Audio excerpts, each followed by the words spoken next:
joining us. Interesting day today. All of a sudden, out of nowhere, we got fun news from the DEA, so we'll probably talk about that quite a bit.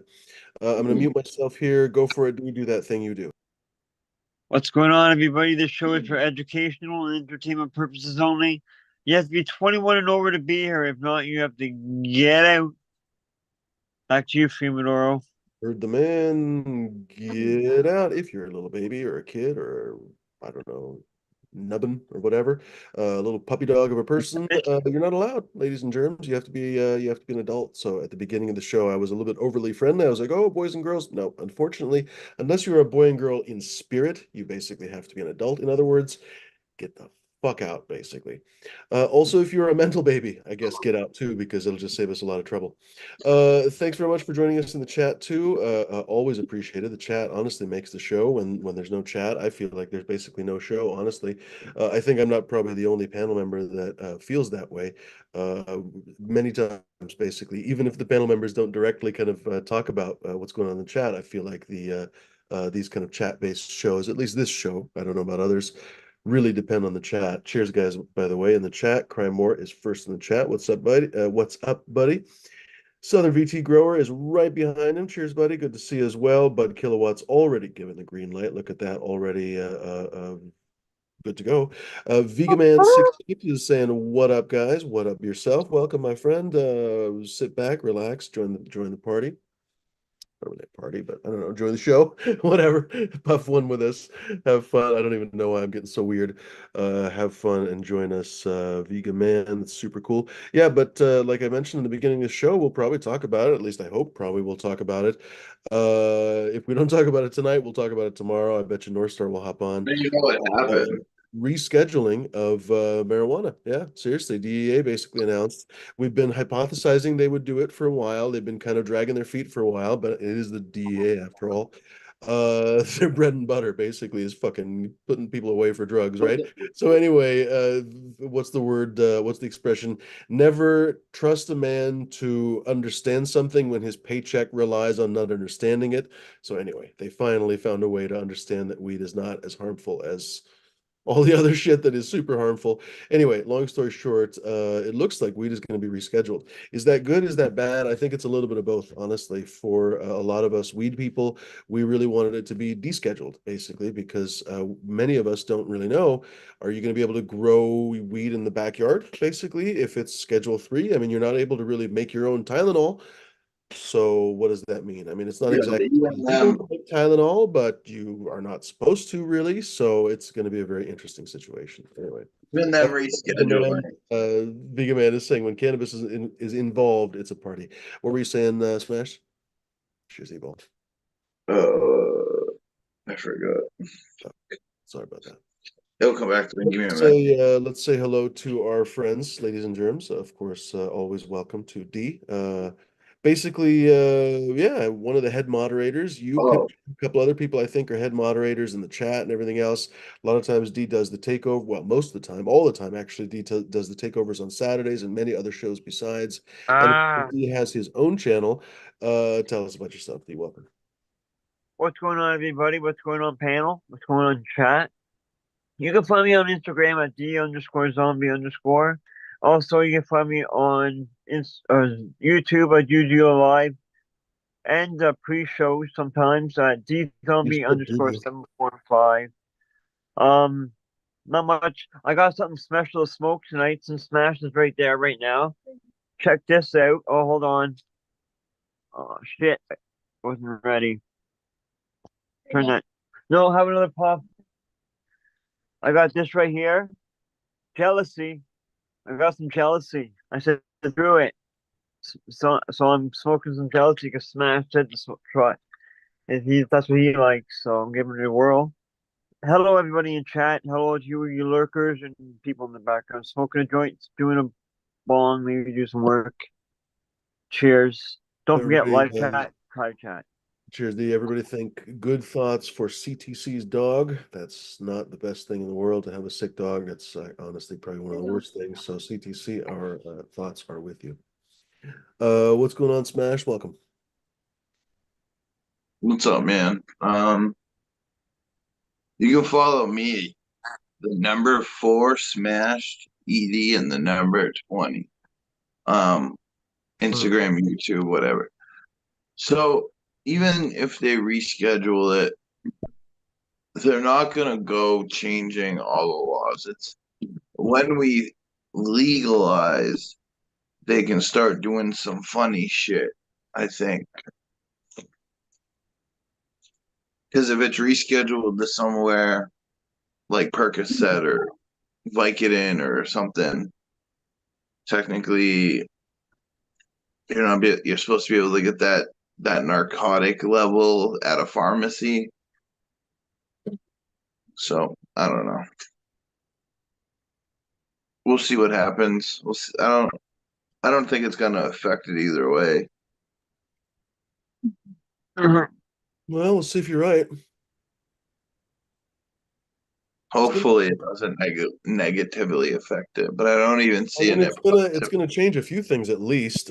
They're most likely gonna have to pardon a bunch of weed offense people, basically anybody who That. has probably even up to fairly major distribution charges will have to be vacated. I don't know. Maybe if you're moving fucking 10 pounds at a time, maybe they won't allow it. But how are they going to justify Walgreens moving 10 pounds per branch and then some fucking schmo in Idaho moving 10 pounds and spending the rest of his life in jail? Anyway, I'm just thinking out loud. But presumably they're going to vacate a lot of criminal sentences, so that's spectacularly good news. So Say, go ahead. if we think about it, if I don't know whether they're gonna reschedule it, but like if they put it even with Xanax or when the new like the oxycodones and stuff, obviously those are still like you can't have those unless you have a prescription. If you don't have a prescription, you're going to fucking jail. That's true. How does it work? I've never thought about this out loud, actually, or I've never really thought about it in general. Let's say I did not have a prescription for oxycodone, but I had, I don't know, let's pick a half a pound of them, a lot, like a few hundred But you're pills going to jail for just a sitting long on my time. shelf. So that's an illegal amount, basically. Yeah, you're going to jail. Interesting. As long, I mean, So if you have that's like a an old concern. That would prescription, be a real concern. Sorry, I'm talking over you. if you have like an old prescription or something that's just sitting there, that's something that's different. But if you just have a bunch of them without like if you're moving them or something, you're going to jail for a long time. Hmm. See, people always say in the weed community, and come on, we all know this. If you keep your nose clean, generally you'll be fine. That's true, except for the fact that, gosh, how many people in the chat here have been through divorce, custody battles, some fucking landlord dispute, any kind of other lawsuit, whatever, just because some random shit happens in their life and somebody intrudes their nose in the fucking grow in some way. A, that's goddamn terrifying shit, but B, it affects us in a real way. So we can't just kind of look the other way on this and say like, oh, it's going to be fine. We go under the radar. I mean, fuck anyone who's watching who lives in a dirt road in the middle of nowhere, it's 20 miles from anywhere. Sure, I mean, it doesn't affect you anyway, right? Yeah, But the probably rest of us, a lot of doesn't. us have those opportunities. How nice would that be, frankly, right? So then there are a few of those guys watching the show. Fucking So lucky I know dog. people, I know people that just leased an apartment, and it literally says in their lease, no growing weed. Yeah. They were talking about how, well, at least on Reddit, they were talking about how probably one of the first things to go is going to be the clauses where landlords go after tenants for either smoking or growing weed. Uh, how is that going to go? I don't know, because of course, how much weed are you going to be able to grow? Nobody really knows any of that right now. I'm hypothesizing that people that have medical cards, and for a few years now, medical cards, well, I don't know. Basically, every state is the first thing that they legalize is medical, and then basically they eventually just kick out the medical and destroy it. Essentially, happened in Washington, in California, in Oregon now. I'm hypothesizing that medical is going to become more important in the future. I mean, if it is basically a rescheduled thing, if you have that medical card, you'll probably have higher access, for like you basically said, we're not talking about oxycodone, but if you had a few jars of weed in your house, I bet you anything, this is not legal advice, but I'm hypothesizing that with a medical card, you'll be little bit better off. It I'm would hypothesizing that we'll be able to grow a little bit more easily than non-medical card holders. So if people can get one, this is just my hypothesis, again, not legal advice. I would so just looking into it. it would be cool if it got to the point where people that really need it can get it through insurance. Hmm. Yeah. This is annoying. Now I don't know where my cursor is. I got my other What's computer up, up. Captain? I got this one. What's going on, Cap? Uh, Hey, Captain just Porter. another hot day. We hit 109 the other day here. Today's 108. Nice. I'm so jealous. But yeah, if you live in a medical state, please go out and get your medical card. That Mm. shows support for the cannabis community. You know, in In some Michigan, places. in Michigan, it's like $60 for the doctor's appointment, and the card is good for 2 years, you Yeah, know. they And still have a without, decent caregiver program. no, our caregiver program in Michigan has dropped over 45,000 people. Hmm. In the past couple years, it's dropped 45,000 people since they went rec. A lot of people decided that they didn't need to have their card since it went wreck. Mm. And what's So, going to happen is they're going to take away the medical part eventually, is what they will. And then they'll just say, well, you can go to the recreational stores. But just like Fumi said, even in Michigan, there's shops with two different products. Certain products regular people can't get. It's just for medical.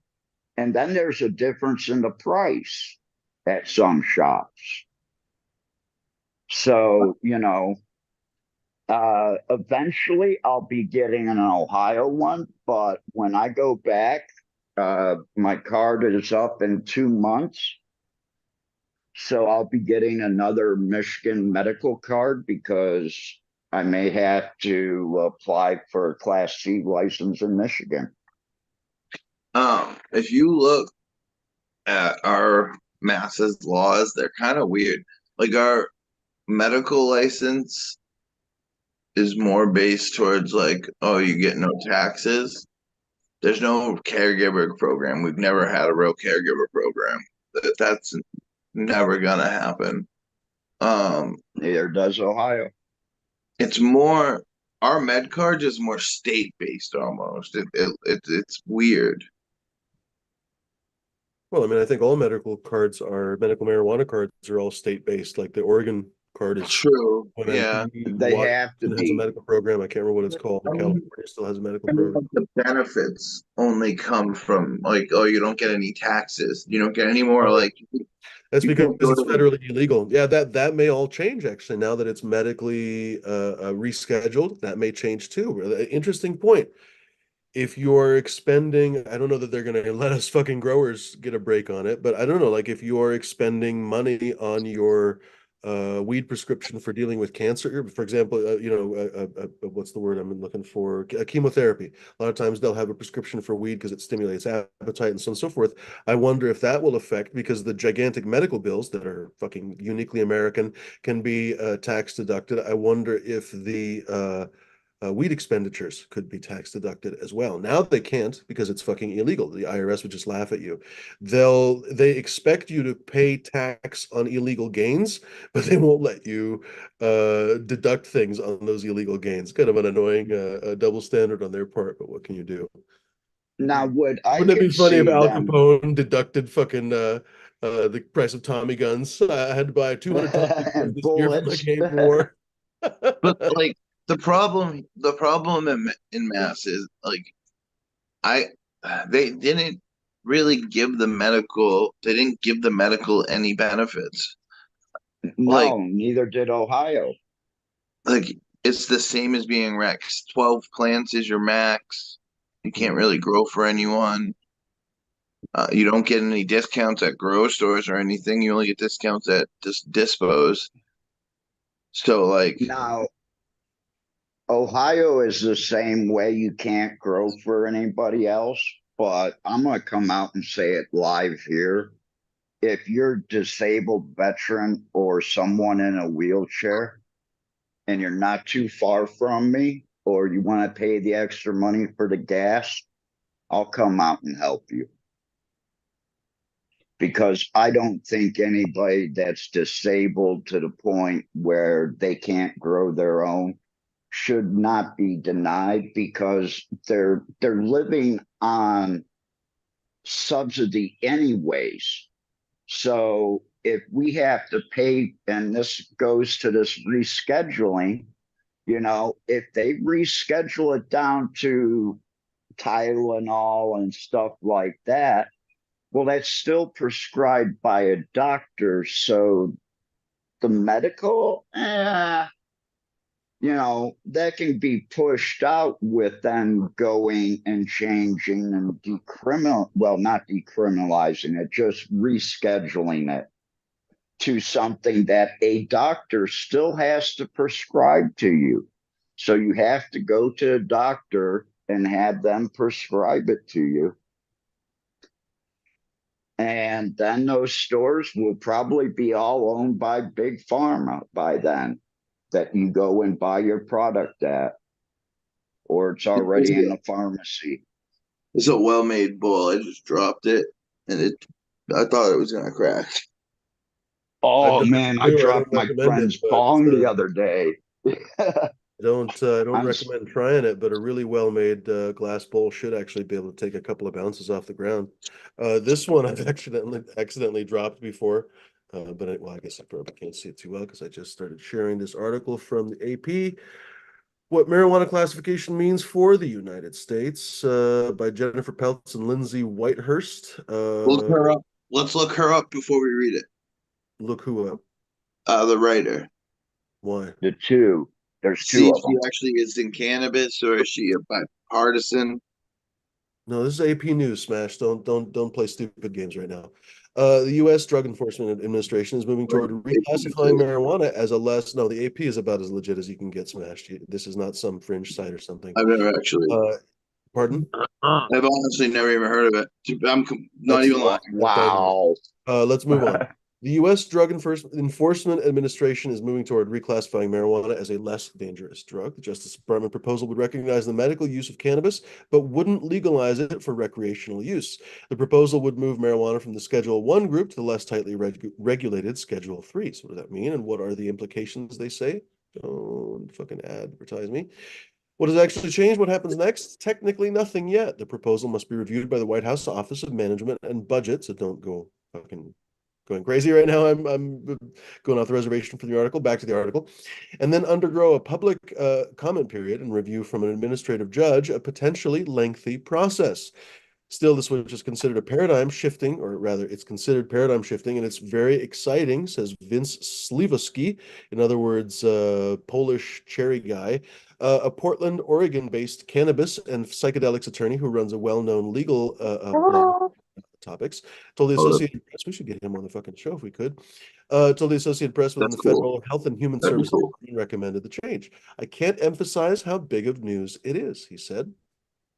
It came after President Joe Biden asked both HHS and the Attorney General, who oversees the DEA, last year to review how marijuana was classified. Schedule 1 put it on par legally with heroin, LSD, quaaludes, and ecstasy, among others.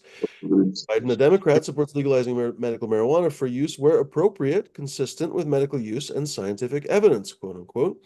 White House Press Secretary Karine Jean-Pierre said Thursday, that's why it's important for this independent that's why it's important for this independent review to go through. If marijuana gets reclassified, would it legalize recreational cannabis nationwide? The question is no. Schedule 3 drugs, which include ketamine, anabolic steroids, and some acetaminophen codeine combinations, are still controlled substances.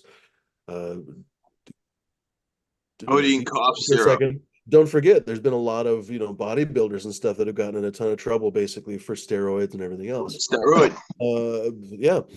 They're subject to various rules that allow for some medical uses and for federal criminal prosecution of anyone who traffics in the drugs without permission.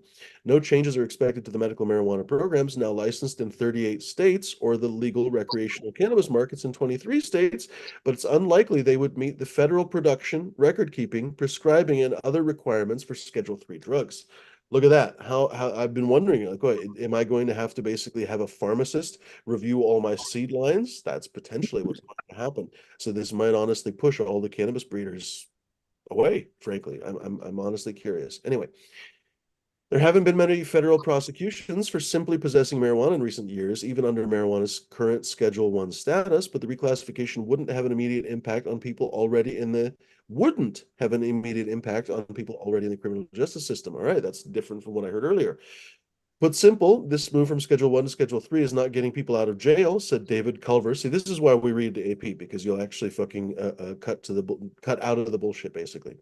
Said David Culver, Senior Vice President of Public Affairs at the U.S. Cannabis Council.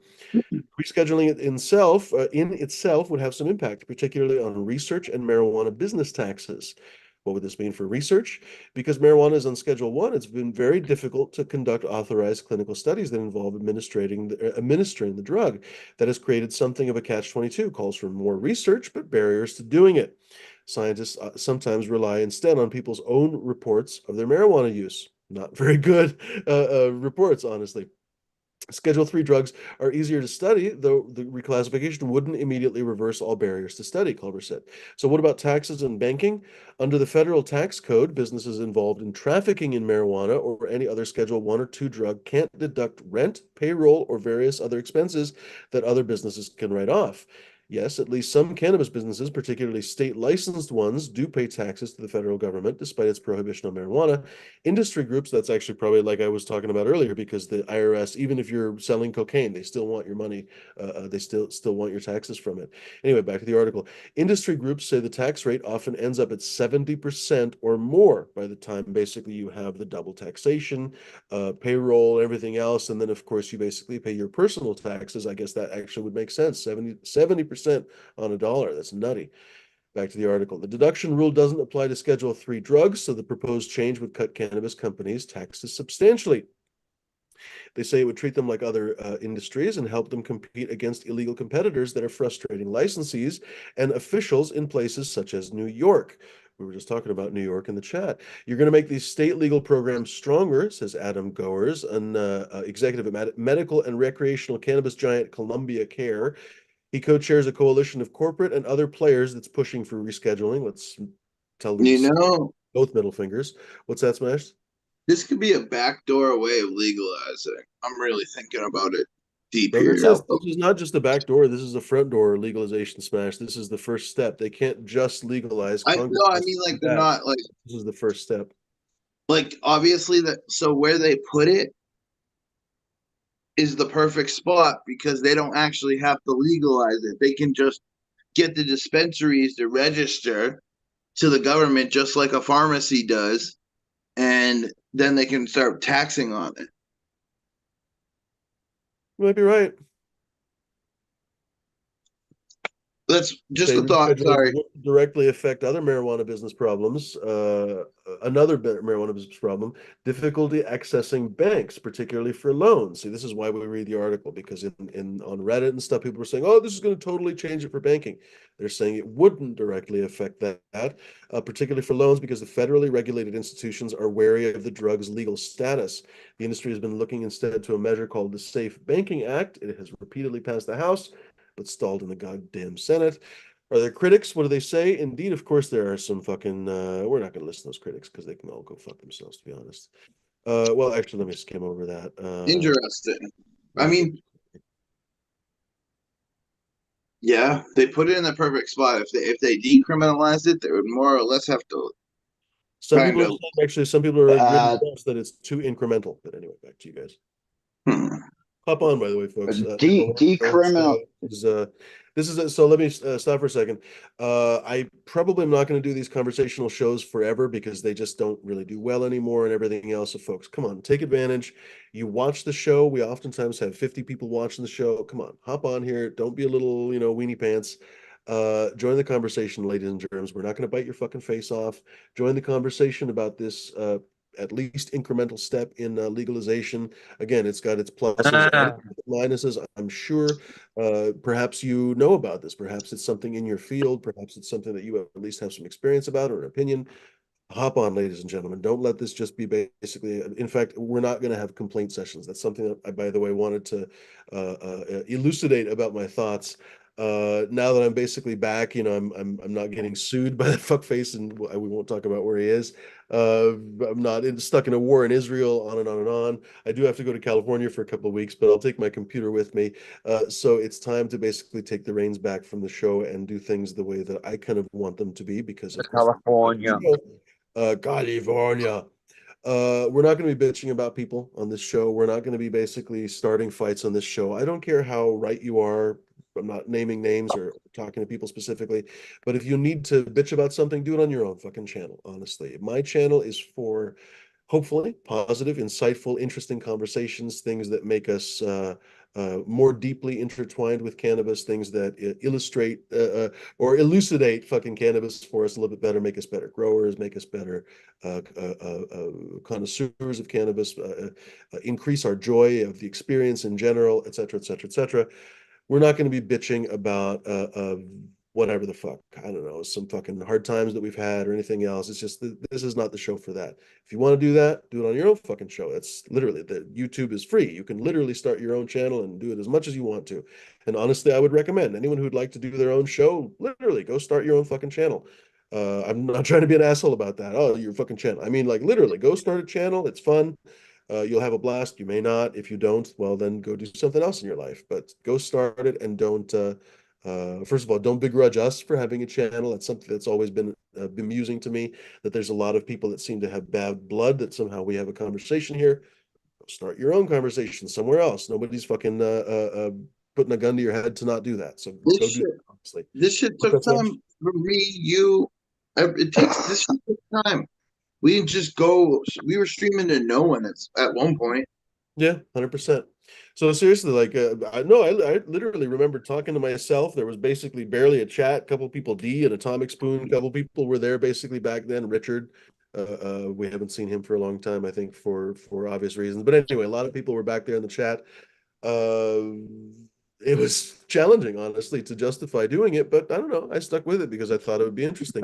Wouldn't you know it? I learned a lot. Honestly, I learned a lot of public speaking. I learned interviewing. I can basically talk to anybody these days. I don't care how influential or non-influential they are. I can talk to literally anybody, a beginner grower, an expert grower, doesn't fucking matter. It's really been an interesting skill to learn. So, folks, do it yourself. Seriously, I recommend trying a lot of different things in life. Life passes you by far too fast, honestly. So don't just sit there and fucking think about it. Do it. Seriously, go start your own channel. If you don't like this conversation, go start your own channel. If you'd like to bitch about something or whatever else, start your own channel. Preferably do something positive. But I do want to make sure that we don't bitch on this channel. Also, it may sound petty, but I mean, I don't think it is, frankly. The more I think about it, the less petty it seems to me, honestly. Like, as you see, I have a fucking cartoon dinosaur behind me because still to this day, well, I don't know, the last month or two, it's been a little different. But the last time that I showed my website, even the same business card that basically is showing, my fucking channel basically almost got nuked. Kind of inappropriate that I can't even really talk about my own seed line, my own seed program, and everything else. I've been wondering when I get back from California how I can basically relaunch and get basically a It's a better papa. vibe to all this. Because no, it's all been really bothering me, just the trajectory of it all. I've been wondering if I should just quit and everything else, and it really doesn't make sense when I think about it that way. So I do need to find a better way to basically do all this stuff. Anyway, where am I going to with that? I guess I lost my train of thought. I had a joint of I can't say it with a straight face before the show. I smoked cheetah piss. I can't just say it normally. I feel like you always have to say cheetah piss, and it has to be like in neon lights, basically. Anyway, I had a joint of cheetah piss. It's pretty good. It doesn't really last that long, but it's kind of a fun high. I It's haven't had obviously cheetah another piss one in of a those while. that kind of makes you lose your train of thought, like I just did. Anyway, well, I guess I was. Oh, I know what I was trying to say. Fuck's face. No billboard advertisements for. I don't give a shit what it is. Honestly, it could be other breeders. A lot of times, it is other breeders. It could be. I don't even fucking know your favorite shoe company. I don't give a shit. billboard advertisements on this show. If other breeders come on the panel, which they oftentimes do, Flora and other people, and they have their information behind them, that's perfectly fine. If it's your own stuff, I actually want you guys to come on and chat about it. But this brand whoring for other people that are not even you, that's just fucking some dumb shit, honestly, for me. It is weird that people do that, that brand whore for other people. I don't really comprehend it on some intrinsic level. I guess I'm just not one of those guys, which is whatever, to each their own. But on my show, don't do it. I can't brand whore my own shit. So please don't brand whore for some other person's motherfucking shit. Honestly, I've said it a few times. It keeps happening. I'm going to be a lot less tolerant about it in the future. It really bothers me, honestly, because I literally am not able to show my website for some reason. It's really stupid. I don't know. Maybe I can now. Maybe it's changed in the last 6 weeks or something. I don't know. But as recently as like 6 weeks ago, when I would show my Or screen, my fucking channel almost had it. or So, what's that, D? oh, sorry, I thought I was muted. Oh, that's right. Anyway, long story short, no fucking brand whoring, please. No dumb behavior. Honestly, like just don't act out of pocket and be a fuckface. Honestly, I feel like this is just stupid for me to even say this, but come on, seriously, just don't be a fucking jerk off. Like it's really something else. Especially, I don't want to be. How do I put this? I want to be as indirect as I possibly can. Every once in a while, I'll see one of those stickers for someone that I just will just blandly say I don't like very much. And I just don't want to see a sticker for somebody that I don't like on my fucking show. Like, it's just like, come on, man. Just, I don't ask very much of you people, but if you could please not show me, and I don't want to be clear who it is and who it isn't so we don't start any fights. But there's a few people that I just can't fucking stand. And I don't want to see their stickers on my show and just, come on, seriously. So, enough. Anyway, get up, gal. That's on you. You do you. Welcome everybody. By the way, Organic Soul Garden says, pump it up. Good to see you, buddy.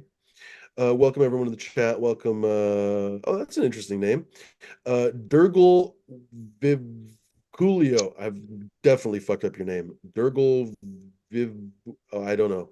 I don't know. Help us pronounce it. So he's saying you're all hyped up over nothing. It hasn't been rescheduled, and this story's in the news every few months like clockwork. Today it's different, actually, Durgal. The DEA actually announced that they are recommending rescheduling. So now it basically kicks the ball off. Again, ironically, just like we were reading, it doesn't actually really change anything, but that's how the wheels of government change. They never really change too fast. You always hope that they will, but they realistically don't. So first step, I don't know. It seems like a way too late baby step because we've been talking about this for a super long time, but whatever, right? So again, maybe Durgal is right. Maybe it isn't much of a step. Maybe, the review committee and everything could basically send it back and on and on. It could be basically 5 years before anything changes. Hopefully that's not true. So we'll see. Cheers, James in the chat. Cheers, folks in the chat. Cheers, James. Who else in the chat here? I am going to go and eat some tacos that we made a little while ago, and they've just kind of been sitting on the stove. So I'm going to hand it off to, cheers, Georgia Grow Guy. Who else in the chat here that I haven't said hello to? Well, whoever I haven't said hello to, welcome, folks. Salt and Sea Seeds is in the house. What's going on, buddy? Stone Creek's in the house. Welcome, Stone. Who else in here? Dabby's in the house. What's going on, Dabby? Smoking on some chest of the cheetah. Nice. Oh, Shane Richmond's in the house. What's going on, Shane? Welcome. But seriously, folks, hit the link, join us. All these guys are co-hosts, I think. Is that right? Yep. All right, I'll be back in a few minutes. Stone. I'm Ugh. getting high. I'm testing out this jealousy. I'm gonna test it again.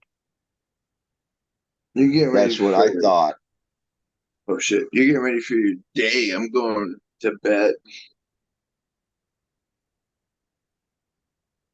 Yeah, this is my wake and bake.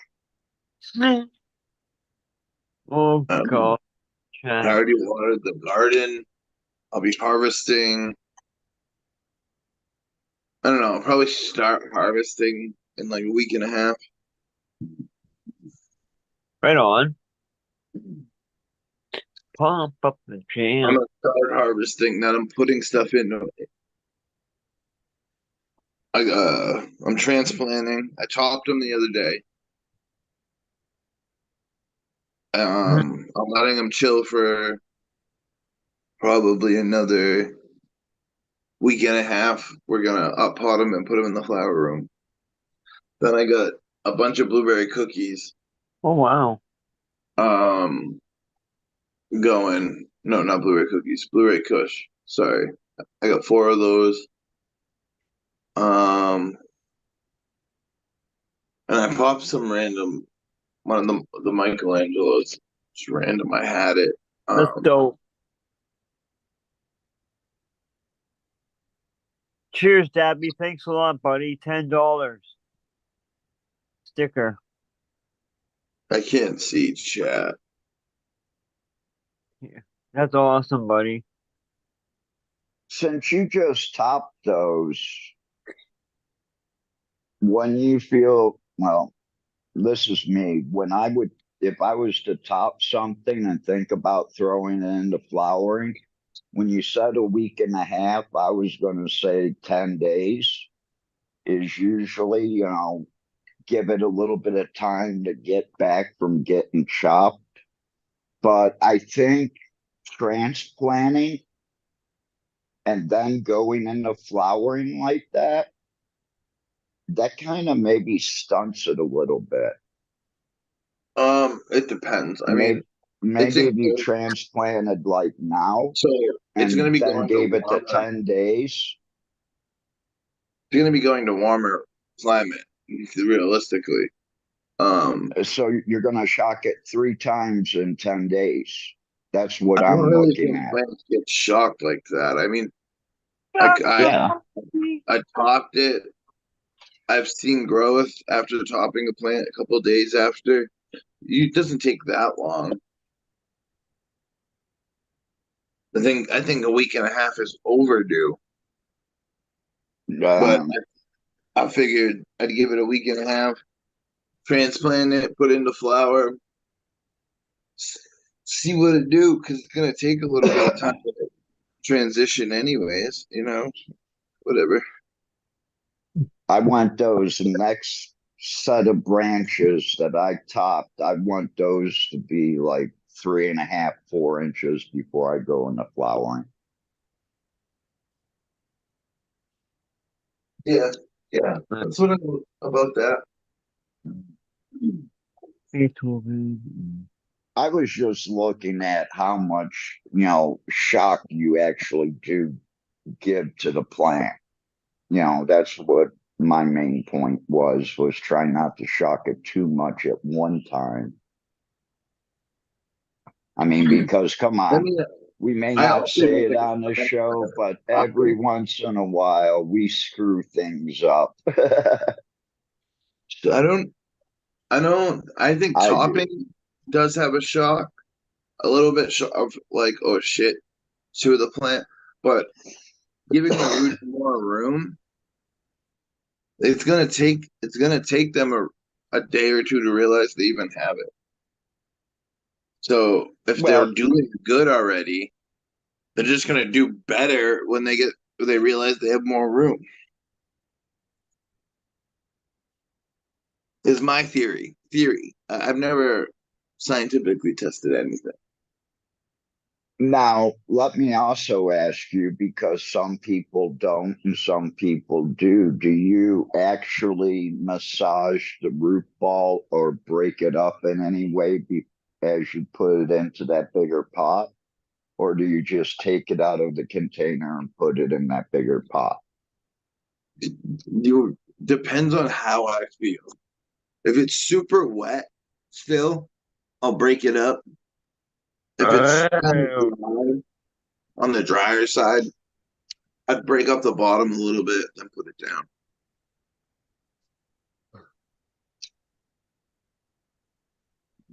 Usually, if my dirt's wet and I'm transplanting, when I go to pull it out, it all comes out. I've So had a a lot couple. of it goes on the floor. That's I've why I had a couple. transplant in those big tubs anymore. Dragon. Dragon of the They're in 3 gallons right now. That's the other thing. They're not in small like they're smaller containers, but they're. I went from solo cup to 3 gallons with them. Yeah, and the cannabis plant can grow almost a gallon a week in root size.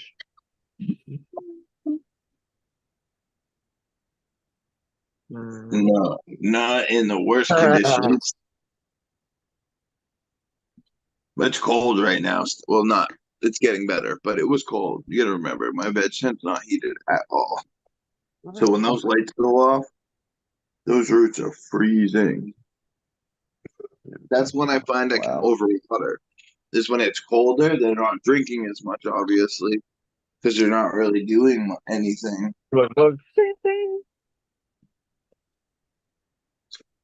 So that's Yeah, when like I'll overwater on accident.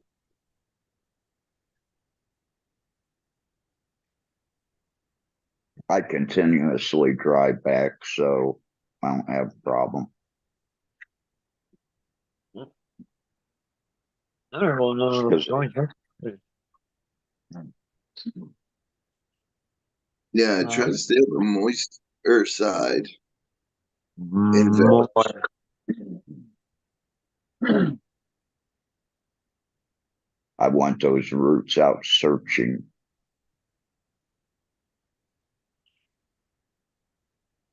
See, I want them to be focusing on the top.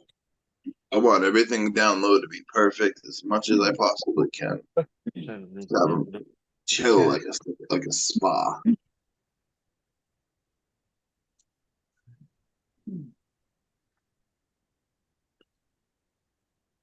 I'm fucking tired already.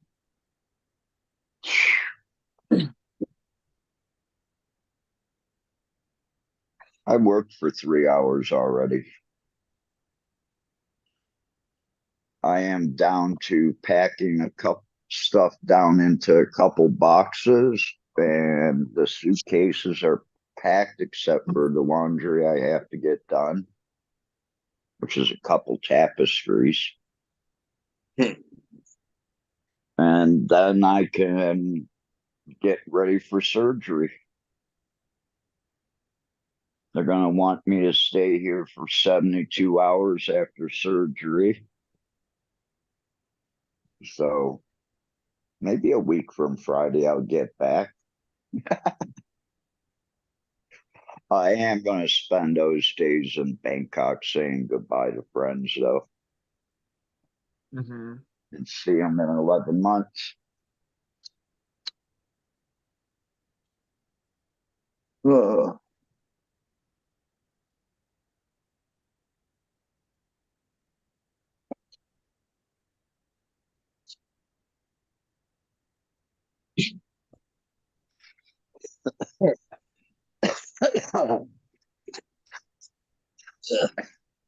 Oh. all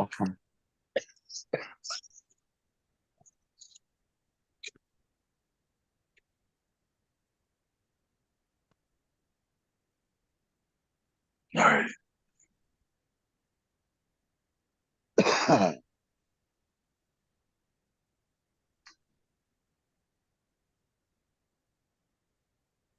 I wonder what her Bud's at tonight, what show he's at, or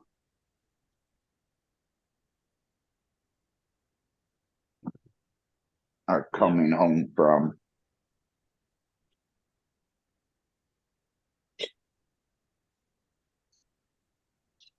Captain's heading back home. Tomato, tomato. Potato, potato, organic. Yeah, mom's actually having a really tough time. She was in an attitude talk when I had talked to her today, that was for sure. She's too stressed out. She needs a break.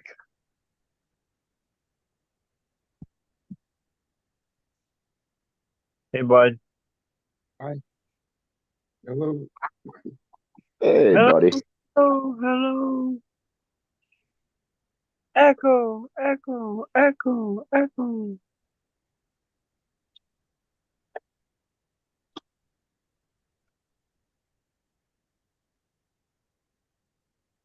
So how you doing, bud? I'm good. Yeah. A little behind on my work, but I'll get some done tonight.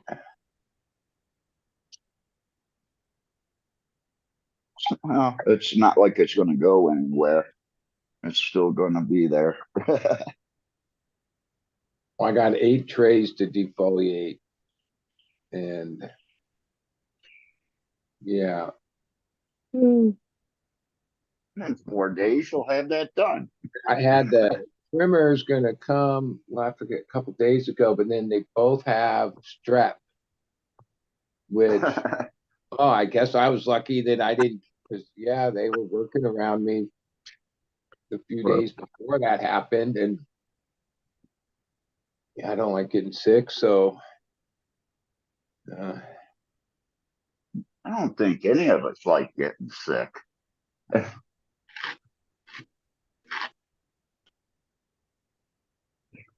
yeah.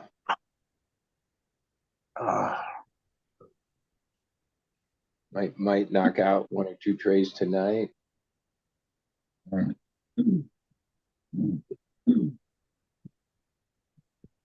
Yeah, I can't wait to harvest. Right on. Then I got stuff over here just starting. I got more stuff that's coming in to just start.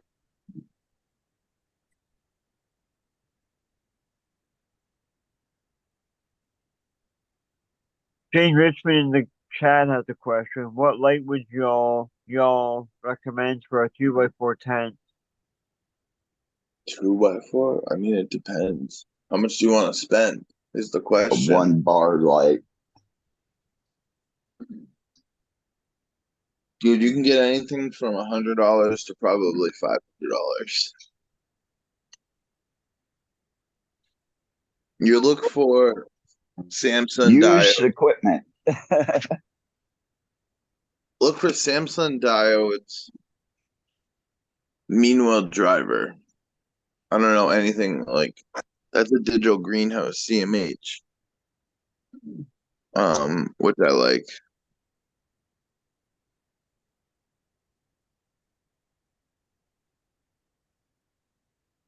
And there's a couple good drivers actually out there. This I got Yeah. in I don't know how do you say this. I can't think of it. It begins with a IM. INVO something. Yeah, Innovation. yeah. MLC. I don't know. I can't think of it off the top of my head. They're good too.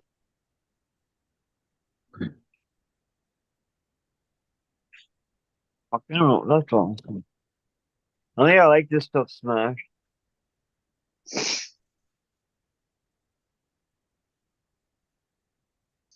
I just finished up the rest of the Pluto that I had.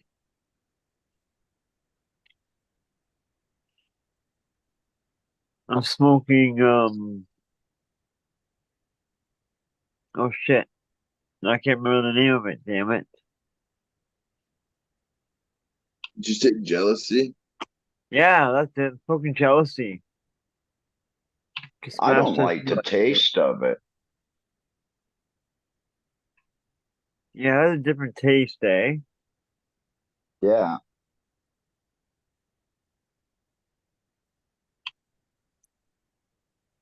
Because I've had it from a few different people over here. I haven't had it in the States yet. Yeah, I'm gonna try it again from somewhere else next time, just to compare notes. I like it because it gets me silly stoned. Yes, organic soul garden. Jealousy. Know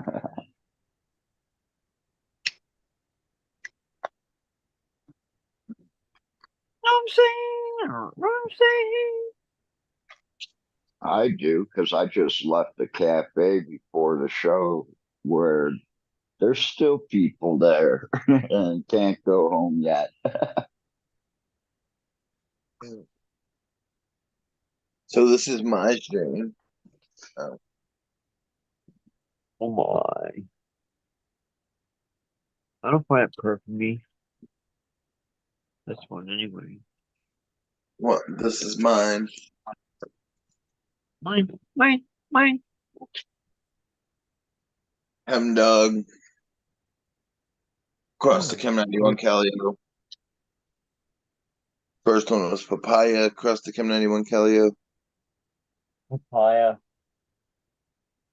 It's Papaya Rum Cake. This is Apple Fritter to Chem 91 Calio.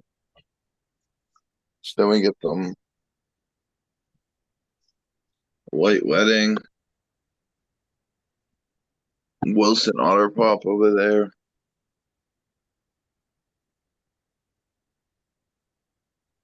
Strawberry Apricot to Purple Punch.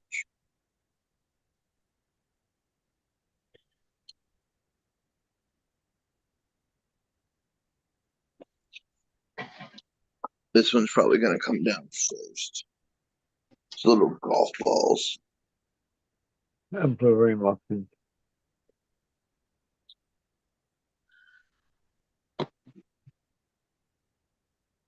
Calio.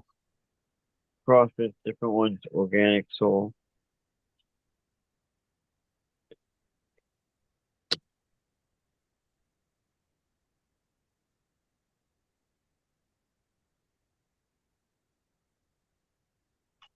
I don't smell cologne or taste cologne or perfume when I smoke it. I mean, maybe it's just this way this is grown or this strain or know. You remember that we used to get that smelled like it came out of grandma's purse Oh, and gross. tasted like it too? It was like, oh man. Oh, no thanks. Exactly, no bueno. See, no bueno. No. Yeah. Well, when it's the only thing around and you want to get high. I don't know.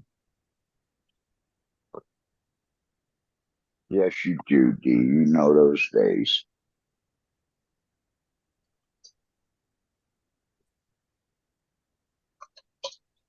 Yeah, I heard you guys talking about the Schedule 3 thing.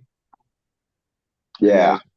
As a legacy guy, black market guy, yeah, that could be the turning point. That could be the amount of tax and regulation that like puts the Get black market back in control here on the price wise.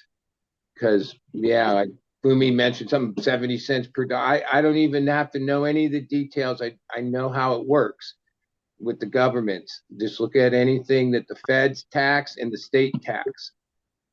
And somebody's going to pay for the FDA.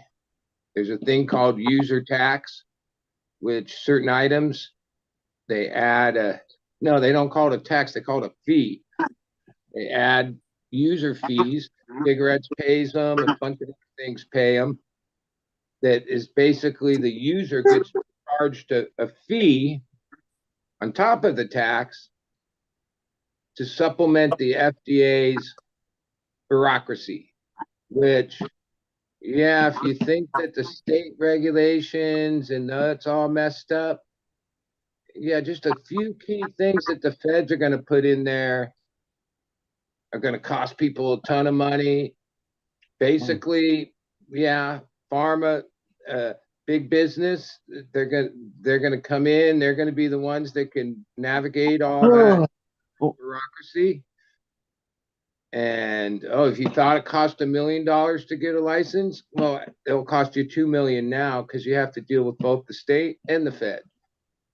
The bottom line, there's no way that it's not going to be like that.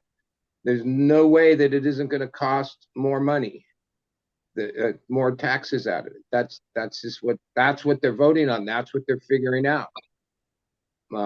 Yep. The feds will actually tell the states, well, then you got to back your taxes down because we're We not. need our part. and certain things that the way the FDA regulates things. Yeah, you think it was hard to deal with the state. You're gonna have to deal with the state, and you'll have to deal with the Fed. The federales are a bunch of pendejos. Yeah, I mean, but like in Canada, right? Canada is like has you guys don't call it the Fed, but whatever, your Canadian government, right, is basically it's not the provinces, right? The provinces or the states, whatever, have their thing, and then the bigger the Canadian government has their part of it too, right? I guess. I don't think we have like Secret Service. Like, I don't know. Oh yeah, you do. It's all part of MI6 and all that. Well, I mean, FDA is like you can hate on it, except that what they what the FDA does is enable you to buy food and drugs with the That are secure. tested. Yeah, you're not. Yeah, that before there was that type of regulation on it. Yeah, people would die because of many things. I mean, even a simple thing like keeping what if lettuce, a simple thing like lettuce can get uh forget the bacteria or whatever. Salmonella and E. coli and all kinds of stuff. Yeah. Yeah, I Yeah. mean, so Nicola. but go talk to lettuce farmers and find out like how expensive and what all that had to do, what they have to comply with. So, I mean, I see a And lot of that's people something that's celebrating it as really like a good easily. thing. Oh, I don't know if that's like, I don't like, just like we celebrated the recreational part at first, except that most people kind of wish we stayed at the medical, right? I I kind of do. kind of regret the in California Prop 64. Uh, Yes. Oh, shit. and this is an election year. So every single thing that happens has to do with that. So Biden's going to want to tout closer to the election that, he's pro cannabis. He did this for cannabis. Like, it's going to, like, I heard what that other somebody typed or in there. Yeah, they've been rolling this little story out a bunch of times, The Crypt Keeper. most likely to get the feedback or get the they don't want to do something that all of a sudden is going to hurt them in the vote. Well, This is what it all was part of it, we're being a little bit overly cynical. Like I said, I mean, it's hard to be overly cynical about the federal government's take on cannabis, but bear with me for a moment. The process of legalization for anything doesn't matter if it's cannabis or anything in the federal government actually goes through all these steps, right? And so first they sent it to the Health and Human Services, and the Health and Human Services took a couple 3 years, and they finally came back. They were like, oh, you know what? Turns out it's not that harmful. We all basically nodded our heads and fucking rolled our eyes, right? But obviously, we're talking about apparatchiks in fucking Washington, right? These are people who went to Georgetown and Duke and whatever, and may have never smoked a joint in their life. You know, these are the squares, the fucking squares. So these are people who might literally not know what cannabis, like, oh, I don't know, how much is a marijuana? So anyway, they went through it and then they basically pushed it back to the DEA. And of course, I was talking about, I guess I was talking to a friend of mine earlier. I was like, the DEA is in the business of fucking prohibiting drugs, right? So like to make there, or maybe I was talking about it at the beginning of the show, like to the idea that they're just gonna very quickly like fucking legalize weed or recommend rescheduling weed or something is just dumb, right? Like they're literally not in that business. They're in the business of making it more illegal. So anyway, they finally realized like, oh, okay, all these fucking stoners are right basically, and weed is not that harmful. So they finally now sent it back, and they're lessening their rules basically. And they're the whole guidance is going to spread across the government probably. Not well, only like you that, this is mentioned probably going some to of have a that. ripple effect to other countries because other countries basically banned cannabis for the most part because the U.S. told them to. So now, if the U.S. is actually finally making a real step towards at least medical weed and everything else, it's probably going to lead to a wave of legalizations around the world. So I think it's an interesting step, honestly. I don't think it's just a bunch of noise. I don't think they've been just trying to gauge the waters. Honestly, to be perfectly frank, I don't think the DEA gave a fuck what the rest of the people said. I think basically they can't keep it illegal is basically where it comes down.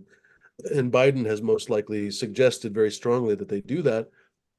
So it looks like maybe that's a part of the process. I don't know. I'm putting a little bit of my take on it, but still. Yeah, and I'm sure the federal government is assessed with the 35 states that I read stories of like the billions of dollars a year certain states are already have in cannabis sales. And then when you total that up across the whole country, oh, well, now you're talking hundreds of billions of dollars. And oh, I'm pretty sure this is the place where the bigger companies, like the big corporations, will finally come in and go, yeah, we want a piece of that. We want in. Like and they're the type that can all like even the best brands that have made themselves national brands or whatever, they're not they're they're tiny. They're not like going to bet a stop. And something else you mentioned, I think, is like important because yeah, there is this whole process, and part of that is this open comment thing that goes on, right? Well, who, what is cannabis? What does our side of cannabis have as far as like a norm or or certain people that are going to present? You can't just go and to speak in front of one of those type of committees. It's there's a lot more to it than that. So like we don't even have a voice. Like yeah, it's not even up. Like they're not going to consider any people that never smoke can don't even care about it are gonna be making decisions about it basically based on money, taxation, whatever. Unless it's a closed meeting, anybody can get into these hearings or Yeah, meetings okay. that So I they're can already having. predict the characters that'll show up at these. Like, what's the guy D'Angelo, right?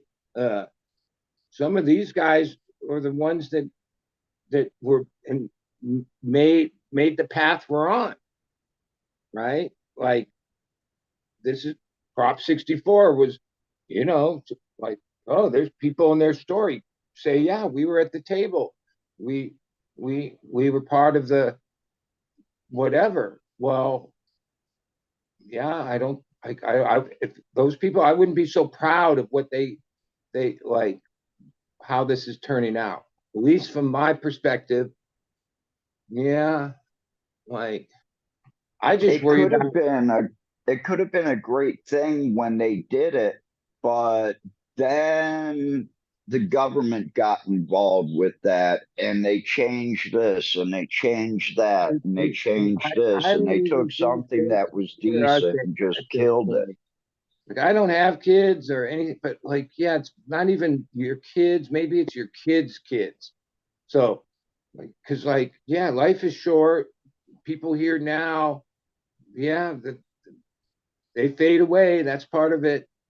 Uh, uh, yeah, what's the real play? What's the what's the what's the 50-year play? The 100-year play? And yeah, I don't think like if if if we had any of those an ear to some of those type of conversations amongst I guess the power brokers of the elite or whatever, oh yeah, we wouldn't like what we heard. I guarantee you.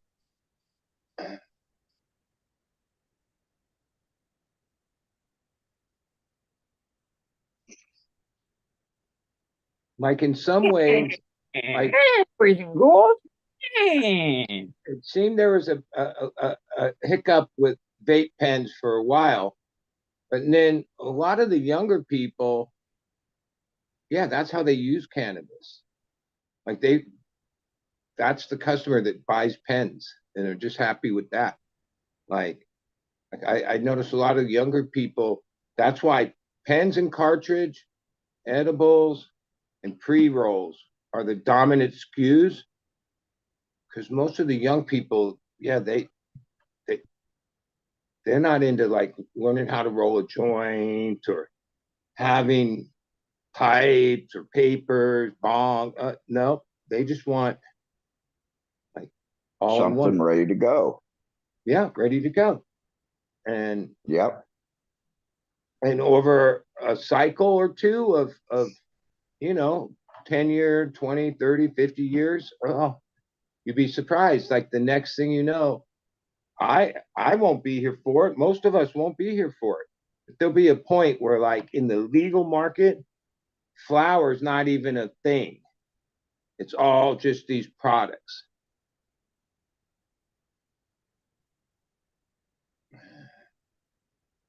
Yeah, I could And see it. likely, even if there is flour at that scale, oh, I'm sure there's just like they figured out ways to put preservatives in just about everything else. Oh, they'll figure out a way to spray weed or do something with weed that preserves it, because the one thing about flour and cannabis is, yeah, it's a perishable. And and even you see in the legal market, the growers and the what do you like the whole process that it has to go to a packager, and then like all these things take so much time that by the time something reaches the shelf, it's in my mind Past its due date. past its due date. That's why a lot of this stuff isn't all that good, because yeah, that might have been good 2 4 weeks after it was harvested and cured and everything, but now that it's 6 months later, weed's never that. I'm not one that thinks weed gets better with age. No, I've thrown away a lot of jars of weed that I left too long, and they Yeah. just faded off. They oxidized. They lost the punch. Myself, yeah, I like fresh. I like weed that's fresh, semi-fresh, like right when it's cured, right when it's ready. I think it's best right then.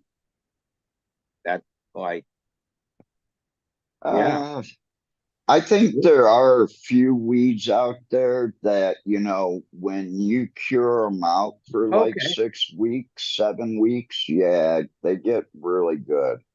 okay, cure them out. Okay, so that takes an environment, right? Takes Yep. energy, right, to keep it at whatever temperature, whatever humidity, all those factors. So, uh, I keep my personal bud in mason jars and I open them up once a week and I take out X amount from each one and I put it in a smaller jar. All well, right, I gotta sneak away. I in gotta my go to tomorrow. in my business Sleep. over the last so many years, Peace, Ash. there was a time when, damn man, they prepaid for it half the time. They You would tell them that it ain't ready yet. It needs a few more days to cure. Oh, it just got trimmed. They would take it. They didn't care. Whenever it was ready, it was gone within days. All of it, a large amount, all of it.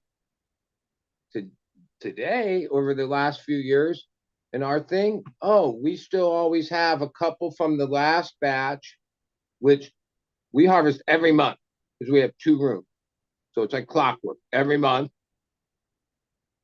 And there's always the lingering pounds, couple pounds from the last one that got to go first before we start moving the other ones. Sometimes, no, we take a little less, move them out because we got a new batch. For years, we've been operating that way. Yeah, the the batch that's, I guess at that point, going on. Oh, and we use these oxidation fucking packets. We've tried everything. Turkey bags. They stay in totes in the room that's climate controlled. we do everything we can to prolong the product. Longevity. Yeah, the shit that's fresh is better, like, you know, like noticeably better.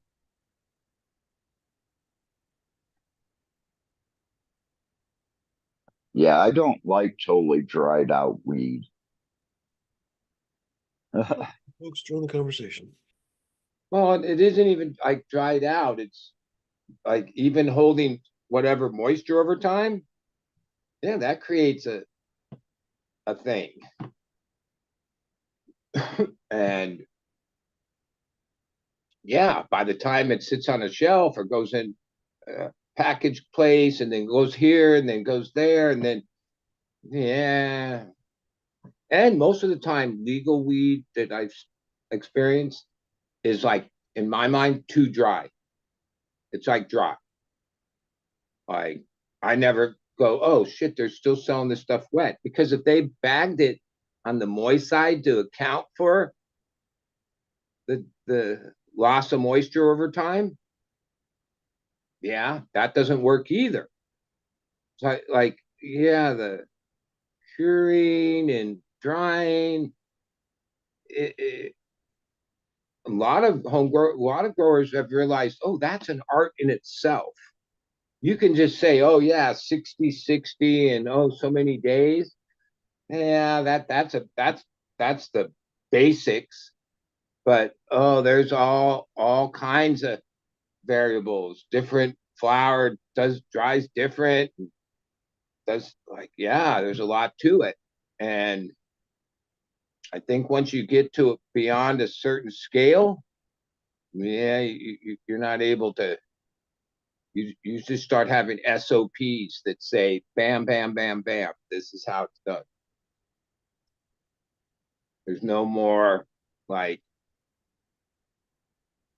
yeah, it's done on the day that it says it's done, on the like in their cycle of everything. I have a cycle like that, but oh, there's always the,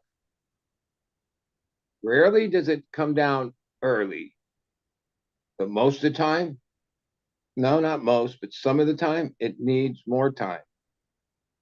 And then that, like, yeah, that changes the whole, all the other wheels of the perpetual thing.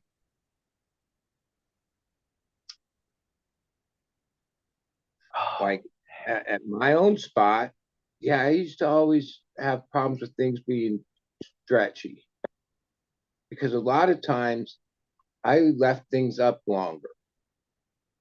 Now I don't have that. I'm just focusing on my partnership. Oh no, this thing runs like different than that, right? Which I understand all that because oh yeah, that if you think oh that's got to be pretty profitable, you just humping away whatever. Oh no, that like Pump up the jam. uh, they've squeezed it down to like, well, a lot of guys I knew that was doing the same thing me over the years, at least half of them at this point, they threw in the towel. Or And they it wasn't cut in like half. anybody was trying to become like baller rich or anything. They were just people that were, you know, working it, right? Uh, yeah, you just do the math on the numbers. It's It's not worth it. well, one, like, yeah, you know, other agriculture has a decent amount of labor and has like pennies per pound per, you know, like even if you look at strawberries, like, yeah, you can buy a flat of strawberries for like, God, just a few dollars, you know, and that's a flat, like wholesale, right? When I used to pick them up at the strawberry fields, like in the morning, they'll fill the whole truck up with strawberry flats. And I saw like all the work and each of the strawberries were in that basket, all perfect and stuff. Wash. And yeah, those like they get like all agriculture gets like so little per pound, like as the farmer. But cannabis, we still like we're complaining about the numbers we're at now, but in ag, that's astronomical numbers, like per pound. Like I don't, there's a few odds and ends ag products that have value. Even where I live, when I first moved down here, you hear this term green gold, green gold. Because yeah, it was the avocados was like the most profitable thing ever. Oh, there's a whole bunch of things that happen, but like avocados aren't being even grown anymore. People just had to let them their groves die because it wasn't profitable Mexico. anymore. Like it's kind of the same thing. Like they tweak a couple things and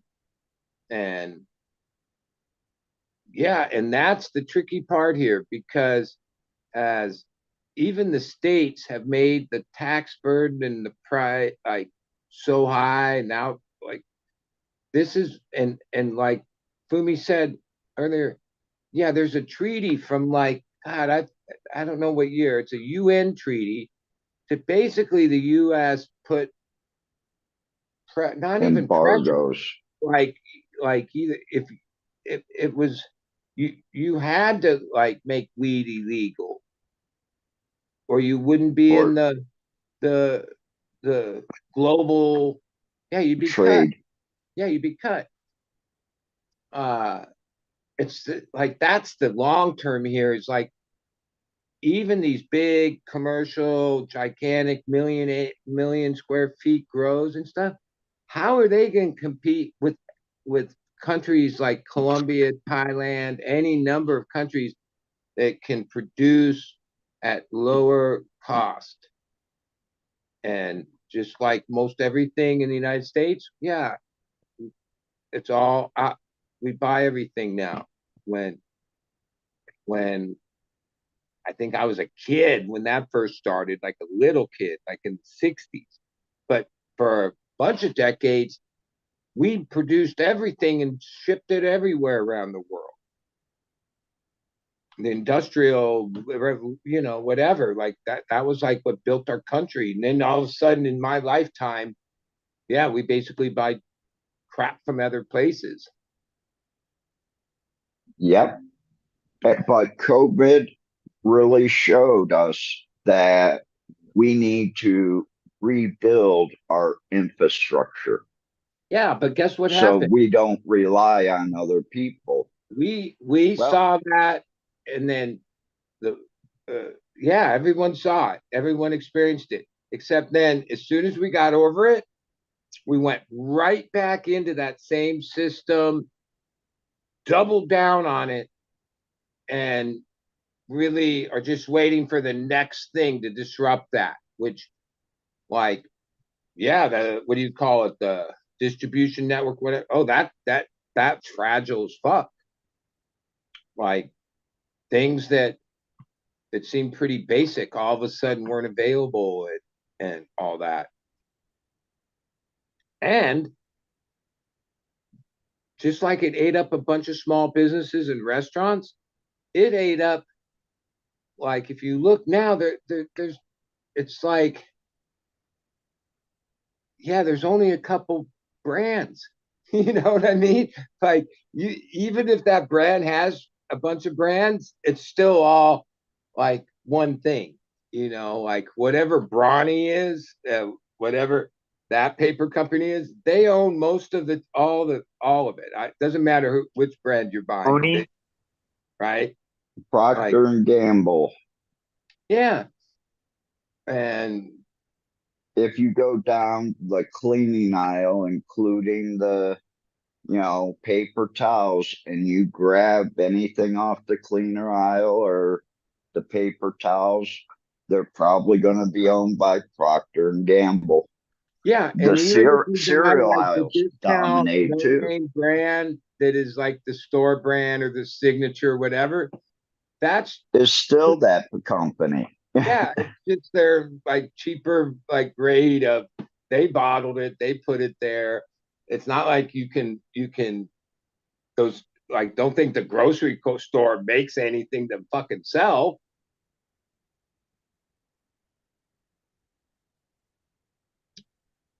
But whatever.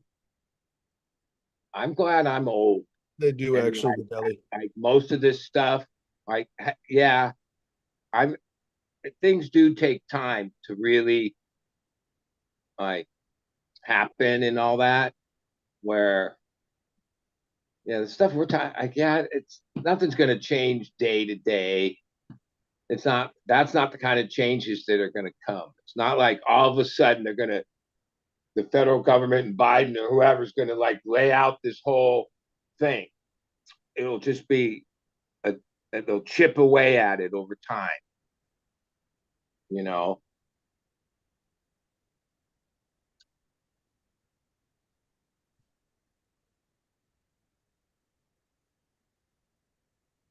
And you would think that if the federal government says something's legal, then that would force the states that don't have medical weed or legal weed, like to have it. But somehow I think they're going to say, oh no, states have their own, They can vote.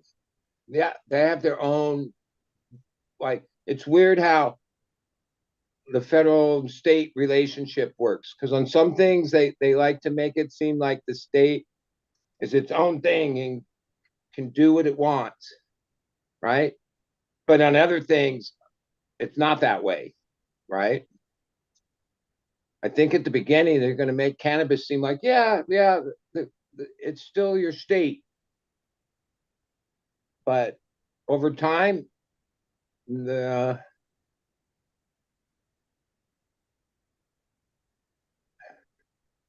Well, I to tell you the truth, in my opinion, from what the way I've read a lot of the cannabis laws and the knowing the federal government, uh, if they wanted to, they could step in and just say, you know what? No, we're not going to have any of this. but But that's the that people would stand up for and then say, we'd have another revolution, is what it would start. yeah, and they're in a weird spot because like Schedule 3 still like trying to put It's it in controlled by a doctor. category, but then recreational isn't a category like that. So like, and on the medical side, oh, there's no question that the pharmaceutical companies are going to create products and have them on every shelf, just like they have cold and flu. Like, oh, there'll be a little section. Most of us will, will realize none of those things, like, yeah, those aren't anything. But your kids, that's just going to be, oh, you feel this way or that way. Anything that cannabis can be uh, relief to, which is a bunch of things. Oh, they'll have a product, whether it's Bayer, whatever companies. That's for sure. That's what you've just done is give them uh, Schedule 3, where yeah, look at the all the products that are in that, and all of them are uh, pretty much sold by the whatever the pharmaceutical industry, which makes drugs and a lot of other things like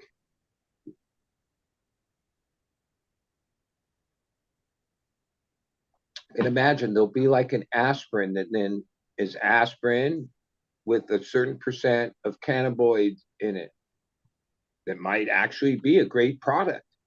Like like we all take, well, not everybody, but yeah, when you get a headache, you usually turn to Advil or Tylenol or aspirin.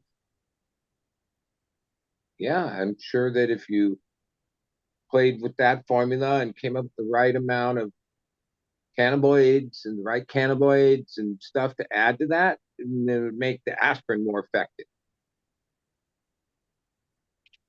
I would think. So some of that's good. If you're on the research side and academic side, then yeah. If you're just an old stoner from way back, no, nah. Like you can't trust the government. They're full of it. They're the most deceptive bullshit thing that like, man, they've been bullshitting us for so hard for so long.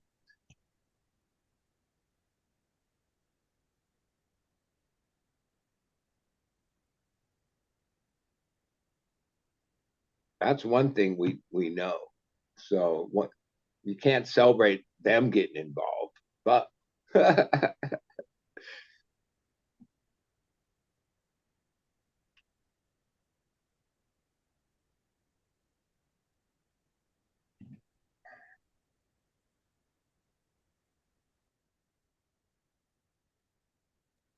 In the conversation, folks. I'm just constantly amazed how difficult it is to get people on the show, and then suddenly there's a critical mass, and the show happens. I don't know, folks. Come on, seriously. Perhaps these shows are ironically on their way out. I don't know, but real challenging to just sit here and just hope that some motherfucker hops on. Hop on, folks. Come on, seriously. I'm not going to keep doing this forever. I'm not going to keep just sitting here and wondering if we're going to have a conversation in the next couple of hours. Hop on, join the show, or we're going to cut it in a while. Don't just sit here and otherwise, freeload. I ramble too That's much, and I got nothing smart to say. I don't know shit. what I'm talking about. We actually have had people in the past that know what they're talking about. I don't know. Maybe that's behind us. Maybe that's honestly behind us and it'll never happen again. Who knows? But it would be nice to be able to have some productive conversations. Where'd my flashlight go? I've always thought I was like an optimistic person. I think I was for like most of my life. But then in the last few years, I realized, oh, Oh I'm yeah. actually pretty pessimistic.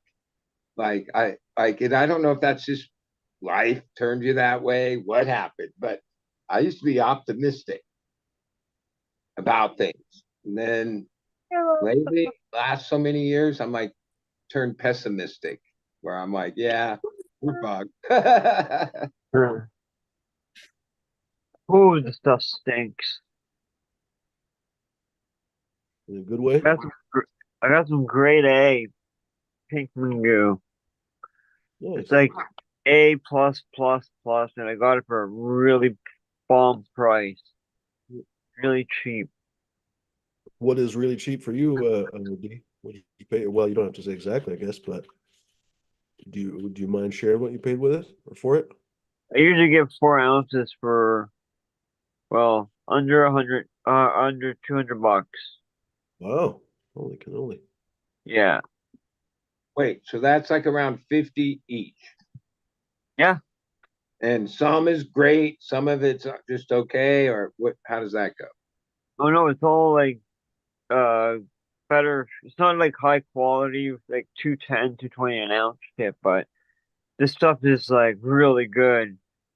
It's high THC. It's like 27, 28%.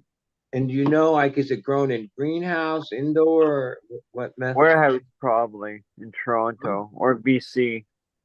Mixed light, like I don't know. I just get it from delivery service. It's freaking awesome. Who it stinks. yeah, well, and it's trimmed by machine or by hand, you think? Looks by hand, but it could be machine as well.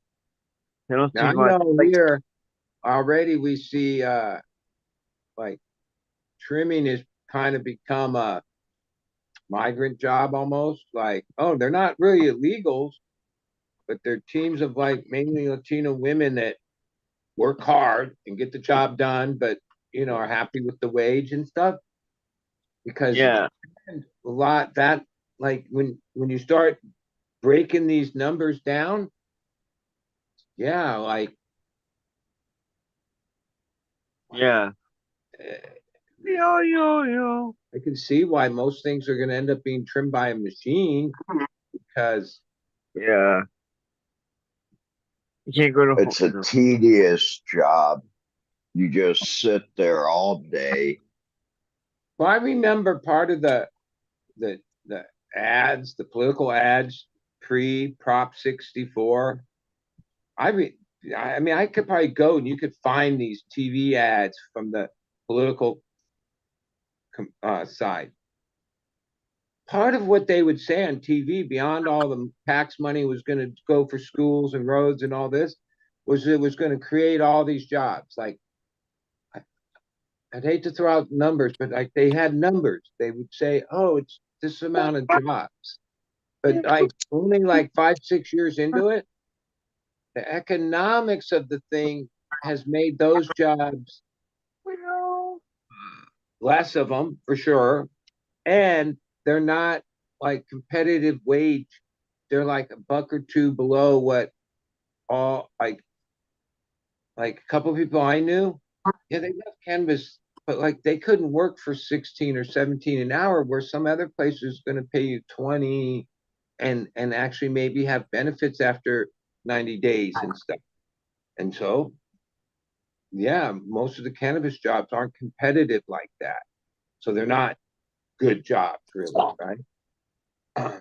Oh, there's a few Ohio people. actually Ohio actually released the numbers when they were pushing theirs. And I worked out the number with the number of jobs. That equaled like $56,000 a year per person.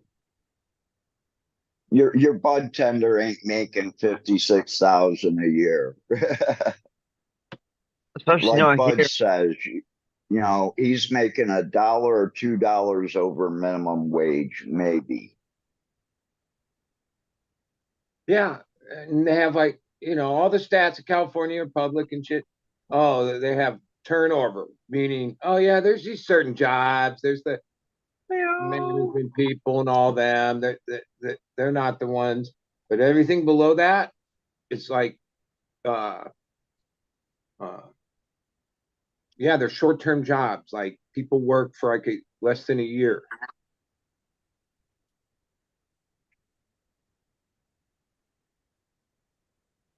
I think I'm gonna order some more of this. A lot of the places like go on like so many things. It's there's a lot of factors to it. I mean, I guess even in the last couple of days, I read that. I mean, it was happening. And it was already kind of happened, but like officially, that MedMen is gone, like upside down, bankrupt. They locked the doors on the few places they or whatever they, which was like this at one point was one of the top. I mean, they made some glaring mistakes, expanded too fast, whatever they say they did, but They Yeah, they could have been in the top three very easy, but yeah, mismanagement and mistakes happen.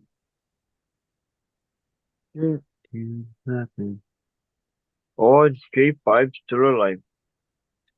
yeah. Well, I mean, that's I guess I don't know. You laugh at it. Somebody made like a meme from some of their old like ads and stuff of like how they like some of the things they tried to market or present, and they were pretty late.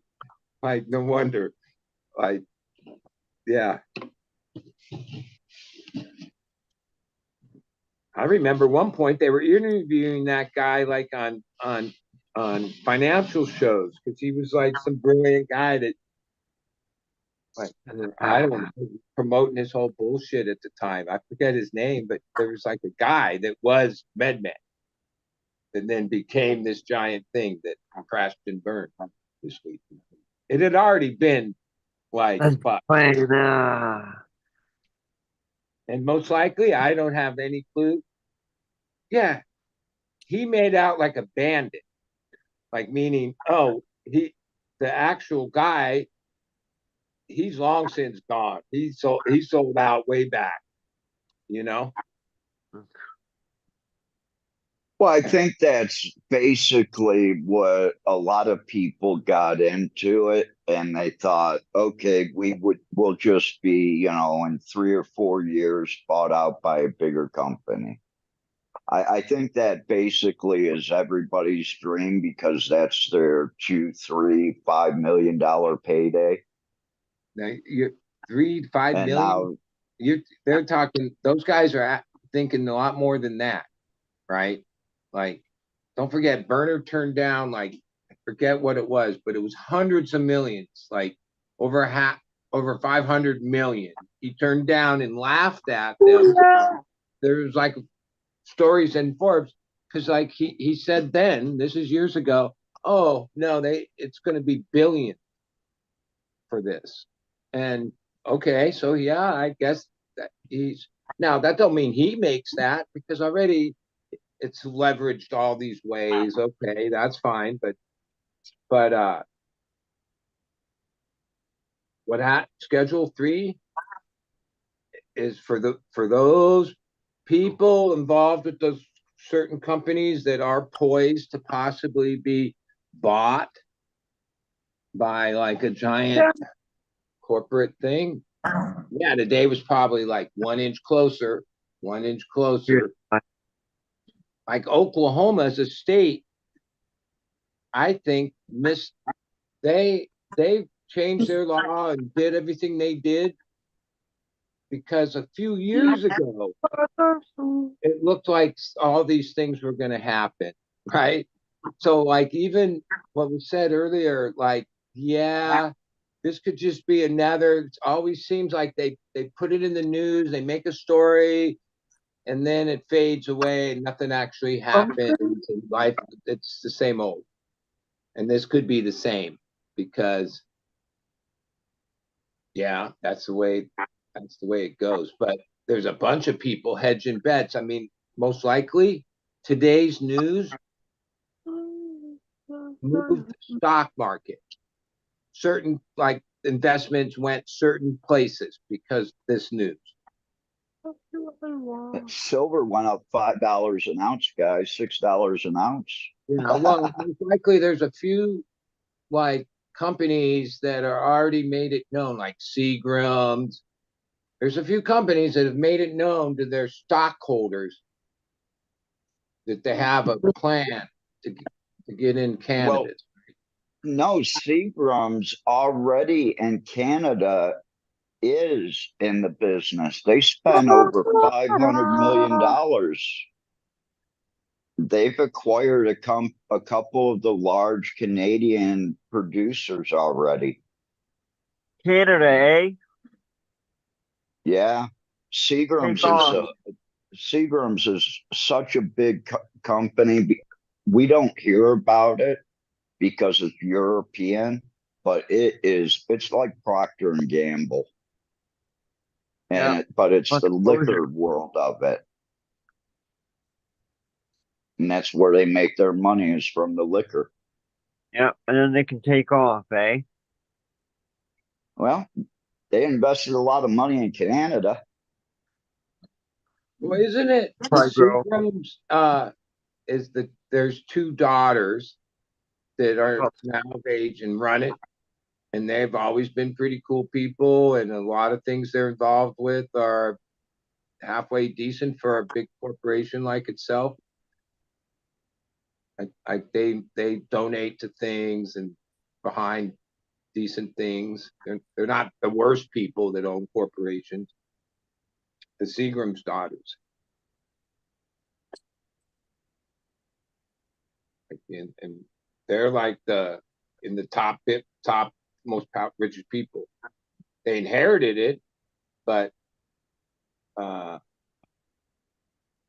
But then, you look at Cleveland and what the Rockefellers and Carnegies did for Cleveland.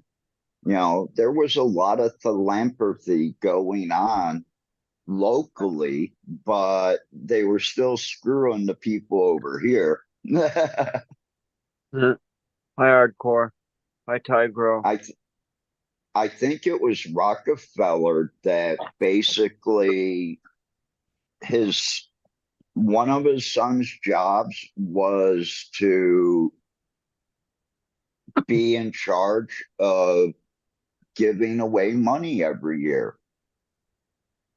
You know, where to donate it to, what causes to put money into, you know, hospitals, libraries, museums, Well, I whatever. mean, I don't know if you They built some do it beautiful parks today in Cleveland. the same way, but a lot of the coolest things, like if you're a tourist and go to a certain city and there's like a certain things, a lot of those were like some of the estates or libraries or buildings or historic things. Yeah, when those people died, they like put it in their trust that they went to like What's the thing now? basically donated to the government, but at I forget what it's called, but like that's where some of the land, like cool things that some of the rich people, like philanthropists, like I guess it's called when they act that way. Some of them have done cool things. Arr.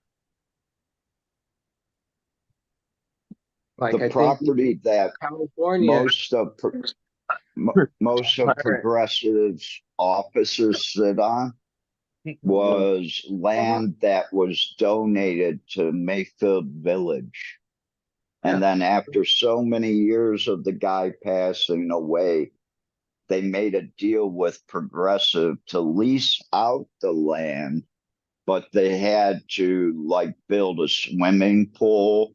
They've got like 4 soccer fields out front.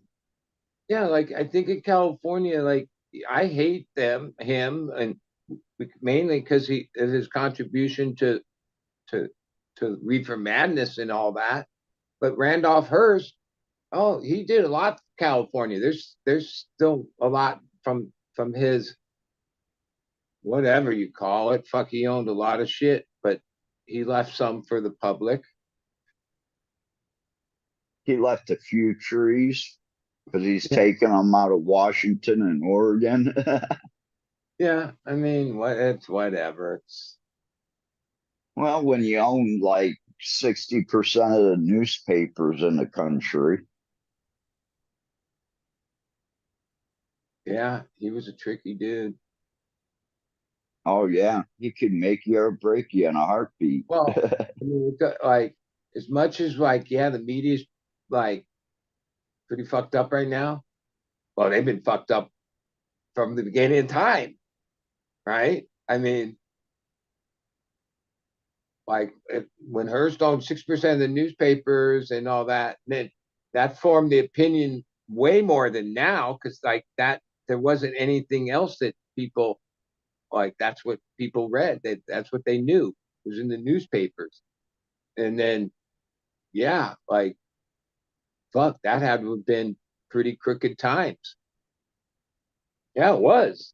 Like there's plenty of documentation of fucking the games Hearst was playing and the deception that he put out. Oh, there were a whole bunch of people doing that. Yeah. So like that today, it's the same, even worse because of electronic technology, all this, but same thing.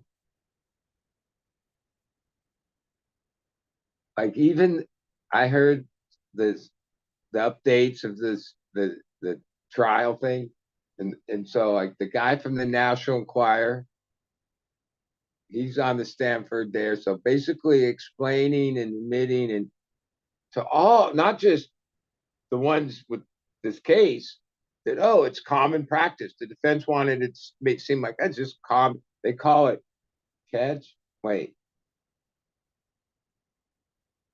like where they bury a story. There's some term for it. And in the thing in the testimony, yeah, it was like that practice has been going on for hundreds of years. Okay, so it's not like the journalism catching. What do they call it? Catching something. I don't remember, but yeah, it's not we're living in this, so like we think this is the craziest it could ever be. But oh, I think it's been pretty crazy all the time.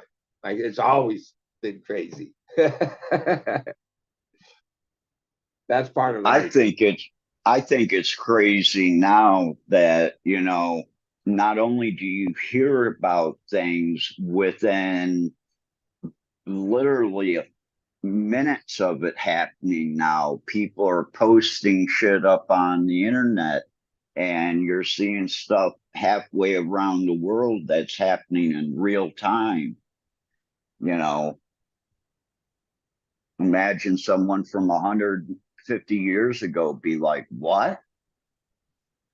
The Well, radio wasn't invented then.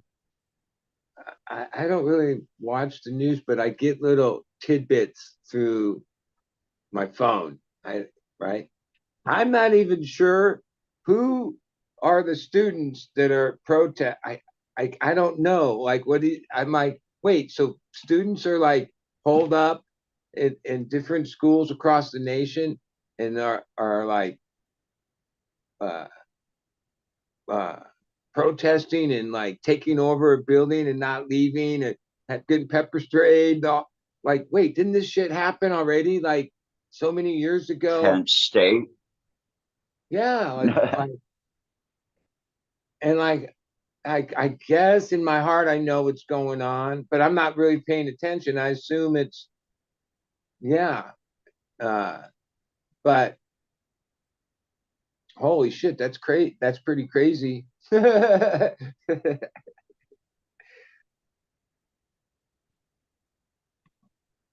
Like when you only get Oh, tidbits of the news, you're like, what the fuck? That's pretty crazy.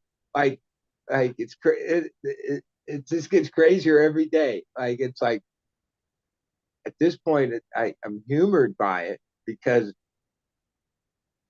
yeah, just when you think it couldn't get any crazier, wait till tomorrow. There's never a dull moment. Like that's like technology and where we went used to be. They'd have to have like a whole season of Dallas to have a cliffhanger and get the whole country right, or it would have to be things. But in between those things, there were normal days, right? I remember them like where there wasn't like it was just normal day, right? It, in the last so many years, we've come to this thing where there's never a dull moment. Like it's no, we don't just have regular days. No, we we call it TIT here in Thailand. This is Thailand, meaning anything and everything can happen.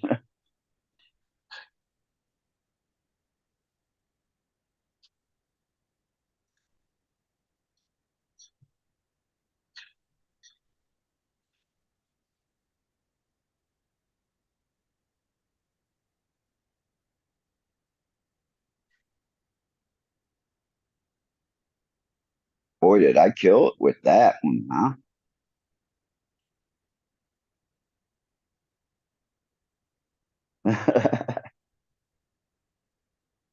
Sorry, guys.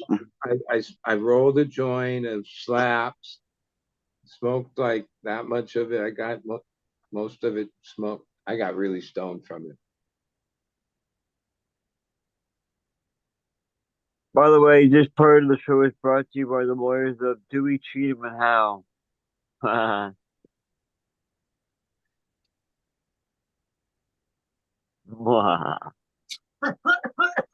Just kidding.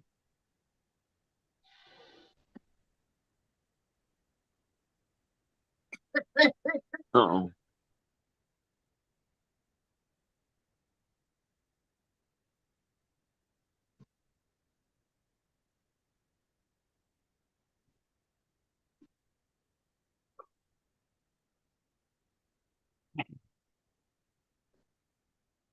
It's already 101, and it's only 11 a.m.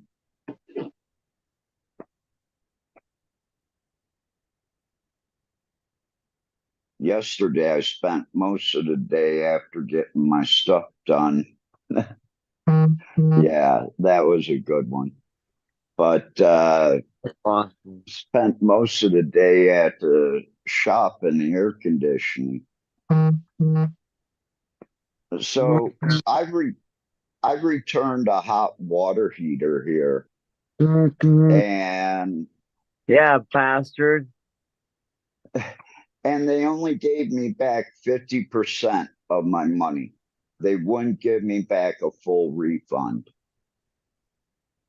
And I'm like, I only bought it 3 months ago. I said the Right. inside fuse keeps on popping on it. And I called my electrician, and my electrician said it's a bad unit. Well, Now, how much we'll of give you this your money is back. your flooring? And like if a Thai person went in with the same thing. Exactly. Well, okay, but isn't that to be expected? Well, not really. Not when you're dealing with a, pretty big company. Yeah, But well, yeah, a mom and pop store, yeah. And that's exactly what they did. And I told them about it. I told them that it was unfair because if a Thai person would have brought it in, they would have gave them back the complete refund. But because I'm a Westerner, that they screwed me. Like I went in to buy a completely different water heater, and they kept on telling me, no, they didn't carry that brand. They don't have them. This is after my electrician tells me that, yes, they do have them and go buy them from them because they're the cheapest. Well, they had them on the shelf, but they had a bunch of boxes stacked in front of them. It wasn't until I moved a couple of boxes after I already made the purchase that I found those. And it was like, I already bought this one. I'm not going to go through the hassle. But I said, you lied to me. You have them right here, and you told me you don't carry them. So I left a nice little Google Maps, review for them. And that seems to affect their business a little bit. Yeah, good, bastard. Like if you do it to a restaurant, there's a good chance that that restaurant will contact you and invite you back and try another meal on them. That's happened to me a couple times, once in Cambodia. I've never did that. Yeah, I had a really bad problem with a restaurant, and the owner contacted me the following day and said, "Are you still in town?" And I said, "Yeah." He says, "Come by tonight. Dinner's on me. I'm sure you'll have a much better experience. I'm so sorry." Huh. Did you go? Yeah, I went. How was the food? Better? Oh, yeah, it was better. And I found out that there were a couple people sick, so they had people filling in. Hmm. So I'm sure one of them probably cooked my meal that night. Yeah. You Ow. know, being a cook is one thing. Being a really good cook, you can do two, three orders at a time. Where if you're not a really good cook, you're doing like one order at a time. Yeah.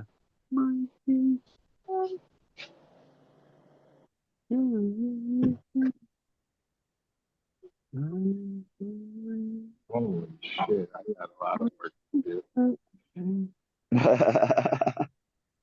Like 2 weeks ago, these plants were like 18 inches tall.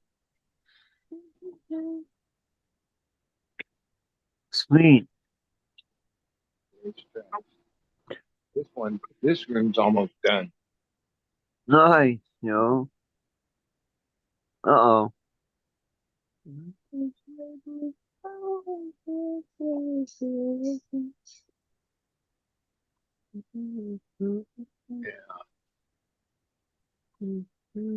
Yeah, This look needs all nice. everything below the trellis has to come off. So it's like probably like an hour and a half, hour on each tray. You just got to get in there tediously, take all the sucker buds off, like this whole branch. That's what I was about to All say. these, It may be easier like to take the scissors in and just cut all the branches I, underneath the tress everyone's off. different. I use like a razor blade, and I usually change them because I like them really sharp. But yeah, you got to be fucking accurate, and you just can like scrape down the side, like technique. Like when I try to show people, or like the yeah, that's like I've been doing it a long time. I wouldn't like tell somebody, yeah, get a blade and do this, because most likely, yeah, you'll cut the fucking thing off, whatever. But yeah, I've taken the some reality is, 3 foot even tall though plants down we to didn't 2. always do that, we wouldn't always do this. We would have some lowers and smalls and stuff, but then, yeah, things change. But we, like in the last couple of years that we've been spending the time to, at this stage, take everything below off. Oh, you get the buds on top are bigger. I mean, it just makes sense. I've always heard that, but like, yeah, you can um yeah, it's not like, oh no, actually yields went up when we did that. But it's a lot of work. These were already all cleaned up and like, yeah, defoliating all that is a bunch of work, and then it'll need it again. Like Your camera's done, bud. yeah, they'll just keep putting out more. Take off all the leaves or most. Well, no, that's the thing. You don't take off all the leaves. You got to leave critical leaves on there. But Your all of a camera's sudden, off, you'll look bud. at it another like week later, and you won't even be able to tell that you defoliated it. So like, come back. You have to do it again. Yeah, I don't know if you know your camera's off. Oh. Oh well, then you didn't see what I was showing you. And then in veg, Yeah. you think, well, I think that the one room is done in the week. And so these, they're only like, I don't know, they're not even near a foot tall. They've already been topped, and yeah, they'll be like maybe this tall when we turn them back, like this tall, and then they'll end up being, they'll grow right through the trellis, and all of the action happens in the first 2 weeks of flowering transition. Like that's action time. Make or break your whole thing. The quality, the yield, everything happens in the first 2 weeks of The flowering. night worker. That's just in my setup. That's how it works. Working the night shift. The night worker.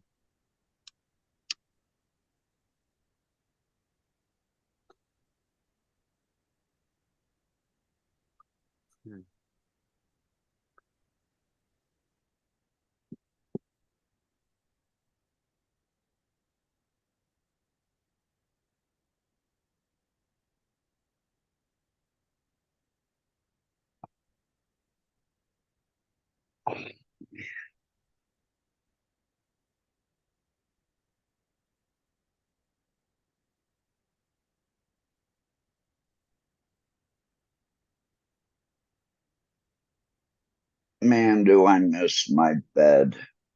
Yeah, Just sleeping on the fucking floor on a folded over mat just ain't doing it. that sucks, man. Yeah, well, it couldn't stay here any longer. Yeah. I still have a refrigerator too that I need to get rid of. The refrigerator is the only big thing at my house that I need to get rid of. Uh-huh. But I tell you what, I'm going to use that sucker until the last day I can. Giving up my bed, that was not the best thing in the world. But when you could only get a truck for one day, you take advantage of it.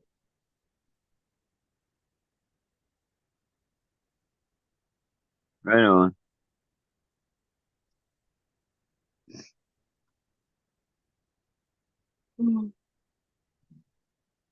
Yeah, I moved a lot of shit. I moved those lights that day. Man, did that suck pulling up to the shipping company, and the lady that's working the shipping company is like,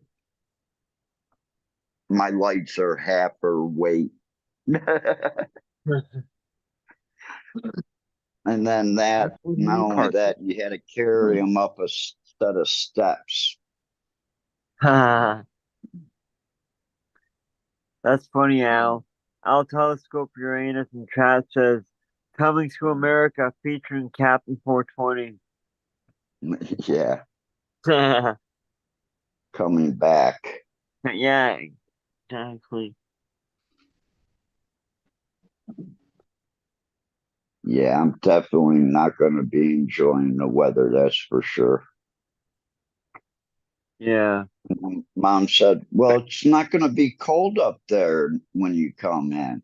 I said, no, it's just going to be 120 degrees. Yeah. And Later. come on, for me to have an air conditioner where I'm actually staying, my mom would probably have me come out and hire someone to install one because it's literally like on a third floor. And she would think that would rip the window out or something.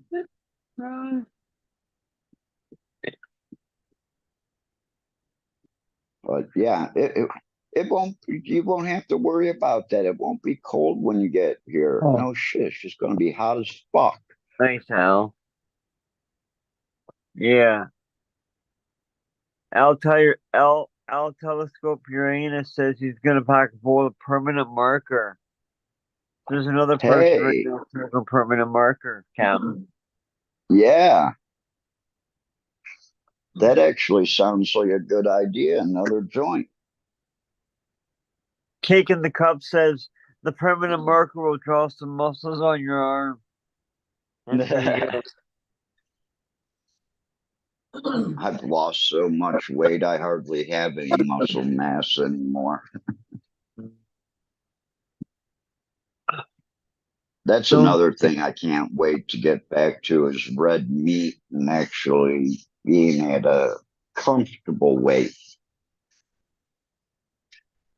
I just I bought a wasn't, pound of bacon today. yeah. Can't wait to cook it up tomorrow. Mm. You can buy fresh pork over here, but to buy cured pork, yeah, that gets expensive. Yeah. Yeah. Well, every night at 1 a.m. down the road from me, there used to be a big market, but now there's only a couple places out front that actually set up with food during the day. Uh-huh. And at 1 o'clock, 2 o'clock in the morning, they're out there Good boy. with a hog every morning. And they butcher up the hog, and it's basically sold by 5 o'clock, 6 o'clock in the morning. Yeah.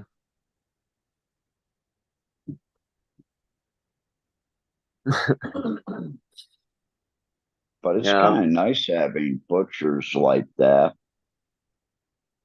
Yeah, for sure. Hey, what the fuck?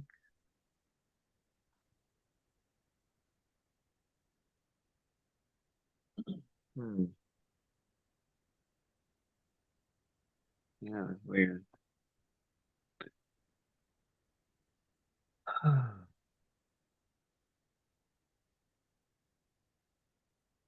Oh, there it is. Try this again.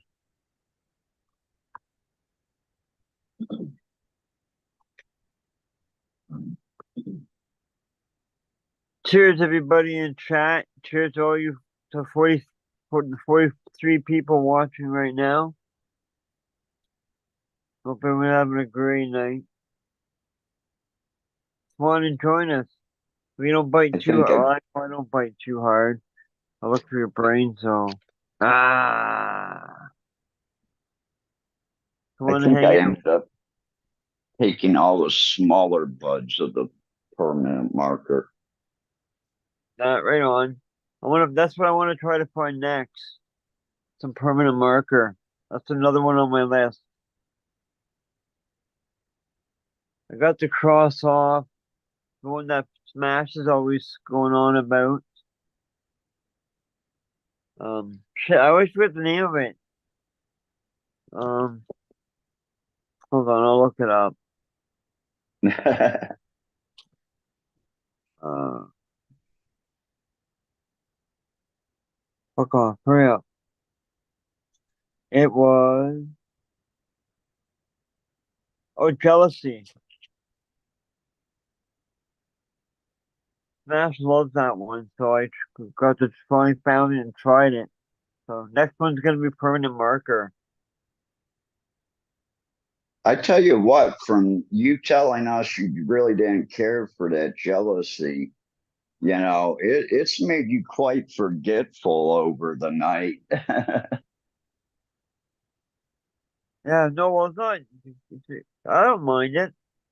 I'm gonna try it again though. I'm just gonna. I usually try it 2 or 3 times from different people just to get the range.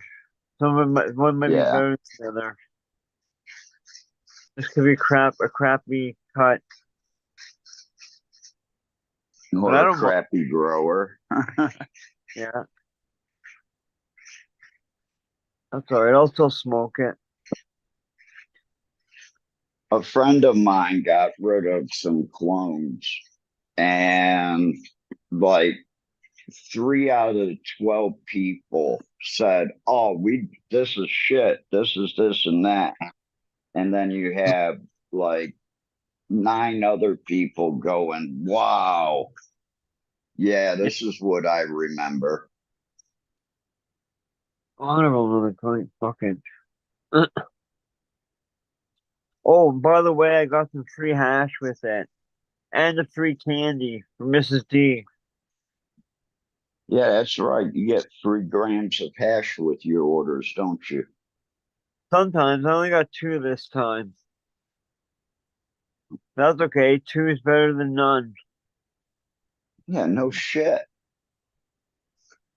Yeah, man. Awesome. Now what's this one? This stuff stinks. I love it. And another time,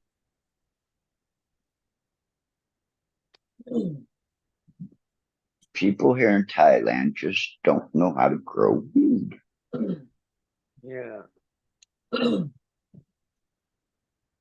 Well, this is the permanent marker, the Apollo, uh, the white burgundy, and then I left like 5 other strains there.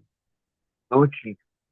These are the only ones I can put into grinder and not have to worry about having a seed. Now, how can a garden that I help take care of not have any seeds, but everybody else's garden has seeds? You know what? I'm trying to think. Yeah. You know what? I'm starting to think they fucked up. I think they fucked up, eh? I think they give us like something better. They gave us the wrong. They didn't give us the one mochi. I'll have to check the other one, but this one isn't mochi. It's not, that's awesome. Hey, maybe you I got like, the long time discount. yeah. I like how it's trimmed. This stuff's definitely machine trimmed. You can tell. Yeah, you can tell here in Thailand. But that's okay because I don't pay for the loss. Over here in Thailand, you get pictures of people showing like they're they're wearing black gloves and they're digging into these bags of cannabis to show, on like videos to sell. Yeah. And they're grabbing handfuls of this bud and they're wearing black gloves, but there's no trichomes on their gloves as they're going through these bags. Oh God. And it's like, okay, there are totally no trichomes to that because my friend's going, what do you think about this? And I say, well, look at his gloves. There's Hmm. no trichomes, and he just dug his hand into there twice.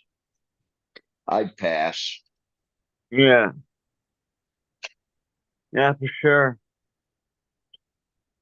And then you see the keef that they have here, and it's green. Oh There's a no. lot of green keef here. Oh no. Yeah, so that tells you that they're rolling it across the screen, just like beasters. I do have to say, the permanent marker is one of those strains that could be very deceptive when you grind it up. Hmm. Oh yeah, eh? Right on. Yeah, So at least the one I'm growing here. so it fluffs out. Yeah, Nice. I like that. like I put enough in the grinder where it wasn't tough to even turn from the beginning, Oh. and I'm gonna have extra from my joint, actually quite a bit. Blackwater's good. And Cincy Star's good too. All those are good, Al.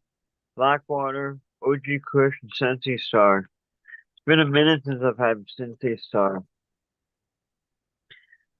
Well, about 130 days. It'd be less than that. My friend actually has some clones going, I think. This So Saturday, maybe we'll be at 110. right on. This If Saturday, not, I'm sorry. it's okay, Cap. Go ahead. I know I have some Sensi Star seeds to pop. Nice. Yeah, I like Cincy That's Star. that's gonna be one of my males that I go back to. Also say, right on. Yeah, I'm probably gonna hit it with a lot. A lot of stuff are gonna get hit by the Sensi Star. It's from the bomb. This Saturday, is the next episode of Strain Hunters in Thailand. Yeah, I can't wait So because it's gonna be Shanghai. They'll be in Shanghai where you are. yeah, I never heard of them even coming up here. Yeah. But No, that's good. yeah, You know, they, they had a ganja cup here, and King's Juice took first and second place. So Greenhouse actually won the first ganja cup here in Thailand. If I mhm. would have known, I would have rushed shit. I would have had shit in it if I would have known I was going up against Greenhouse. Yeah. Yeah, I would have put some fucking funk into this town. Yeah, dude. WWE needs We'd, to I, there. Huh. yeah, to win over King's Juice, I've got some of that here. You know, I think it'd be an awesome plant for Sea of Green, but besides that, Hmm? it's all right, but it's got that citrus to it. Yeah. I want to try the full gas one. Uh, um, shit, I forgot what I was gonna say. Oh, I got one here of full gas that's actually citrus, a lemon terp to it. I haven't even smoked any of it yet. ew. Yeah, I went there to you my go. Full gas. okay, full gas. Nice. Didn't have any bud all day yesterday, and my buddy that I go to sometimes, he wasn't around all day till late last night, so I finally got something from him. It was like total gas. It was crazy. And then I ordered this stuff here, that pink man's goo, and it smells exactly the same. It tastes better than the other stuff that I got from him. You guys for way less. It's awesome. I like that pink man's goo. That's a good strain. Well, yeah, it's goo, so it's probably half gooey and crossed in there, or half goo. Yeah, something There like are that. there are two different. I have to look it up. It's rolling joints, rolling two joints. Before I smoked two joints before I smoked two joints, and then I smoked two more.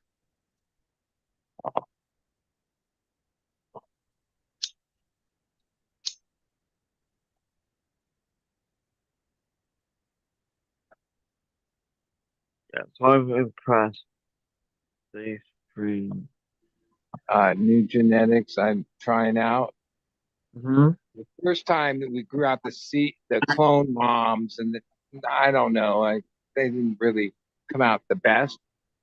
These plants were like in cycle as far as size. So this one, and it's super like I couldn't even describe the terps, but there's Larry OG, which is green, like everything else in Lime our green. article seems to be different hues of purple, like cheetah pit, uh, apples, bananas, slaps, grape gas. But then, okay, the Larry, it's a green weed. There's no purple at all. Then next to it is garlic breath, which is Oh God. thick. It like grows more like I don't know, taller, spikier, but super resiny and pungent. Like you can smell it just being next to it. But Mm-hmm. then the one that I think is the best is this I-95. Like it came out, didn't stretch like some of these stayed pretty short, but No, it's not going to stretch. uh, and then next to it is cookies and cream, which yeah, it has that purple thing going on, and it's pretty thick too, though. Like, and I then bet you could turn that I-95 purple. flaps. But right in the middle is a Bubba Kush that pretty much was that tall when it came in to the room. But it's like super fat and cushy, green. Like so many of the strains that are happening these days are like have perps. Like it's I kind of like that a couple of these are like green. Like you know, even Is though your the Larry OG a light colored green? Not a dark, but like a light color? I don't know if you'd call it light colored. Let me see. Yeah, I guess it's light. Yeah. These pictures don't do because it's under HPS, but it's super dense and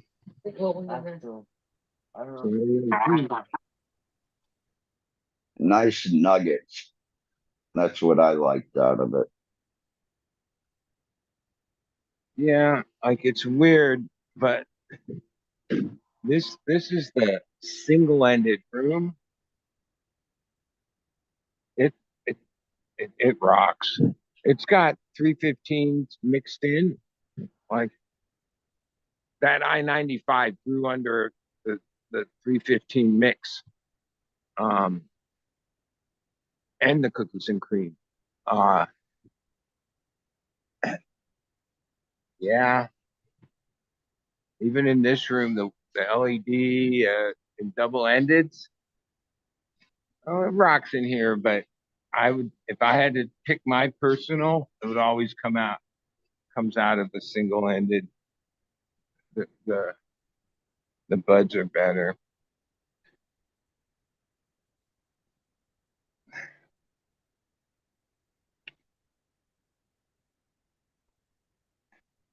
Not necessarily like double ended. You get a pretty good yield off of them, more penetration, I guess.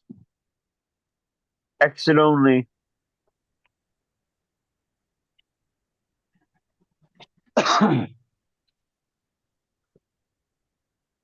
Yeah, my personal garden's probably end up going to be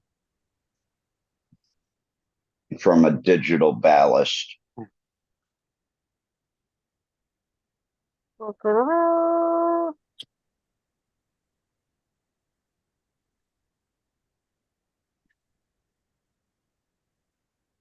But I can also deal with that little extra heat too, where I'm at. Because sometimes that cuts down on the cost of a heater in the grow room. Or what? Not in the grow room, but outside the room that the grow room is taking the air from. Because I've left the heater in the grow room before and dried the fuckers out. A 3-day watering went to like 18 hours.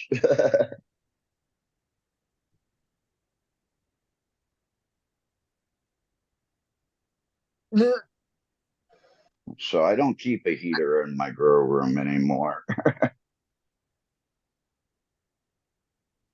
Mm-hmm. I like the idea of the lung room. No, no, no, no, no, no.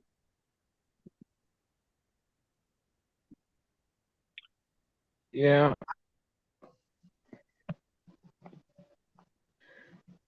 I'm always amazed when I see some people's gardens that aren't like sealed or using AC and DQ and CO2 and all that, but they don't even move air. like they just like have like an oscillating fan and there's no exchange of air. Yeah, I like, oh, you want better air. Plants need air. They fucking need air. Not like in a sealed room, oh, we got carbon filters that just clean the air or whatever. It's not really this guy's smell. That's not the issue, but that AC, split mini, CO2 is important, and dehumidifier is important.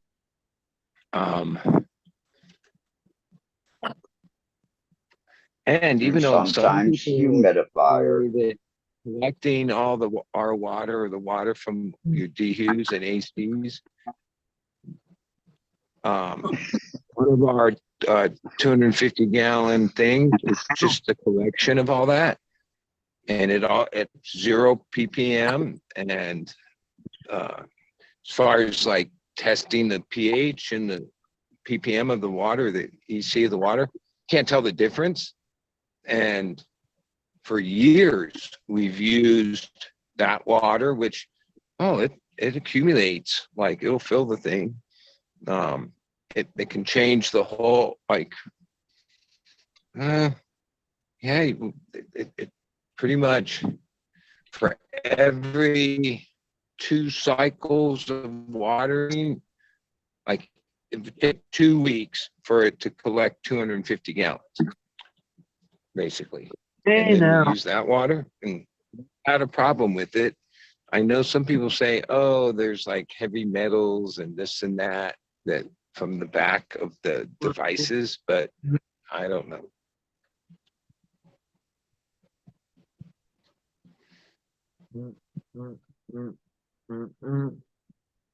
Well, I could see a corrosion happening on the metal fins, but if you're taking care of your equipment properly, you shouldn't have that. Well, but Because that's you not the are water you're supposed to collecting. clean those It's for a the while. device and a split mini. It's just the head unit, and it's just condensation in the head unit. Yeah. Actually, mine's got a like a run dry on it. It doesn't put out all that humidity. That's how I'm able to keep my pot out on my table for part of the year when I'm running the AC. As soon as I turn that AC off, though, can't smoke that pot in like 3 or 4 hours. It's wet as shit.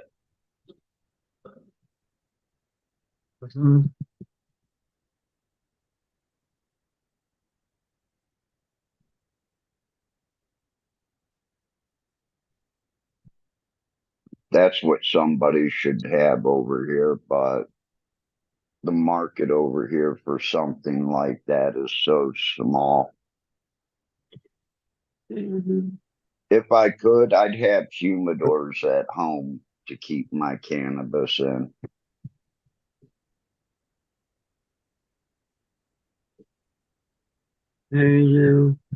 About growing I your own.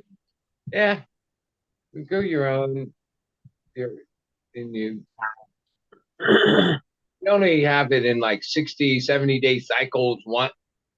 Well, even in that, it's still like, yeah, you're not really saved. Like, I don't know. I'm always smoking like pretty much fresh weed.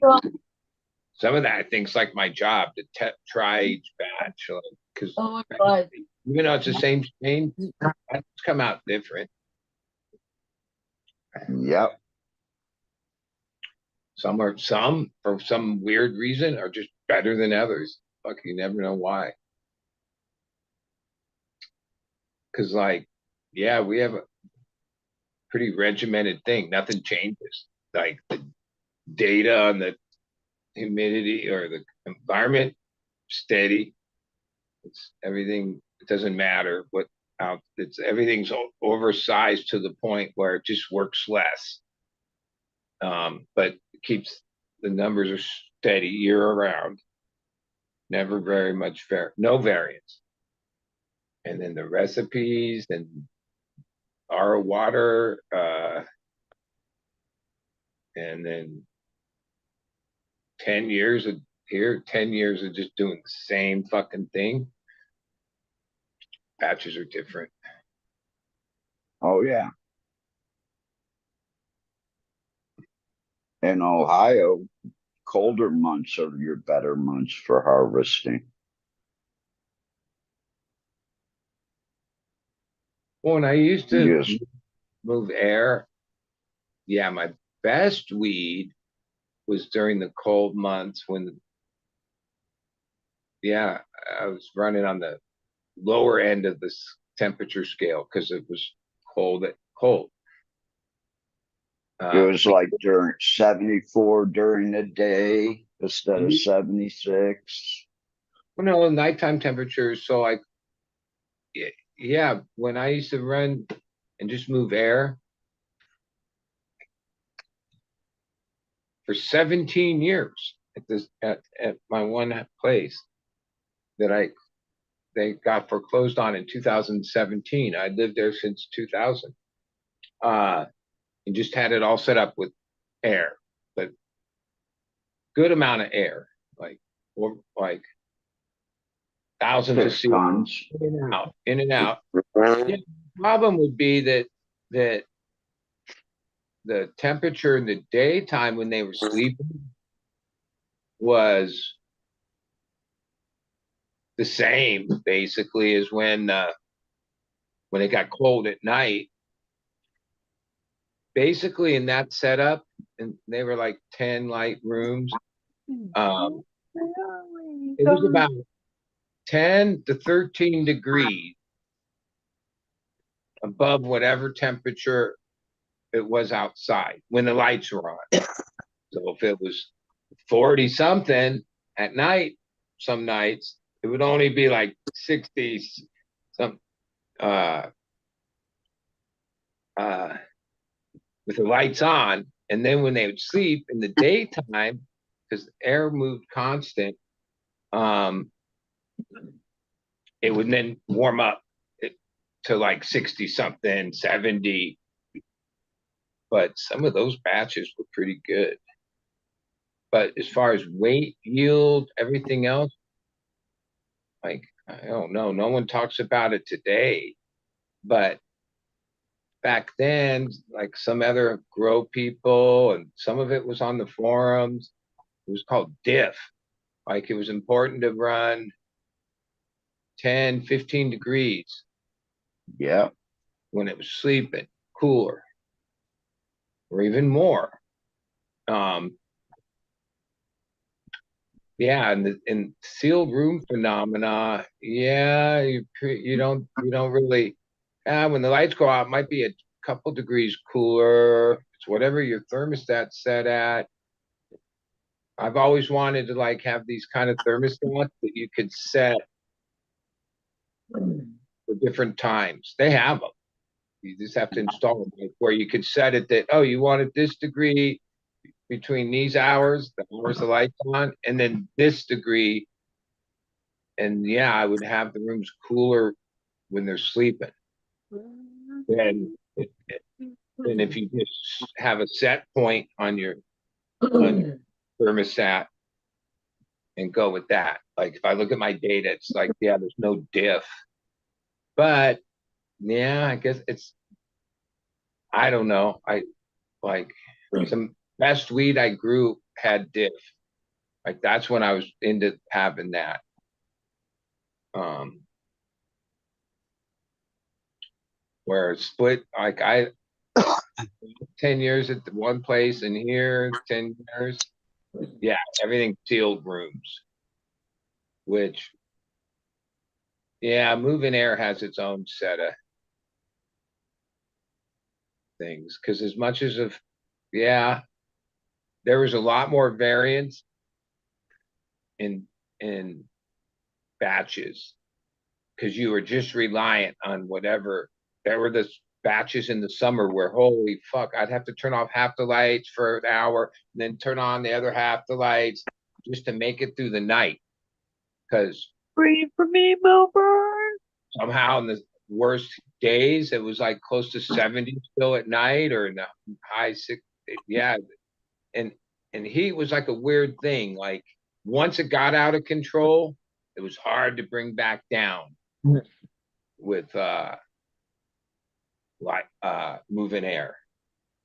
Like there was like a once it got them into the 80s, it would just start climbing, and then there wasn't much you could do. Even if, because some of this would be, oh yeah, the sun went down, you had to run 12 hours. A lot of the times then I would play with the times 11 hours. on later, because early morning, like, um, yeah, I grew up a bunch of Afghani and we cut it down to 11 hours. I didn't use CO2 anything. I just moved air. Like whatever it felt like outside, that's what it felt like in the room. Because yeah, they were just like bedrooms. I don't know how many square feet. They weren't the tiny ass bedrooms. Um, but yeah, I'd move like 2000 CFM in and 2000. You had to have equal. And as long as it was equal, zero static pressure. Yeah, like even why I didn't ever have to worry about filters or it smelling.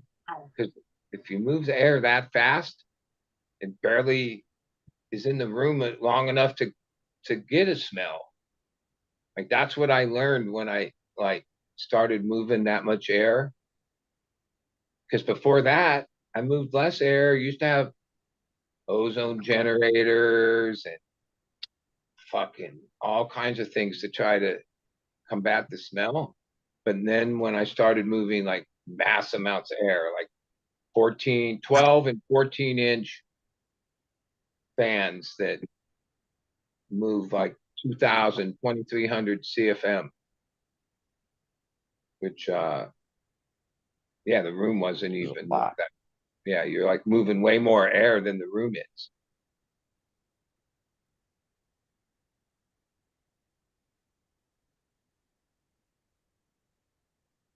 That is where I grew my best weed, for sure. I tried to make sure that my flowering rooms always had between a 6 and a 10-degree drop at night during flowering. I mean, learn how to deal with the sealed rooms. That's common today. There's, like I say, then there's year round, you don't have as much problems because much as I grew my best weed under that circumstances, oh, there were times when different temperatures, I didn't use dehumidifiers, nothing. I just went with whatever the air was outside, but excessive amount of it.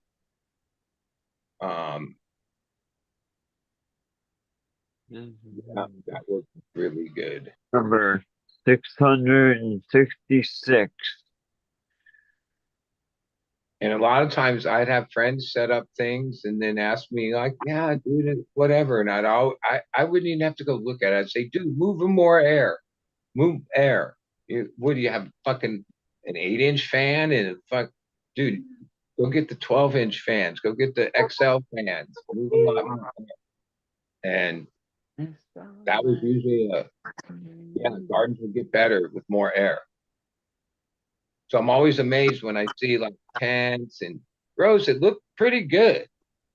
Plants are alive; they're not like dying or anything.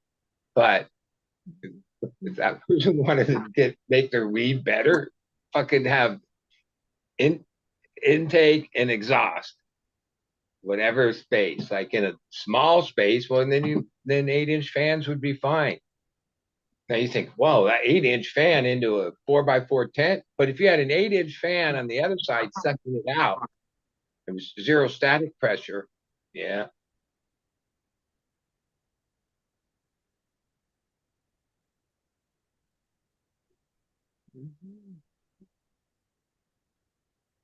That to me was always like a good tip.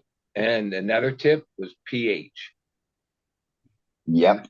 related hydro, so it's really important. But mm, I know sometimes you hear people say, yeah, I fuck having a pH pan. I don't need to know my pH. Da da da. Well, all right.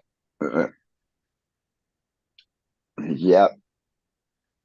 I I'm mean, sorry, I have a pH pen and I double weight what you get.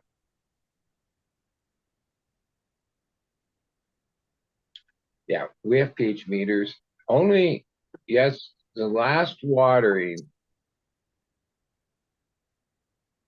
I tested the pH in flowering 5'8", 5'9". over a year. And guess what? It was exactly what I thought it was going to be because,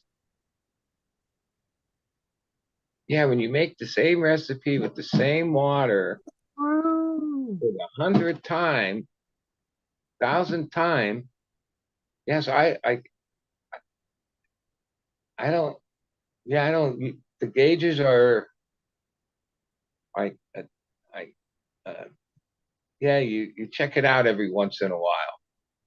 But if you make the same recipe and it comes out the same way, well, then, and it over those amount of days, uh, like in RO water, yeah, you got to bring it up a little. Like if you're going to run it more than like 2, 3 days, which ours run like 5 to 7 days. Um, Now I used to use tap water. My other place, oh, it was the opposite.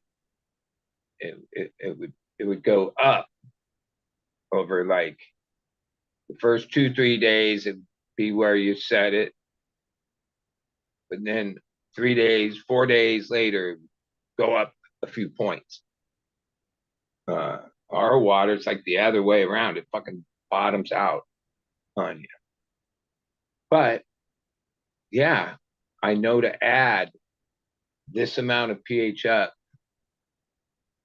2, 3 days in. Well, I don't test it because I like that recipe's like proven.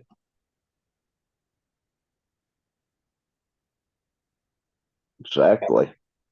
When I was using tap water, and it was like a known thing. If you followed their website, they would tell you, or there'd be like a notice.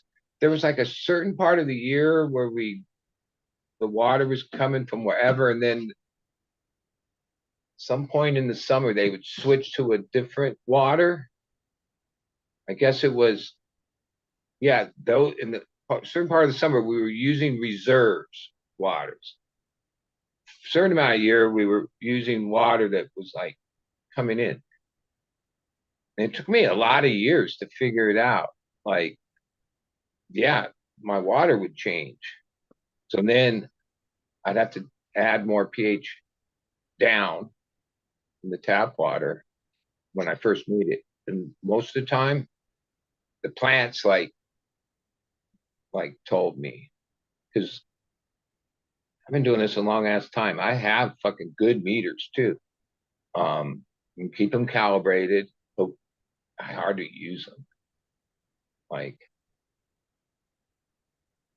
um, like I say, you make a certain recipe a certain fucking way, and then that's it. Especially in RO water, then that's it. After like checking it for the 10,000th fucking time and it being exactly what it was the last time you put X, Y, and Z in the water, and then like you get to a point where why check it? I remember I used to check it like fucking religiously when I made it the next day because that's how I learned things. But a lot of times pH is the thing. Like when I guess you deficiency in hydro. See, like I'm in hydro because your recipe can be full rounded everything. But if your pH isn't right, then there's a fucking basic science uh, graph that shows you pH and all the macro and micro elements that are required for growing. And their uptakes at those pHs. At the pH. And Yeah, even why I veg at 6.2, but I flower at 5.8, it's because of that graph. You like, oh, because as it scales each point, which wait, I'm not good explaining all this shit, but 1 point, a tenth, is actually magnified of what it is. So like the difference between 5.7 and 5.8 is pretty big. Yeah, the, the availability of things change with the pH. And that's important. Exactly. I think And that's when you're important. using RO water, remember that, you have 15 different micronutrients that need to go into that water too. We're using tap water, a lot of those micronutrients are still in there. Yeah, there's that part. Yeah, for sure. Um, yeah. Like why like RO water will like within 24 hours bottom out. You can have it set at 6.2 and everything's good. And then if you let it sit overnight or a day, oh, bottom out to like 4 point something just on its own, even with the nutrients, everything in it. Because it,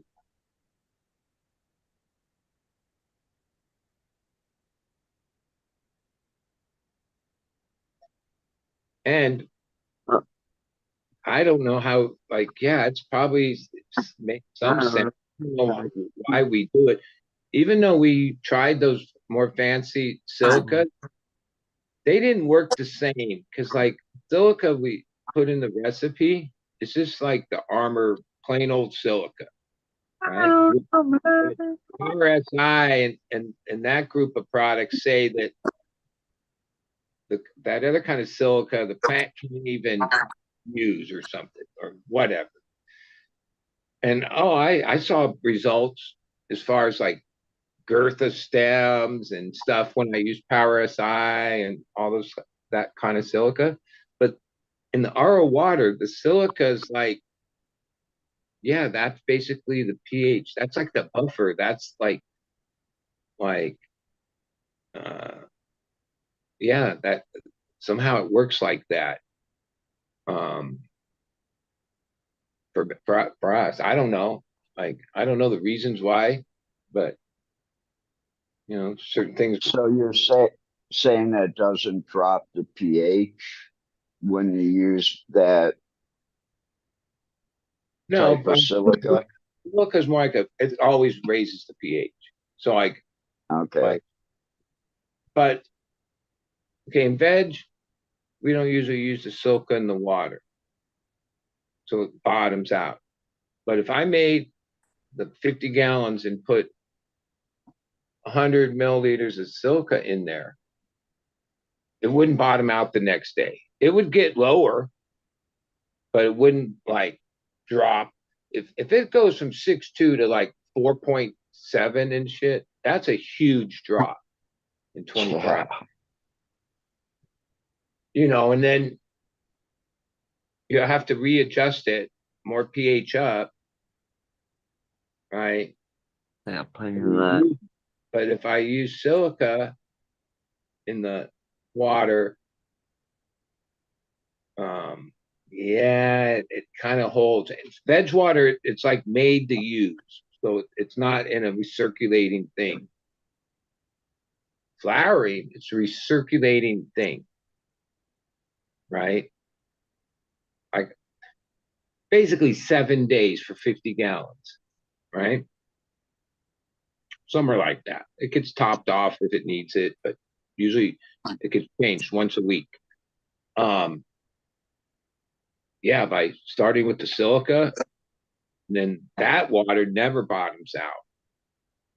Like and that recipe, I guess it's enough things in it.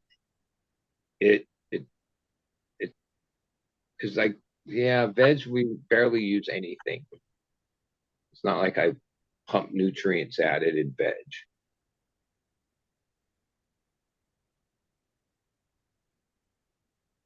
I think we use like the 3-part at like 20%. Like so little, it's barely in there. That's all it takes. Yeah, man. I use 5 different products, and one of them go from veg to bloom. You don't need to use a whole bunch of different fucking products to grow really dank weed. Now I've been sampled, I've fallen for everything, I've used a bunch of different things. Nah, like it gets down to the macro, micro. That's basically what the plant needs. And a lot of those other things, yeah, nah, not Yeah, necessary. a lot of it's a waste of money. I'm out of here, guys. Have a good night. I made Bud the host. Don't forget to tune in tomorrow for the safety meeting, 12 o'clock Pacific, 3 o'clock Eastern Standard Time. Later. All right, D. Peace. All right, I'm muting because I'm gonna do a dab. Man, I wish we had that safety meeting this morning. I was up at 2:30 again. But luckily, I went up to the cafe because they're open 24 hours, and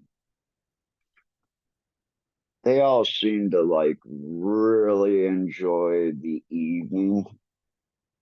They like to consume a lot of mushrooms. So it was pretty fun. There was about 6 people. So got to hear some different music,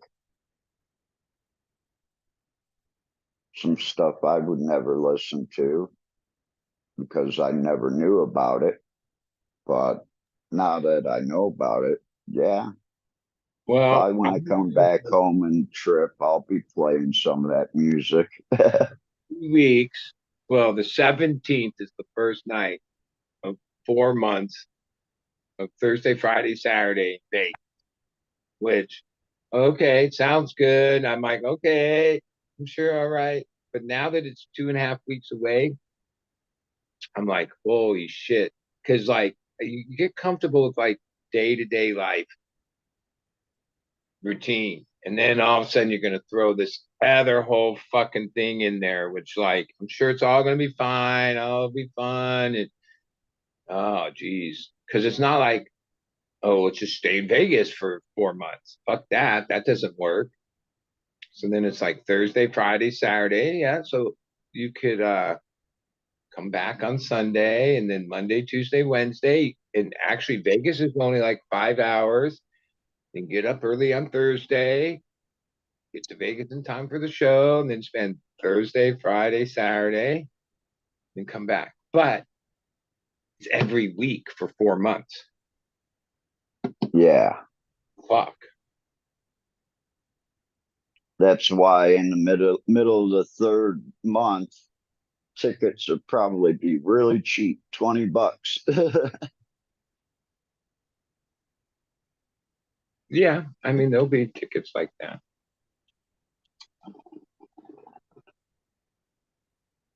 But I don't know.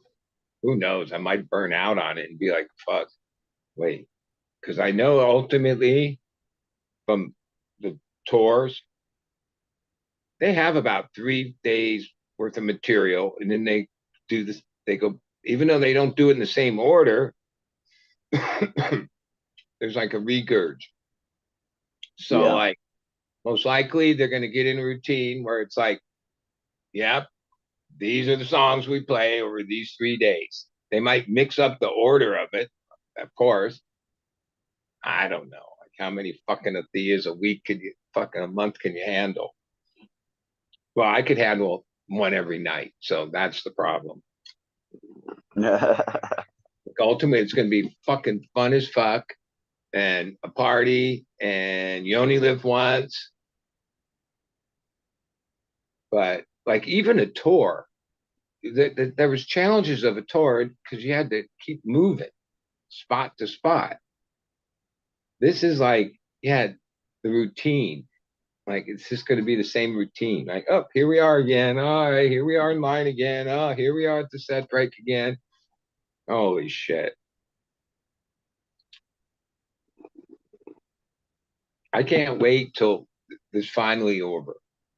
Because like since 1978, that's been my main priority. And it just never ends. Like you think, oh, Jerry died, it's over. No, we've gone longer with without Jerry than fucking they were with Jerry. Not quite, but we're getting close. It's 29 years. yeah. And Bob Weir posted a happy birthday to Willie Nelson, who turned 91 a couple days ago. And in his post, he said, "Yeah, I just hope to be able to keep doing shows when I'm 91." I'm like, "Holy fuck, dude! You're only 78. Like maybe this thing could be a little quicker than that, because there's a lot of other things I desire to do in my life, even travel, the other just do things. But when you're like a committed deadhead, oh fuck, dude, it just never ends, dude. Oh wait, you know how many endings we've been through? Like 2015 was Fare Thee Well. That was supposedly it, right? No. Last year we went through the whole final tour. Oh my God, tearjerker, the last shows in San Francisco. No. Uh, Luckily, because I have good information, I knew it wasn't the end last year. But like 99.9% of the people went to these last shows and like went through this emotional thing, thinking, this is it. This is the final. I, when it was ending and all that emotion, I knew already that the spear was on the thing. Like that wasn't over. I told people, but yeah, When Phil was there, it was completely different. Without Phil, well, yeah. I just don't have that desire to go see them. Phil's at the Warfield on the 9th. I'm trying to Yeah, maybe do that. I'm trying to go to the Stones in Phoenix on the 7th. The Stones opened their tour in Houston over the weekend. Yeah. but I mean, without Phil, I don't feel like a connection anymore without Phil. Well, yeah, obviously I'm a Phil head, Phil zoner. Uh, I but mean, Bill's the only one that I don't see on a regular basis out playing solo. and yeah, I mean I've accepted that. Yeah, Phil, like things moved on. Yeah, and Phil's like tapering off. Not yeah, and even the few shows he does, yeah, he's 83. Not everyone ages the same because yeah, I saw this thing Mick Jagger, they they do something where they can tell you how many miles during the whatever, I think it's 2.5 hour show, the Rolling Stones. He runs 12 miles during the show because like he just runs around. Wow. He's 80. I saw clips of the Start Me Up. That was the opening song of the tour. He came out, fucking had a cowboy belt on and the fucking whole thing, right? For 80? Like, oh, I see these guys that are older, like, like, like no one compares to like what Mick Jagger could do. Holy shit, he runs fucking 12 miles during the show and never misses a breath. Holy fuck. Like that in itself is like, yeah. That's probably what's kept him alive all these years, or is doing all the shows and running back and forth. Yeah, I'm Yeah. sure a lot of it was because of the cocaine he just did, but Well, I think, all those illicit drug days have been long since over for most of these guys, but that don't mean they're not on fucking designer drugs and fucking stuff that, gives them the ability to do shit that most 80-year-olds don't do. Like, yeah, there's all kinds of, you got money, they got stuff. Yeah. And it, like I said, if you're doing 12 miles a show and you're doing, say, even 60 shows a year, your cardiovascular is so much better. And then all of a sudden, you've been doing that for 30 or 40 years, 50 years now. Yeah, he's a special. I could, yeah. Like, to Even me, Mick Jagger, come on. like, no, well, Keith Richards is like the guy that's like, wait a minute, like he was He like paid the so devil. being a heroin addict for like such a long time. I'm not sure. I know at his age, you couldn't just still be full blown heroin addict, and I don't know who the fuck knows, but uh, I mean, he's pretty weathered, but oh, he still rocks. He still fucking rocks, dude. Yeah, he does.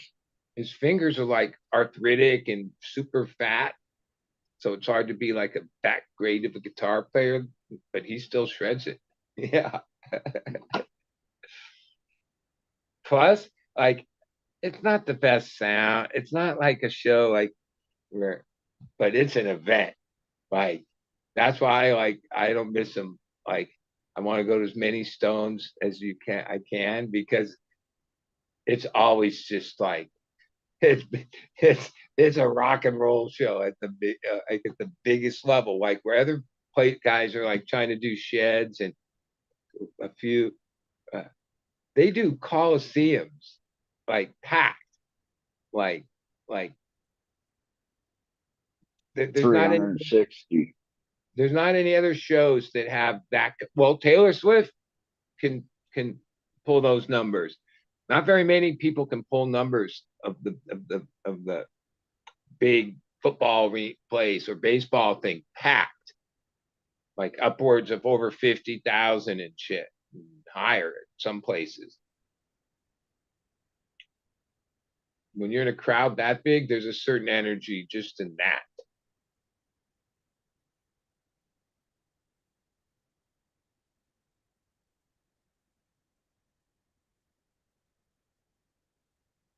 But I saw a thing because the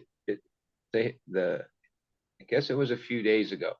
So in '77, the Grateful Dead played at Watkins Glen, or wait, somewhere out in New Jersey or New York. It's this epic show in '77. It still holds the record for the biggest crowd for one act show. Like, festivals have different with multiple acts. It was just the Grateful Dead. I think they had like the official attendance was 150,000, but people have estimated there was more like 250,000 there. There's old footage of it. Yeah, it's a wave of people. Like, for whatever reason, yeah, we don't ever gather like that anymore. Like, that record's never really been broken. Yeah, that's because the powers that be don't ever want that many people in one spot.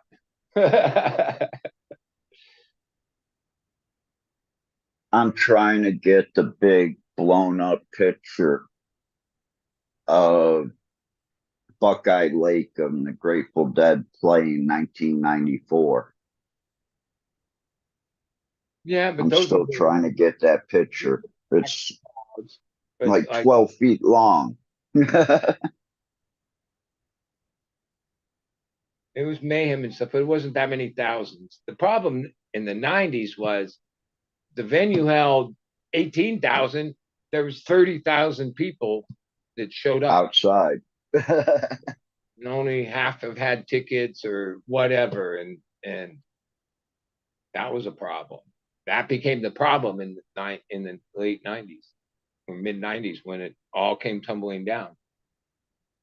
We picked up tickets that we knew were going to be like smaller shows, and didn't worry about some of the other ones. And it was like, hey, trade you 2 for 1.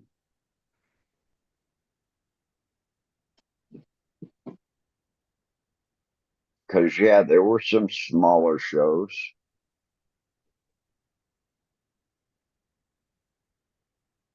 And you buy your limit on that and then trade.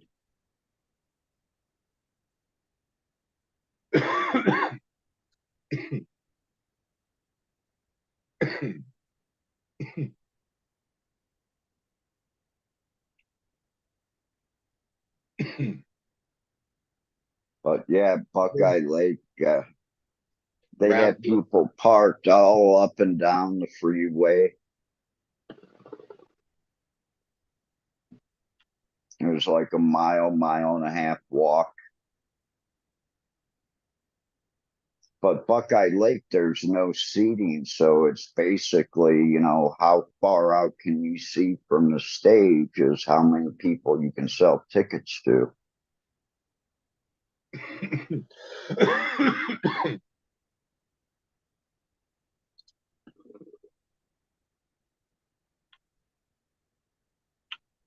Yeah.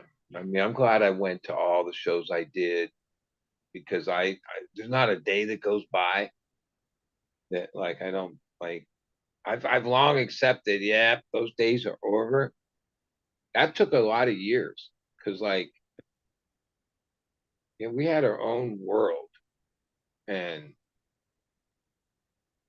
yeah, I don't know unless you like, yeah, it's hard to explain. Like I miss it so much. Holy fuck. Especially in today's time. But what I Miss the really people. oh, yeah, things have changed like that. We're in today's time. So like even back then, they didn't have the same kind of military tactics as far as the police and security at events. So that's why, like, ultimately, Deadheads kind of knew that power numbers, right? And a lot of times, most times, yeah, it was like, what were they going to do? There's like more of us than you, right? That's kind of how it was. Oh, they've long since like learned tactics and have tactics. Even like what I realized, I talked to the one sergeant dude the one night in the VIP thing. He was in the cigarette thing, and I asked him about it, and he's like, "Yeah, we use I forget how he described it, but it's like no like a high volume, high decibel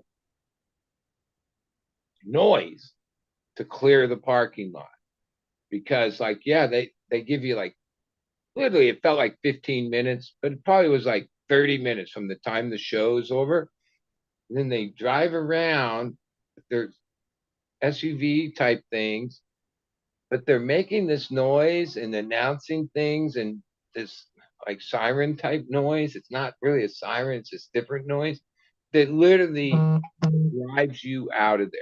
Like you can't take it. It hurts.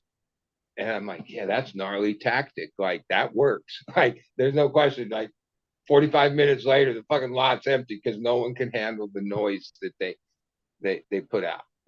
And I'm like, yeah, they didn't have those tactics back in the 80s and 90s. No. And if that tactic doesn't work, oh, they got other tactics. Matter of fact, they'll just start shooting pepper spray.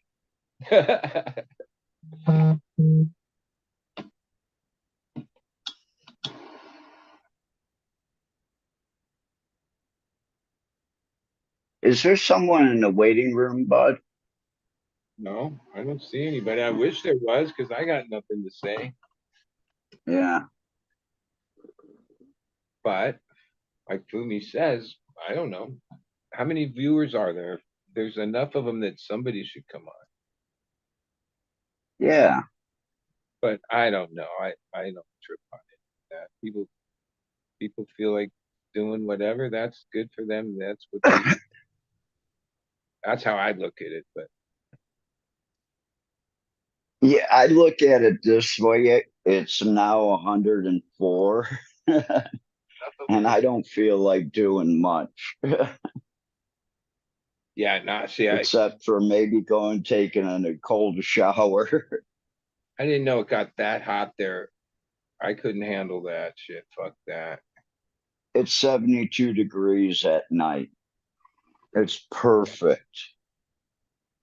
But yeah, we've recently had a spike. I mean, it literally went up like 8 degrees. We were between 99 and 101.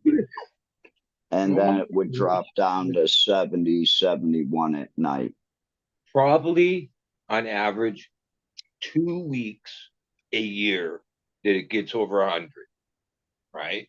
And normally it's in like 2 to 3 day little weather things that develop and then it breaks. And then might be a couple more days during the August, September time. In the last so many years, it seems like I might say there's like 2 weeks total of it. That stat might be going up, meaning if I think back, oh yeah, fuck, miserably fucking hot for a few days, a year. But Yeah, I think this year in Thailand is going to be really, really hot. now, how close to the coast are you? I'm far. See, that's the thing. Like myself, I've always lived like coastal my whole life. I'm I'm closer to China than I am a coast. Yeah. So, and a lot of times that's when I find myself at the beach is when it's like 100 degrees inland because it's never 100. Like if it's 100 degrees inland, 15 miles away on the coast, it'll just be like 80. Like some days it's 80 at the beach, and that's like holy shit. Sometimes like 84 is like a super record high on the beach.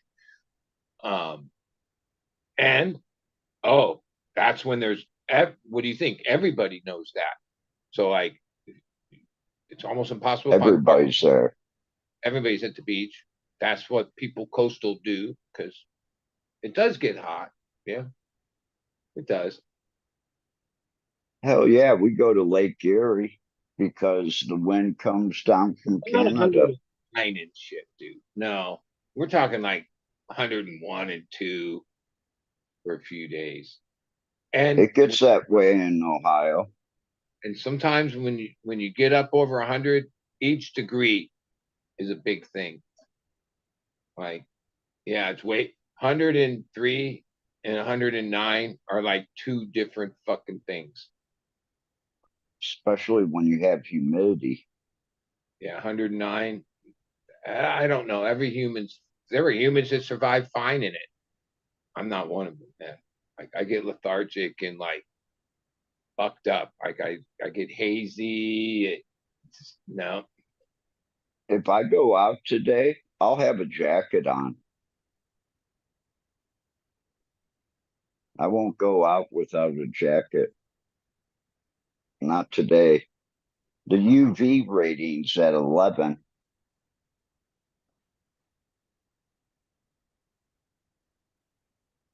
I've been out in that before at 11.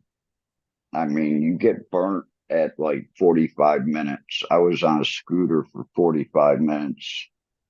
Well, and the And few times I was no, doing not something again. when it got up to 100 degrees, yeah, it didn't kill the plants, but it wasn't like the plants were happy with that shit. I think there is like And a I see tents here in Thailand that are 102, 104 degrees. I mean, they're literally 42, 44. And there's like 4 or 5 tents in a room. There's no fans pumping in them, nothing like that. well, either they'll learn or they will just produce inferior shit. That's how it will go. And they'll go out of business. Well, we yeah. got we got lights for sale.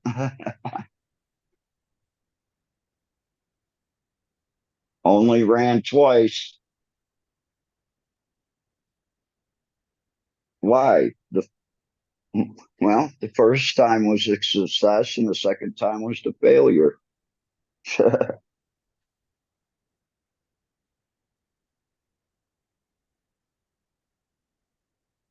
Yeah, I imagine some of those legal that have like they show rooms like 1,000 light fucking things, and they over the so many years they switch because they promote in a different company or this happen whatever.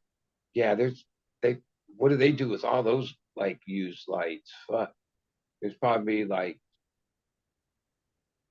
yeah, there's so many Probably extra. throw them in the trash. Well, yeah, you try to. I don't know, but when you have that many of them and you switch, yeah, they got to go somewhere.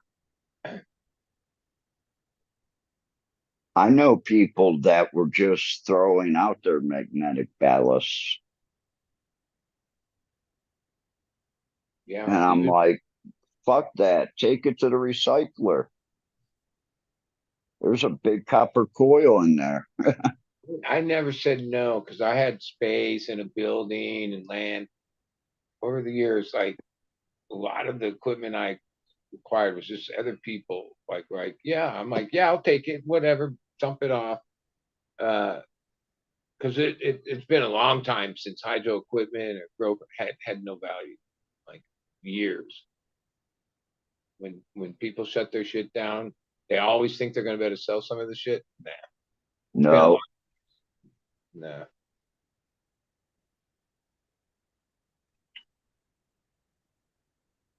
Well, basically, everything that I'm putting into facility is all secondhand because, like I said, they ran them for 3, 4 runs and they went out of business. So instead of paying $800, $900 a light, you're buying them for 250.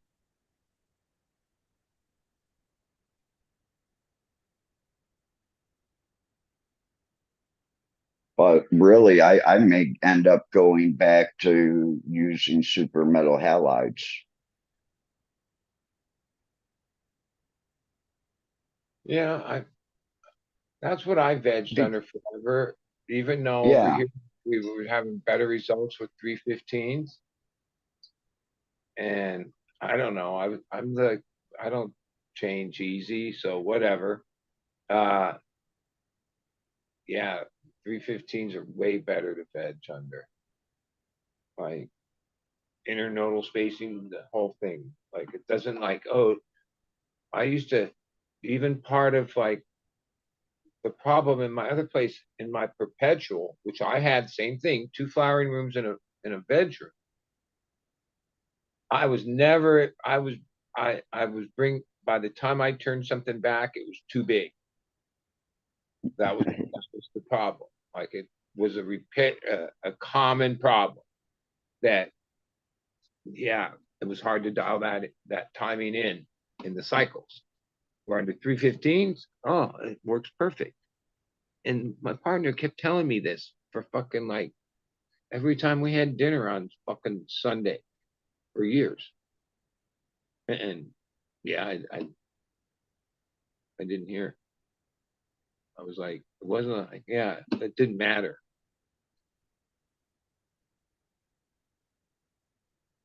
but now in these days it does. Yeah.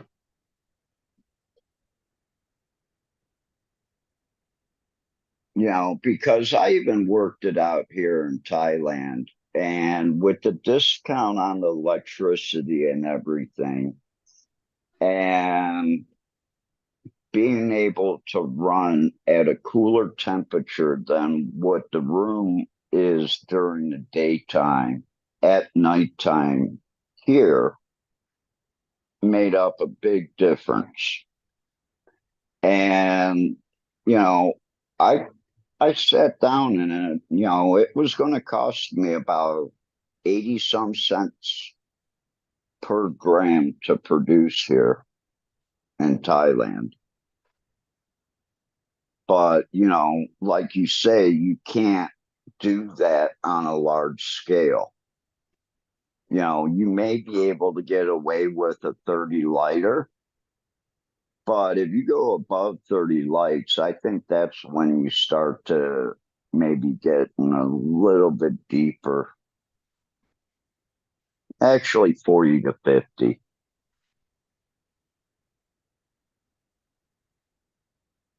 That's a lot of work. Because you guys only run what, like 32 there? Not even. Like that's part of the thing. Like the more you scale, then yeah, look at the market. That's like every wait, like it creates this. It's easy to compete against that market, but yeah, they're just into like producing like massive amounts of shit that they don't even have a market for. Yeah. And I mean, you can only walk into so many shops and see the same strains grown by the same people. That's It's what happened in Amsterdam. been a while, but maybe it's almost 2 years ago. I saw some data from California or uh, from the state, like the sell through percentage, and also there's like stories out of Canada every year that the amount of weed that is destroyed, like due to expiration and whatever, is like double the amount that they sell a year. Some like crazy numbers, right? Like I forget what content had like when that's a story that was put in the media in when annual report that like I think it was like they destroyed over 1 million grams or whatever measurement, but they only sold like 350,000. So wait, you destroyed 3 times as much as you sold through? That seems like a big problem. Well, I'd rather have it destroyed than, dumped into the market. Well, part of that story was how much of that doesn't get destroyed and gets backdoored back into the market, but no one had proof or whatever. But it seems, but that's how they do control other ag markets and stuff. So if there's an abundance of something, then they can to keep the price a certain way, destroy a certain amount of a crop, or keep it off the Oh, market. we had a bad frost. Well, I mean, That helps out the citrus. I think with wheat it's that way. Like, oh, sometimes they actually destroy some wheat because, um, yeah, it'll fuck up the market. It should destroy a lot more. Like in Michigan, if you're selling to medical dispos, but your weed doesn't pass, you can move it right over to the rec department and sell contaminated weed through the rec department in Michigan.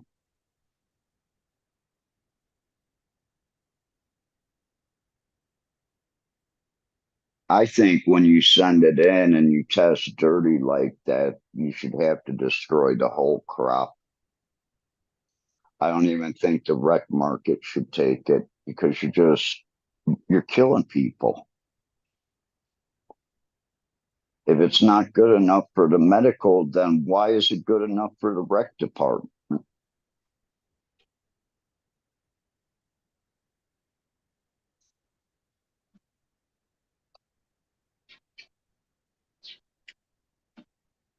I hope Ohio doesn't go that way. I wish Ohio would have said, okay, now since you're recreational and we're saying sometime at the end of July, we're actually going to be giving out these permits for these stores to open up, you know, How about letting the medical dispos right now take care of the rec weed in Ohio? At least some of those are owned by people in Ohio.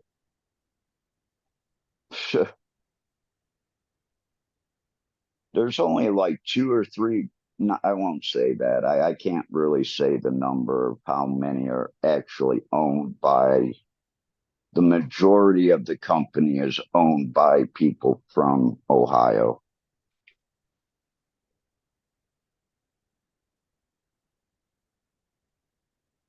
But there's a lot of out of state money in Ohio. And then they're going to have this equality fund available. Well, what type of businesses is that going to be for when you just said that you're giving out the last of the grow licenses? Yeah. What Well, type of business are we going to be able to get into? that's the same corruption that has plagued every fucking place. Same story over and Yeah, over. Not one state has tried to like go, hey, it doesn't look like it's working anywhere else. Let's try a different thing. Nope. They all basically follow the same thing. exactly. They've seen what happened in Michigan, and that's why there's no caregivers in Ohio. Well, at least Michigan has, like, you're speaking about medical. I'm from a state where, yeah, from 96 to whatever year, like a lot of years, we operated big time under Prop 215. It was really the heyday. Like, even though Yeah, prices weren't all that, they started to come down. There was more competition, but oh, it was, and it served the people and it served everybody. Uh, yeah, whatever has become in like California, we don't have any of that. There's no, I don't even think there's like any medical. There's not that. It doesn't exist. wow. Why do you need It just, medical? yeah, There's all these rec part of stores. the opening line of Prop 64 says that this supersedes Proposition 215 and then goes on to explain what rec cannabis is. So it like superseded it.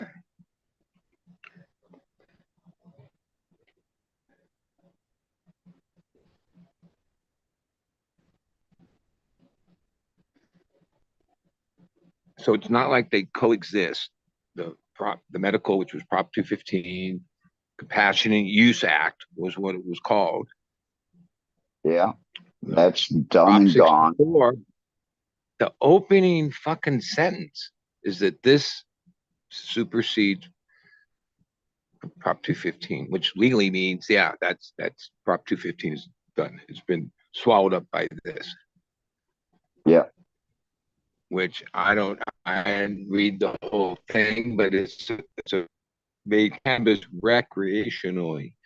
It like it didn't have. I don't think there's provisions in there. Oh, look, there's medical and the medical. I don't even think there is that. Maybe I'm wrong. I don't go to any of these stores, but I drive by a couple of the ones that are. Oh man, they have billboards. They have all this. One's right off the freeway. You can always see the parking lot. You just see the security guy sitting out front. There's never anybody there. I never see anybody there. Like maybe there's one car or there's one person walking out once in a while. The few 100 times I've driven by, and I've never seen anybody in there. I'm like, is this a front for something? Because nobody's buying shit here. if I go and see like Red Setter, I go out a little bit farther. If I don't, I go into Michigan another way. On both of these main routes from Ohio into Michigan, there's probably 6 to 10 billboards in the first 8 miles. Within the first 8 miles, you've already passed up probably 3 or 4 wreck dispos on each road. So yeah, I know what it's like to drive into like a state and all of a sudden there's just boom, boom, boom, boom, one after another. Well, I mean, here's the thing. Way before any of this, cannabis was a thing for decades. We didn't need any rule, like, you know, and then 90 out here, 96, whenever they voted. Okay, and that gave it, but that thing, from my perspective, was like the biggest sham ever, right? I was in the lobby getting my card so many years, and fucking doctors, those were doctors. Like, I know one thing I used to say, because I didn't have any other doctors, right? But if anything was wrong with me, that'd be the last doctor I'd ever fucking call. Because like Yeah. the and I had like real reparable. The one guy was in La Jolla for all these years. I forget his fucking name. He was the weirdest fucking good. Because I remember going to the hallway to go into my little room, and he was like shooting. I didn't even know what it was. And, like, I was naive, but my wife was like, "Oh no, he does Botox." This is before it was like a huge fad, fucking long ass time ago. I was like, "What?" Yeah, because he was like an anti-aging doctor that also did medical, and he was like this main. Yeah, he was one of the main ones. I remember people going, "Oh, you're still paying that guy? You didn't get it at these other places." For a while there was these clinics that were like basically Russian mob run, right? That they would have like interns that were like new doctors, but they just signed the thing and you got a card for like way less. Um, but at the dispensaries or whatever, like I don't know. Most people were just buying weed to get stoned. It was already rec weed. What the fuck? I didn't have, like, I managed a warehouse for a dispensary in Mira Mesa for like 2 years. I used to hang out at the shop. The storefront wasn't where the grow was, but it was like 2 miles away. I spent a lot of time in the shop. I just saw stoners coming in and buy weed. Like, that's what, like, it was all medical supposedly, but that's how what was happening. Like, let's be real. Like, out of all the people that was involved in Prop 215 medical weed, I'd think, oh, there were some real advocates. There were pockets of it. Don't get me wrong, right? Like, and there were real patients, but I think at the peak of Prop 215, when everybody just got their card and it was the thing, it might have been 10% of like true medical. The rest of it was already rec, or the people buying it and the customers. They were just using the card as a shield.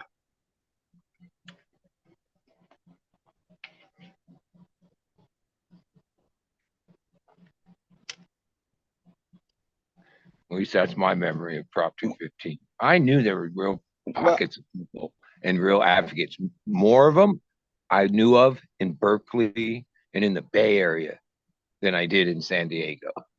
Like, in San Diego, it was basically just shops that sold weed. my doctor was in Berkeley. I had Dr. Frank.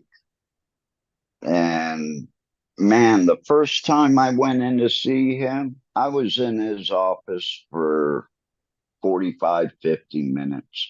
I didn't even know if I was going to walk out with a card at the end because he grilled me so much. But he said, the reason why I grill my patients so much is, if something happens and you need me in court, I'm there for you. Well, my first Not doctor, and like these other doctors. some of these are like kind of famous things, was 96, 97, 98. I only started needing my card down here, I think in 99, right? When I moved down here. But I forgot his name, but he was this guy, and you paid like he was in LA, and people with Dr. Edelman, I think, forget the fucking name, but he was because he testified for people in cases back then, and that was a big Yeah. thing. Like, oh, if you did get in trouble, this guy actually would come to court, and even if it didn't matter, whatever he did. Where like the other doctors, yeah, it was more fly by night operations. But yeah, that was all. I mean, I used to think that was a big hustle because I remember the one guy. I only had to go in every third year, and even going in was like the dumbest fucking thing. He would ask you like there was like a crutch to the conversation, and after a while you knew it because you do the phone interview, which was basically the Yeah. same going in the office. But somewhere down the line, you had to tell him you had an ailment and that you were using cannabis for that ailment. And then once you said that, then like all the small talk would end because basically that was the crutch of what he needed to sign the fucking little thing, right? And oh, down here there was a thing where yeah, you had this paper that had an embossed thing on it. You couldn't use a copy of it. Like people talk about their cards. It wasn't a card. To get into any of the shops, you had to have this the original paper from your The doctor. paperwork. And then he had this like embossed fucking stamp thing that he would put on it. And you had to like show Yeah. that the first time you went in.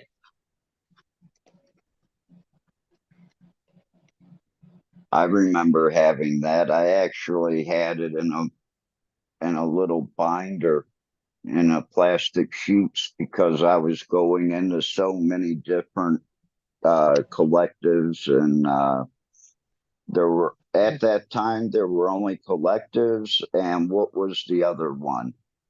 Uh, Co-op. The first so many years, it was just one thing, right? You paid so much, you got the thing. Then as it developed, there was like these things where if you paid more, he would like say that you needed to grow more and all this. He would write up some things saying, oh, 99 bucks Yeah, or some shit. That like turns out looking back, that was just fucking bullshit.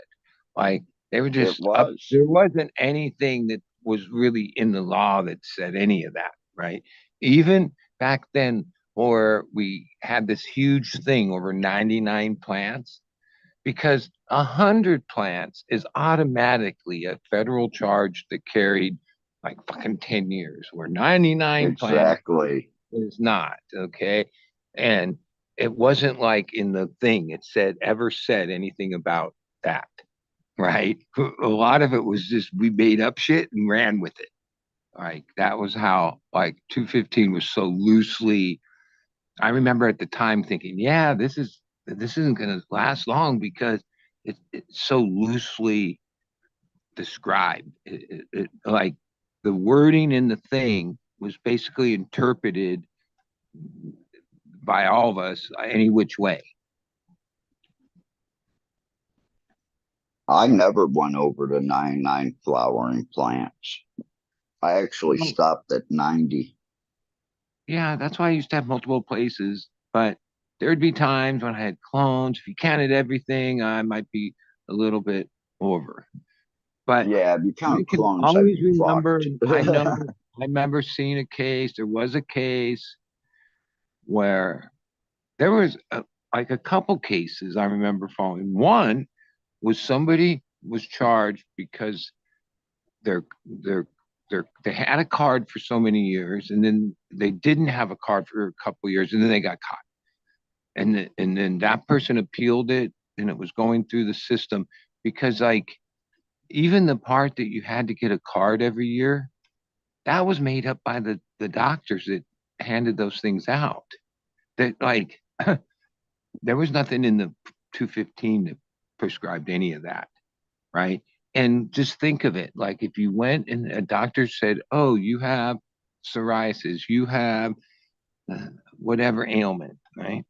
You don't go back every year to pay them to tell you that you still have that ailment, But right? the doctors in the state of Ohio were telling people they had to come back 3 and 4 times a year to keep their card Yeah, like I until I still looked don't think around that. to the one and said, wait a second, you signed that paper. The paper you're signing is for 1 year. The patients don't have to come back 3 or 4 times. You see them Well, I once still and that's think it. that is probably like a legal argument that could go forward. Is like, yeah, so you went in, you got this. Now, why every year do you got to renew it? Like, what? Where's that? Like Well, what about that's 3 or 4 times a year to keep well, it? yeah. I mean, hey, I don't know where all those doctors went today, but there were a lot of years in all the states that had medical that there were these doctors, people that went to fucking school for 8 years that basically took money to give you this thing. They didn't weren't really practicing medicine, right? No, they weren't.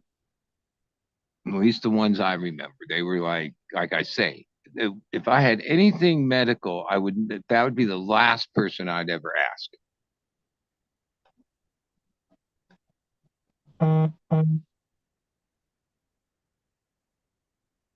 Like they Oh, were I like know fake what that doctors. is. They were like fake doctors to me.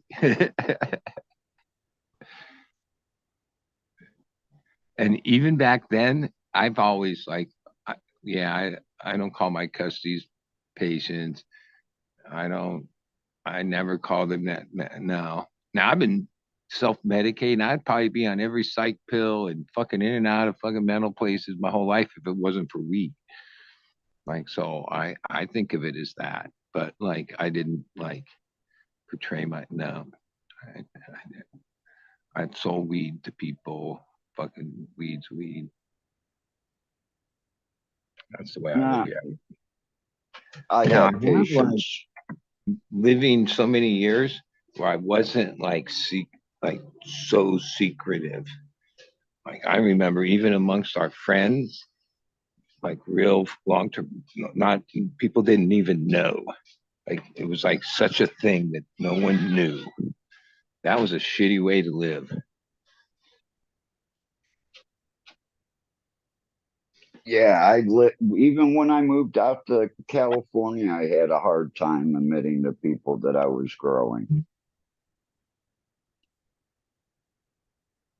A lot of those years even I with a medical card. at these card clubs, and because I had my medical and shit, I'd read because a lot of times I would work and stink like I didn't give a fuck, right? Because and I remember at the time, sometimes it would like offend some people, but other people, it was like, oh, some of those are my people. That's how I met them. From reeking up the fucking table, right? But You like, smell like yeah, dank. that was like coming out of the closet. I remember those years where, I mean, 2000s, having the medical and having the attitude that I had, yeah, I was like, yeah, I didn't have to hide it anymore. Like even in in my thing, oh, I like, oh, there's consequences for a lot of things, and if you're willing to take, I mean, that's how I live my life. So, um, yeah, like even back then, the consequences were so low. Like, what are they gonna do? Like, what would happen? I already been to prison, so you know.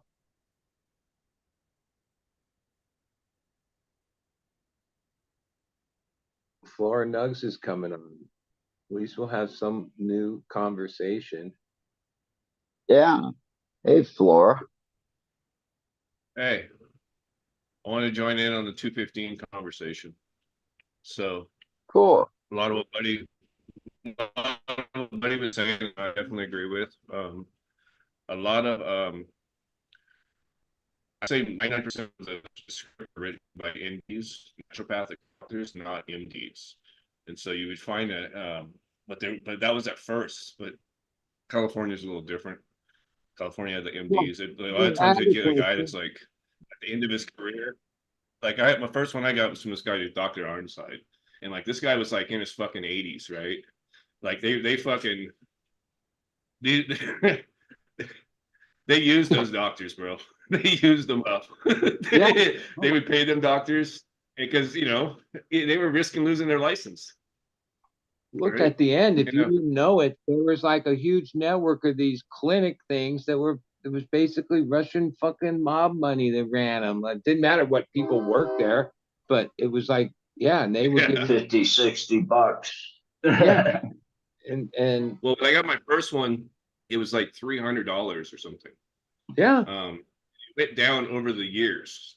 Now yeah. it's $35 a year. Okay, but Well, even at but first, like in the '90s, I just early keep it. 2000s, there was only a couple doctors. Like somebody would tell you about it, right? Yeah, And you have to go to the big city to go to there and find one. it turned out, I think, like the one guy in LA, like if you had a card back in that era, most likely it came from this guy because there was only a couple doctors doing it at first. And then over the years, it just became a racket. Yeah, Yeah, like that kind of like Michigan, yeah, there are but But a lot of there are that racket is why in California we don't we completely just left the true medical, which there is a. yeah, it's 250. I was going to ask you, I don't Some personally go into these stores or have any dealings with the legal places in California. I know you frequent a few places. Is there medical at all? Is there like, oh, can you go to a place and like, oh, is there medic? You have oh, medic? We don't even have so it. the laws have slowly changed a little bit each year since 2020. When in 2020 was like kind of a transition year, and then because in like there was no medical dispensaries exist in California anymore, zero. But what they would allow during that year is if you had a medical card, you didn't pay the tax, the 32% tax, right? And then you would also a lot of times there'd be a discount on different product for medical patients. So like a lot of places I was getting like between 20 and 30% off whatever the price was, plus no tax. So it was a pretty good deal, right? But then it was either 21 or 22, January 1st. They passed a law where the dispensaries weren't supposed to give any more discounts to medical patients. So I had to start paying the tax, right? Now they can get around the discount, like still offering you a discount, but they're not going to get around the tax unless they want to pay it, which Like they this don't. is the thing. Like a lot of people I associate with or watch are in Michigan, and know so I know a little bit about what Michigan still like has like a medical, it has like a caregiver thing and all this. Oh, they've been fighting to keep it. They probably watched us fail. Right. Where California that like was the leader of the whole medical thing. We didn't like all these changes have happened, and I can't remember any resistance to them during the whole time. There was never like, yeah, they're gonna do like wasn't like we fought back, we just let it happen, right?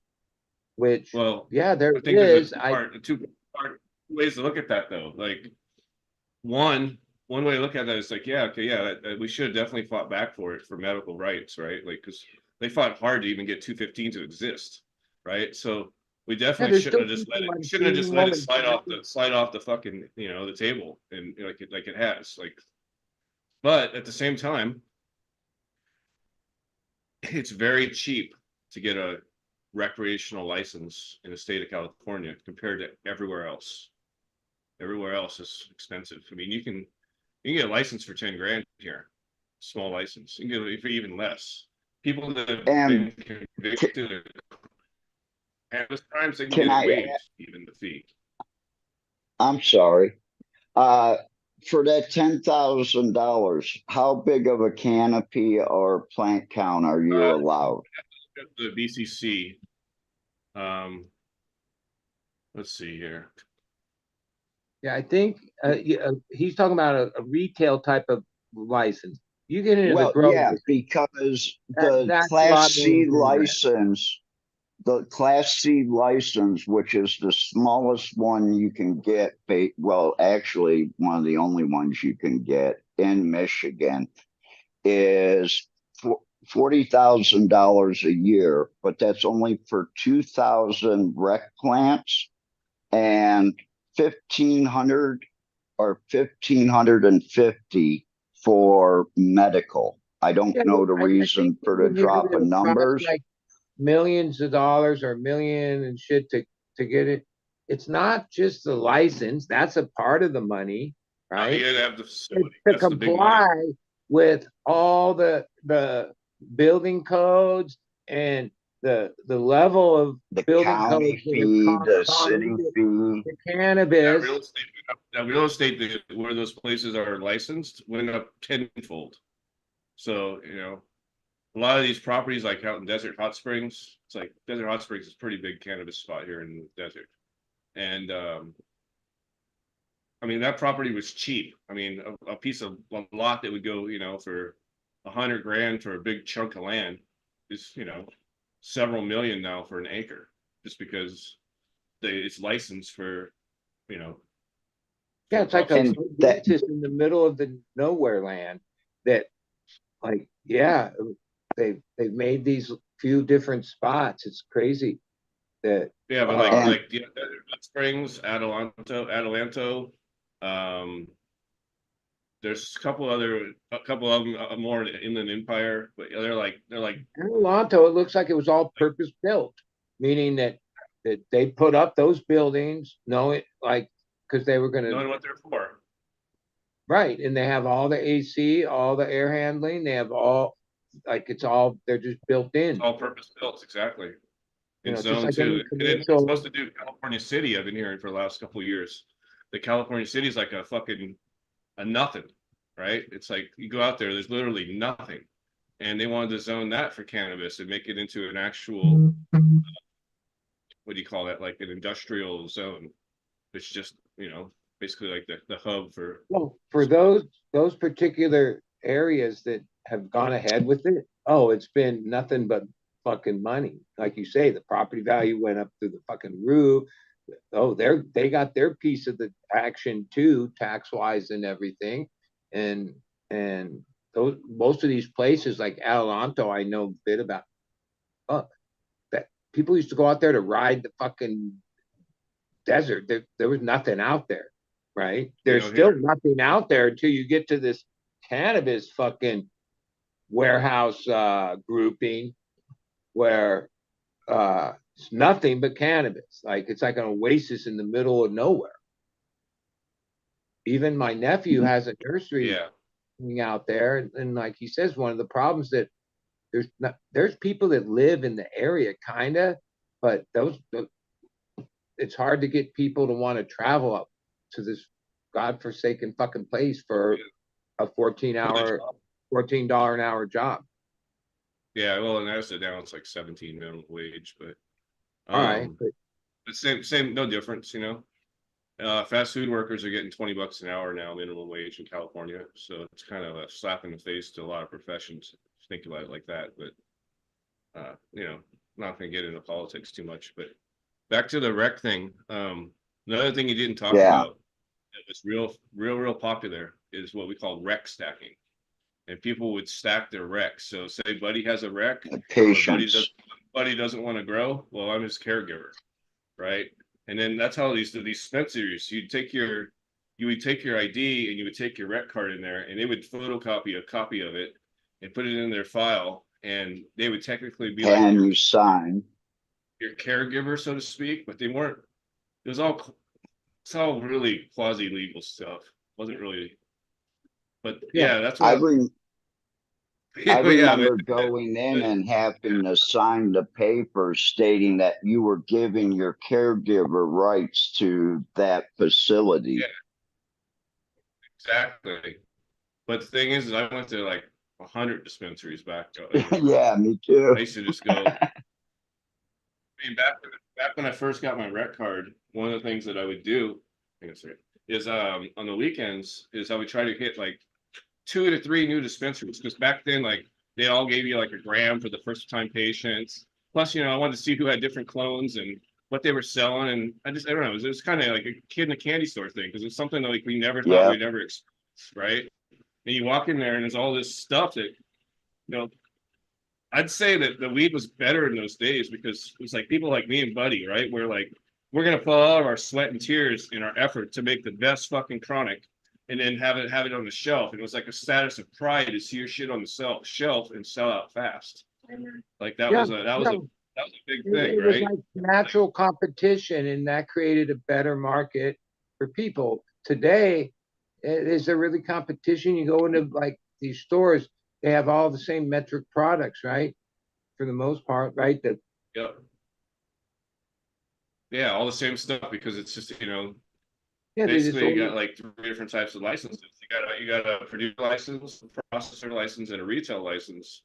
A processor, a cultivation site can have a processing license, which means they could grow their stuff and package it, but they cannot sell it to the public, right? So the retail, so yeah, basically these processors that are in the state, they're calling up all the dispensaries all over the state trying to get shelf space and buy shelf space. That's why you see the same products at every dispensary, all the big names, right? I mean, there's not very many dispensaries that you see the same stuff, the same edibles, wild. How often do you see wild? Every single dispensary, right?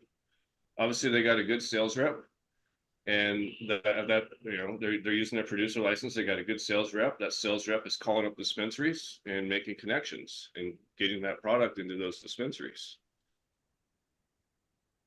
But when it was medical, it wasn't like that. It was people like you or me. So like that product could yeah, only be found in local proximity because me and Buddy, we're not driving to San Francisco to get rid of our shit when we can unload it in LA and get the same amount of money. Why the hell would you go to San Francisco? That makes no sense. That's another 8 hour, 6 hour drive. Why would you do that? even like how I remember you'd go into one place, and the guy would say, "I'll take it," and but hey, don't go like to like his neighboring spots, like a couple spots in his area. He would like ask you respectfully, yeah, don't go sell any of your shit to them. Just bring it all to Yeah. me. Like they were like, that's how it was, especially if you had anything good back then. Like, yo, if you brought an OG, oh, and they paid top dollar and they didn't fuck around. Like today, I see this thing where like a lot of these brands, there's some website that has this list, and these are like gigantic numbers, or like, yeah, everything's on terms and shit, but then there's like massive amounts, huge amounts of this shit that's not paid for. That's just part of Yeah. business.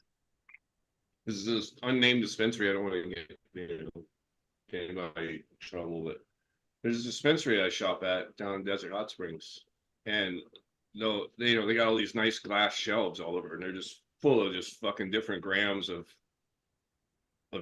different types of wax, right? Different types of concentrates, and there's got to be a $500,000 in those shelves, right? And it's all like you said, it's all like on terms, and it's just crazy to have. You got to think about it. This is like a cash business, right? They can't put their money in the yeah, bank unless they do quasi weird shit, right? And then they have $500,000 or $1 million of shit like in a display case, and then they got like one security guard, right? Like it's just a recipe for something terrible to happen. Now, am I hallucinating, or at least around me, these places don't seem to have like people coming through. When you're in them, it's like, oh, they're busy all the time. Then they're fucking moving shit all day long. Because that's what it takes to have a storefront and pay for the bills. Oh yeah, Like in you're a lot waiting of out. places. See what happened in San Diego, and I kind of knew and saw it happening. We were like one of the places in the state that still was red. Like we didn't allow stores for a long time. Only recently did all of a sudden enough of the different municipalities put in stores. Yeah, And so for the like Chris years Vista, people set up like underground, whatever, delivery services. And yeah, it yeah. wasn't like opening those stores was going to break that. People had already established, yeah, they just bring it to your house. It's good as shit, and da da da. And so Well, stores, people like I don't see we anyone do go to the. we do have something in the law though that allows those delivery services to operate that a lot of Yeah, other well, states I do. see on the billboards that some of the places that I see no one in the lot, whatever, on their billboard it says delivery, so they can deliver too. And most But likely, yeah, deliveries probably. Delivery. Yeah, I mean, yeah, I don't know. people. It's like it's a weird game with the whole rec thing. It's like, yeah, you can get in there, you can get the license, and you can grow, and everything metric tag. But then you're in this like closed loop system, right? It's like just I don't know. In we didn't like Washington State.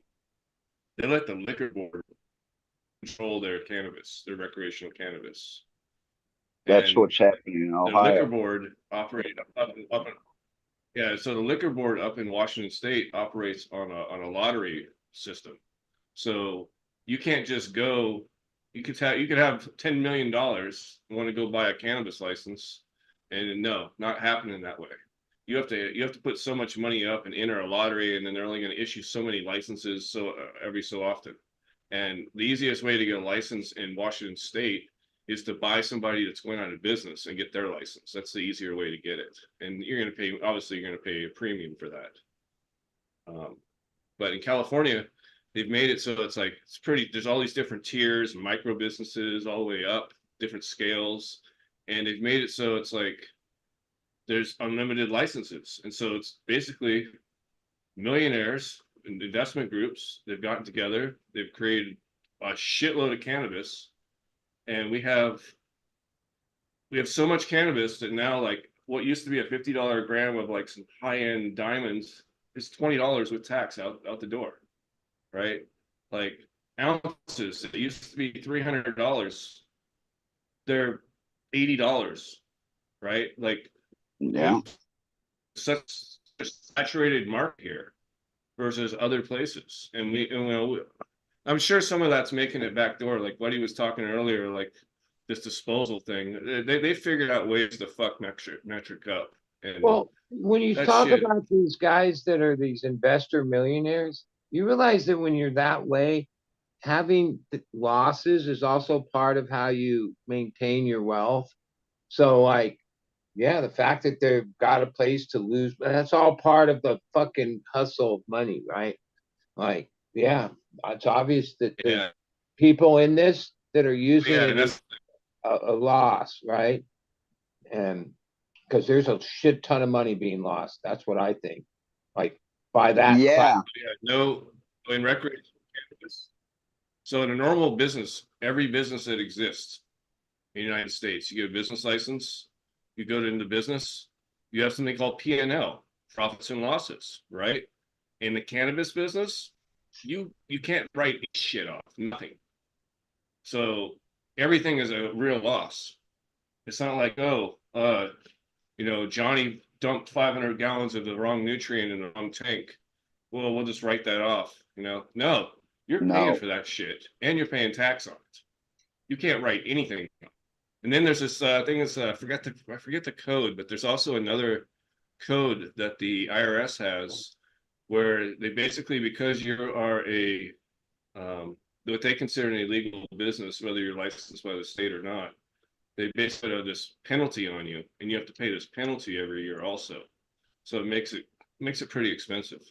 There must be some And then advantage because otherwise there wouldn't be all this investment money floating around, right? Like I think the advantage is that I think the big advantage is when we were medical and we wanted to run a dispensary or a cultivation site, no matter how much money or how legal we felt we were or what kind of paperwork we had, we always had the fear of the DEA busting in our doors, right? Yep. with the recreational cannabis, there's no fear of the DEA. There's kind of a relationship with the state and the DEA, where because federal money is getting paid, you are paying taxes, even though you can't put the money in the bank. You still pay. There's still taxes for being collected, Yeah. right? So I think there's like a handship relationship there.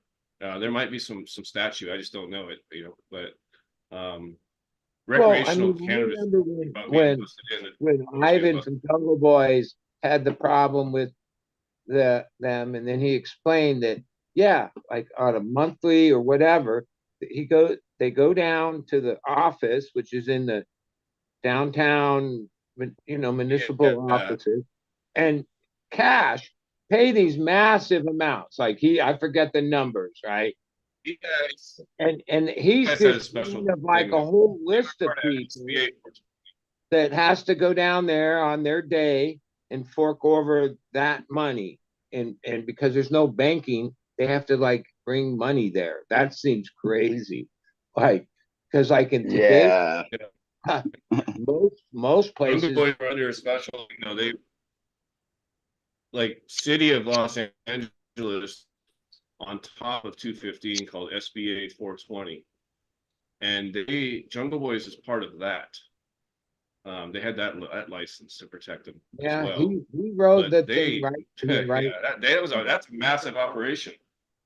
Yeah, but you I notice mean, though, even in medical uh, days, instead of like expanding any operations in California, he's literally going city to city to city with these $20 million bills all through Florida. And it's because, yeah, the California law is so fucked up that it's not like, oh, well, yeah, Jungle Boys is in the Bay Area now. Jungle Boys is no, he has his things he set up and runs pretty smoothly in LA, right? But then due to all this bullshit that California puts him through, he said, I remember explaining it'd be an idiot to continue to invest here when there's greener pastures all over the place. And Florida's where he went, and he's very well may rocking out be, there. very well may be. But what they have, the shops that they have here, they have that downtown shop. They have the one over by Koreatown. I guess they have one in Orange County somewhere now, what I heard. But I used to go to the one all the time by Koreatown, the oil town or whatever, oil refinery. And that shop is fucking nice. It's in the hood. Literally got Skid Row a block away. People sleep in Tent City all over the place. But once you go through those gates and you go inside, that place is like that's like a fucking multi-million-dollar operation. I mean, it's fucking impressive. Like the display, Well, everything you about think those guys about is like it, really like working. at this point, if you follow him on Instagram and he shows you the latest facilities, him and Roach and the fucking whole crew, it seems they have like this whole thing. They put the fucking buildings up. They do put the air handling in. They takes them months. I think that I don't know the number, but they spend multi millions of dollars. It's like a cookie cutter, and yeah, they have a pretty good setup. I mean, The irrigation, the irrigation is beyond comprehension. It's so good the way they yeah, set up irrigation. like as much as like, yeah, I don't hate on like Ivan and what he's done because yeah, he's been in the trenches from way back. I remember the Toluca Lake place Yeah, that's the and one. That's the original one. Yeah. yeah, and he wanted like if you know his story and then something, yeah, he was just in the right place at the right time and like Yeah. rode this thing out and established like yeah, you can't get his kind of license today. Now, no amount of money can get it. It doesn't I used to exist. like going there. They had unique products. Like that was one of the only places I knew in Los Angeles where I could go buy Frenchy Cannoli's hash, like his actual hash. Right? I didn't have to go to the Bay Area. I could go to Jungle Boys and they stocked it. They used to carry it. Obviously, Frenchie's dead now, so they don't have it. But in the medical days, I get it from there. Um, like That I was had it cool. in like 2017. They had it there. They also had like really exotic flavors, which obviously now we know is because they worked with Beezy, Jay Beezy Sea Junkie. And that's where, you know, a lot of their stuff came from. But I don't really have anything bad to say about them. Those guys, they hit it out of the fucking park as far as like people in SoCal, you know, like, and they still have good Yeah, products. yeah. I mean, you can't knock it. It like if you're going to play in that game, and this is that's the court. Yeah, he built he built a pretty Their big marketing impact. is so good, it's so good. Like you go into there, it's nothing but marketing, right? I mean, that's literally what sets them apart. Um, Everybody else has the What? same strains now, you know. Excuse me. He had some grow SOPs dialed in before a lot of people following some of the stuff. Like he was a trendsetter or whatever you call it way back. Like a lot of what's now common in that level of cultivation was like in my memory or way I saw it was pioneered by Jungle Boys. Those guys like were the first ones really building out those type of grows that now is like common, like pretty common. Yeah, now, now, now it's pretty common, especially down like DHS. Like 100 lighter might be considered a small operation. You know, like there's some seriously big shit down there. It's a lot of what do you call those people? People that make the wax. Anyway, whatever that license is, so C2D2 buildings, explosion proof buildings, the guys that make the wax. There's a lot of companies down there that make different types of BHO and crumbles and rosins and diamonds. And like that's a huge industry over here. And it's pretty interesting. Like I said, like I buy this like these different brands, and I used to pay $40 to $60 a gram, and now they're $20 a gram out the door, which is great for the consumer. But the bottom line, think about that from the grower's standpoint. Like It's a kick in the nuts. you had to grow that bud, and then that bud had to be sold for such a small I mean, fucking pennies. from a couple different people, I can get for the last maybe less than a year ounces of really good rosin, you know, fresh frozen rosin, are 400 to 500 an ounce. That's like uh, Yeah, and if somebody got seven grams of rosin out of their grand. ounce, they were And stoked. I know from my friend that built the whole thing up in in Ukiah to process. Yeah, he has growers that basically rent out freezer space that are holding their product because at these prices, it's that wasn't like that doesn't make it worth doing. Like it's like that low because the yield Yeah. back this and da da da da da da.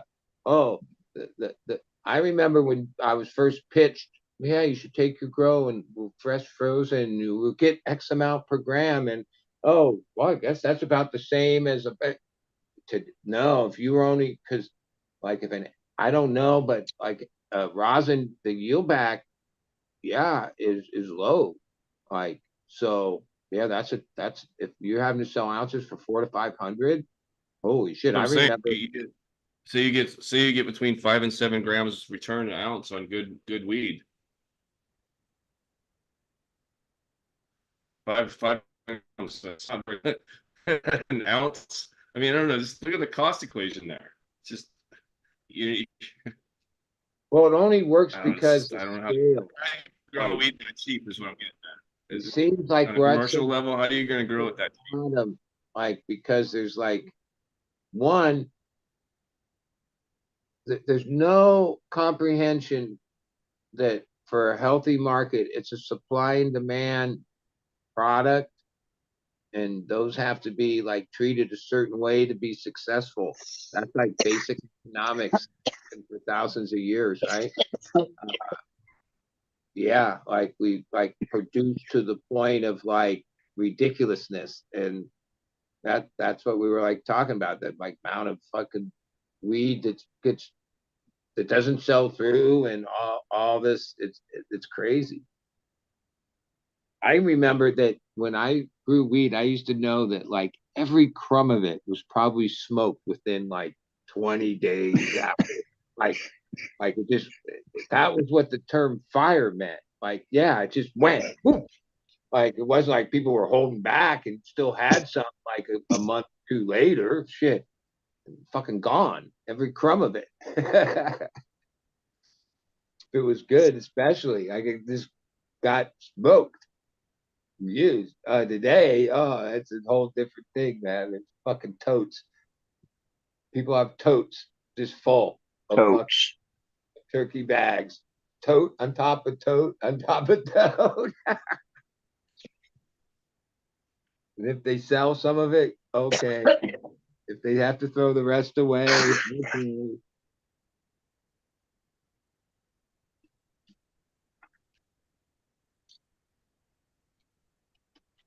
Are you smoking much I rosin don't these know. days? That's not sustainable. That's not sustainable.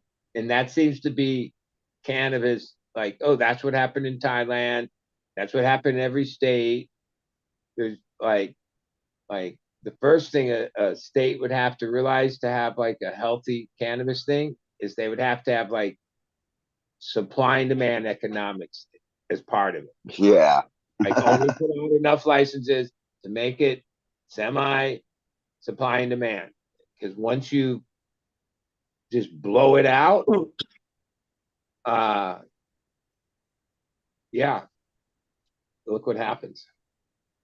The I one thing think that they're was good. going, the Go ahead. ones that, I'm sorry, Floor, but the ones in Ohio, I think with the ones that they're adding for between rec and medical, I think there's going to be between 80 and 90 grow facilities. It could be a few numbers less, but I think it's right around that number. Yeah, another thing with licensing though, it's kind of it's different from us is that we have 40 million people in our states, and we're bigger than some countries. You know, it's like so regulating that for 40 million people versus regulating that for 5 million people is going to be a very different Which, system. yeah. Yeah, And but the state of Ohio made the head of their liquor board uh, the head of the cannabis board because they said they were going to treat it just like alcohol. well, whatever Well, that's happened in pretty much how it's California, treated here. we had the potential It's got to no be that, clue though. to be like the the cannabis fucking mecca state, do it right, right. But it seems like we've are off on this fucking veered path, and not by accident. When you like even start to understand the politics, even the fact that Newsom, who's like, I'm a fucking Democrat, so oh, I hate this motherfucker, right? He's the biggest fucker there Happy is. time. But his uh, right hand, whatever you call that, chief of staff, forget the guy's name, his blonde haired bimbo wife is the head of the cannabis board of California. That's how much corrupt, meaning Newsom's chief of staff's wife, who has no cannabis, didn't come from no, like just some white person. Oh, she's got an education and all that shit. But wait a second, how'd that happen? Wait, well, that seems like an inside job, right? And everything that happens gets, even if the legislatures pass things, Newsom conveniently vetoes it at the last second. And Does anything instead of does like not seem like a job? Like anything. it, what I think is, oh, well, who's paying his bills? These big corporations that have plans on dominating. If you're going to dominate cannabis in the United States, most likely you're going to do it through California when it becomes like a federal product, right? Or thing. And the more diminished we are as a system, the easier it's going to be to just hand it over to them. And I think that's like why Newsom, who literally could make our state better and be positioned to export to other states and other countries, like embrace it, all this stuff, has done everything he can to fuck it up. And has the person in charge of the whole thing that close to him. Like her husband is his chief of staff. So like, yeah, that seems pretty fucking fishy. Yep. A lot of fishy things with news. Yeah, I mean, we tried to get rid of them. I mean, we tried really hard to get rid of them. Somehow it didn't work. And I mean, who puts that? How do you get that job? Is it something? Oh, the governor gets to put you there, or is it some chain of command, or like how? Because that's an important job, right? You get appointed to that job. Yeah, well, like to me, I know that fact that the chief of staff's wife, that's how close it is. You would think, oh, that's good. That means that if there's things that need to be adjusted, changed, we gotta roll with the times, change as the cannabis thing. Oh, you got access to the government, you get the shit done. But no, it's the other way around, that like he vetoes things that were like would be the logical fix to this thing, right? Oh, the legislature that can't agree on anything, put it on his desk. 3 different bills in the last 12 months, he vetoed all of them. That seems pretty fucked up. Now, some of those bills, if I really understood them, I'd probably be like, yeah, but it seems a little fishy. Like, no wonder the seems like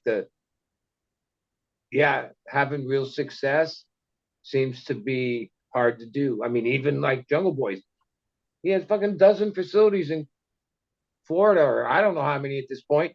He stopped after 3 here. I don't know in Florida. Just like Newsom ran Tesla to fucking Texas. It's like, oh, wait, like whoever wants to be governor needs to do something to bring people, business into California, not fucking drive them out. His internet went out on us, but there we go. Cool. You're back.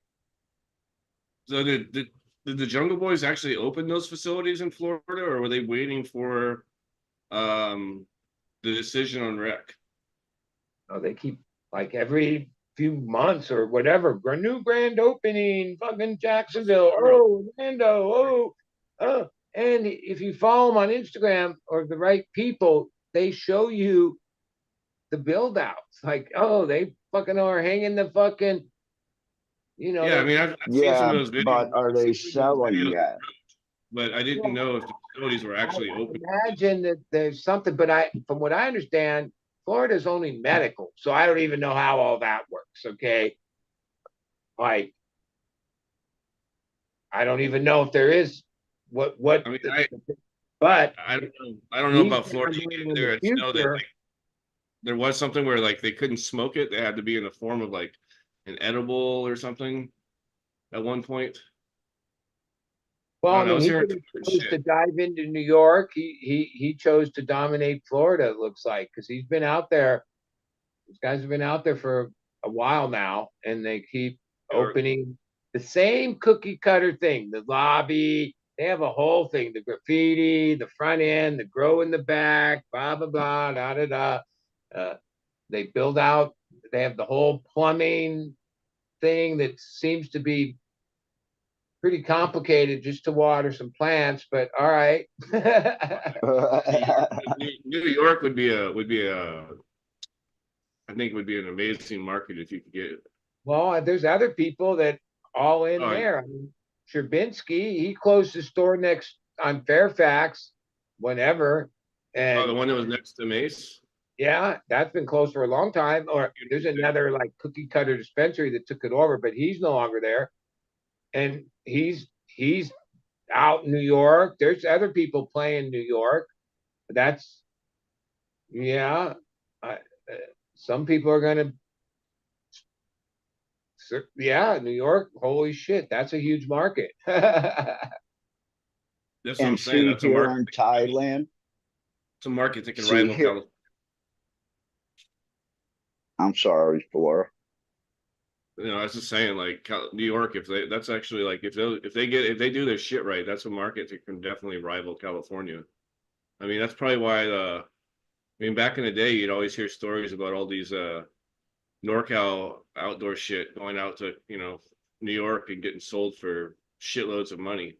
You know, that was always the stories people used to tell. I don't think Well, they have to do it just anymore from now. like Those are hearing whatever on Instagram and social media, whatever. Oh, well, New York seems like exactly what you'd expect, like a, a, a hard, not so easy to to get set up and all that, and most likely, yeah, like everything in New York.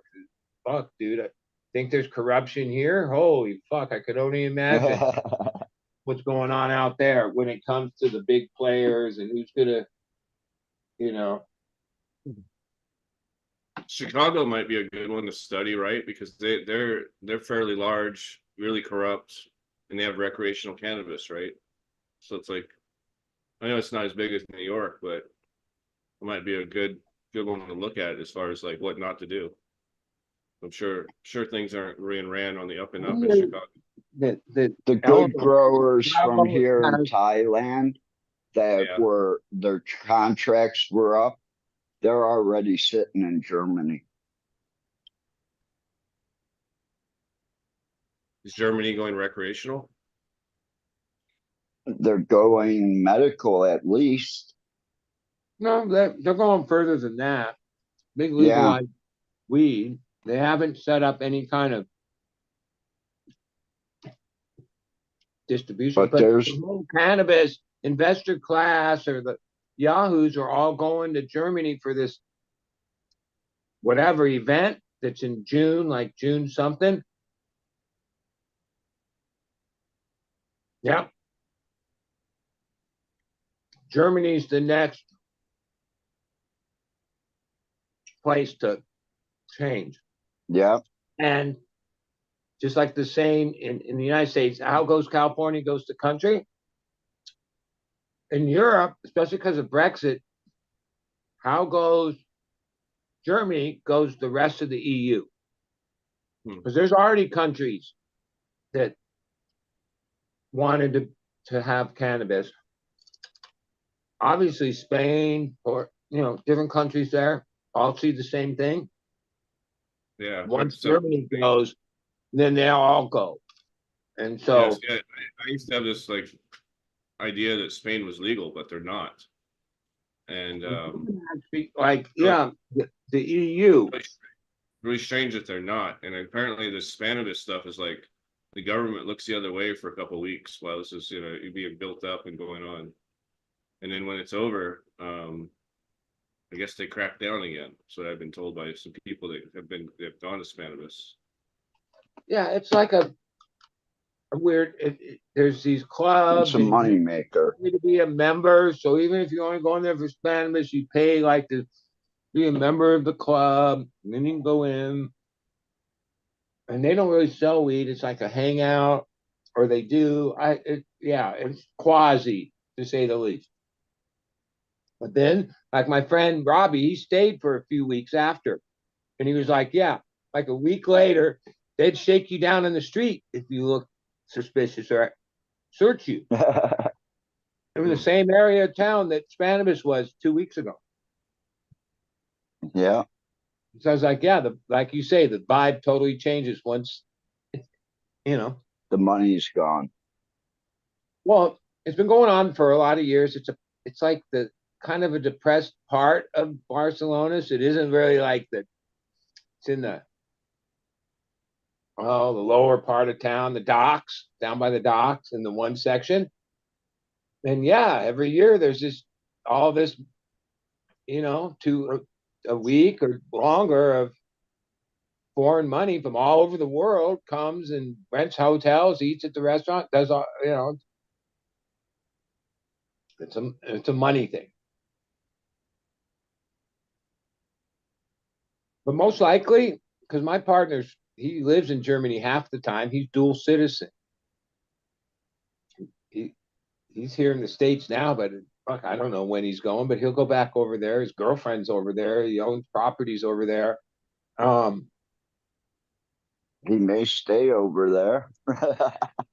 knowing what I know, like, yeah, whatever Germany sets up, it won't be some willy-nilly bullshit. Like, that's not how the Germans do things. Oh, they'll overbuild it. They'll make it way more complicated than it needs to be. Like the Yeah, I cars. mean, whatever. They won't be like, oh, well, let's see what they're doing in the United States. Yeah, let's do that. No, like whatever they do, it's going to be what like a Oh, German. I imagine they will look at the Dutch as far as that goes, because the Dutch have Yeah, been like, Yep. but you you'd know, have to look at the Dutch just like blew up Thailand and fucked it all up and left. Because like who's really behind what happened in Thailand ultimately is the Dutch.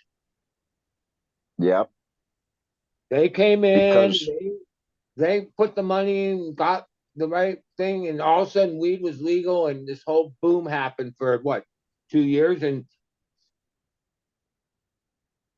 there was a delegation of 13 people from Thailand in the Netherlands. And 2 weeks after that was when the law changed.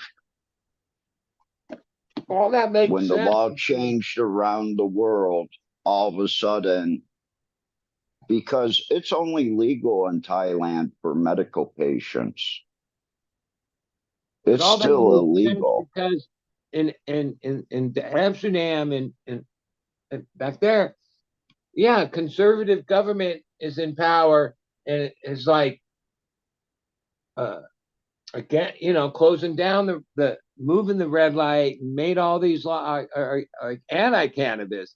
So, all the years of Amsterdam being the spot, no, they don't. They Amsterdam or the government doesn't want that anymore. Like Nope. Amsterdam was It's kind high of the rent same way as buildings. Barcelona, but it was year round. It wasn't really legal, whatever, but it brought people there and it was good for tourism. Well, now they think, oh, well, wait, we can have a more high end tourism if we got rid of that stigma.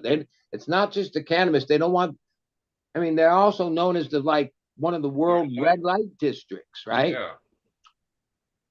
Same with It's Thailand, because the right? light district is now worth multi-millions of dollars per square meter, and that's why they want it. Isn't that like so fully sanctioned I though? don't Like, know if there's any part of Germany that has like a red light district. Like that's just not how Germany is. Okay, maybe I'm wrong. No, they're like the Germans are like they're a different culture to say the least. There is a little bit of one in Germany that I knew of during the early 2000s.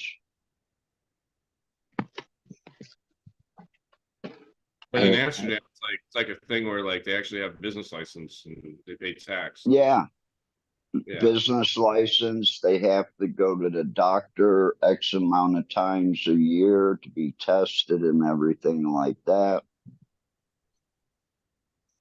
But Is yeah, that they pay or is taxes. it like that in Thailand, or is Thailand like black market for that? Yeah, there's no taxes paid, no you have to go see a doctor type shit like that. It's just a deal between you and the girl that works at the bar. You may have to pay the bar her wage for the day if you wanted to take her out, but yeah, Yeah, I had this friend, who's a real good friend. He's dead now, but he went there back in 2007, and he was telling me about this place he walked in, It was like 2-story, and it had like a glass second floor. And you walk in there and you look up at the glass second floor, and all these girls would be up there. You could choose them and stuff. And like he went over there with the intention, my buddy Jeff, he went over there with the intention of using that you know prostitution stuff basically, and he wind up not hooking up with any prostitute and meeting a Thai girl and getting married to her. That was like not even a hooker, like it's like a regular girl. He wind up meeting at that same club. It's kind of weird, but who knows? Yeah, Maybe she was one at one time. probably, that what happens is, they'll get like a couple sugar daddies, and then they'll get to the point where, oh, I could play these sugar daddies for a little bit more, and I got this guy here, and he's a really good guy, and he's treating me well, and he's got money, so I'm gonna hook up with him now. Yeah, he had to pay like But they call endowment or something. He had to pay like some money to the family, and yeah, then yeah, he did some weird shit down there. But he came back with like a lot of cool stuff. Like he had all these like stingray wallets. They're made out of like stingray, and yeah, they're really expensive back in the States and Europe, and over here they're not that expensive, but you gotta take like a diamond tip grinder to get the skin off of them. but yeah. Anyway, yeah, he brought back all these exotic things, and he was trying to give it to me, but I'm like, I don't want no stingray wallet. I don't Yeah, know. They probably would have they're lasted nice. you 50 years. Like, I don't think it wears out. That's the thing. Yeah, they're really nice. Probably were. But They yeah, I get was I so was roommates with him, so like I went up living with is what became his wife for like 2 years. And they went through a hell of a process to get their her permanent residence. I guess Yeah. essentially, yeah, they went through a lot of shit, but they finally Well, got it. it's because not only that, getting a visa to the United States from Thailand is really tough because it's actually like a 10-year visa, and they can just go to Canada and come back to the United States.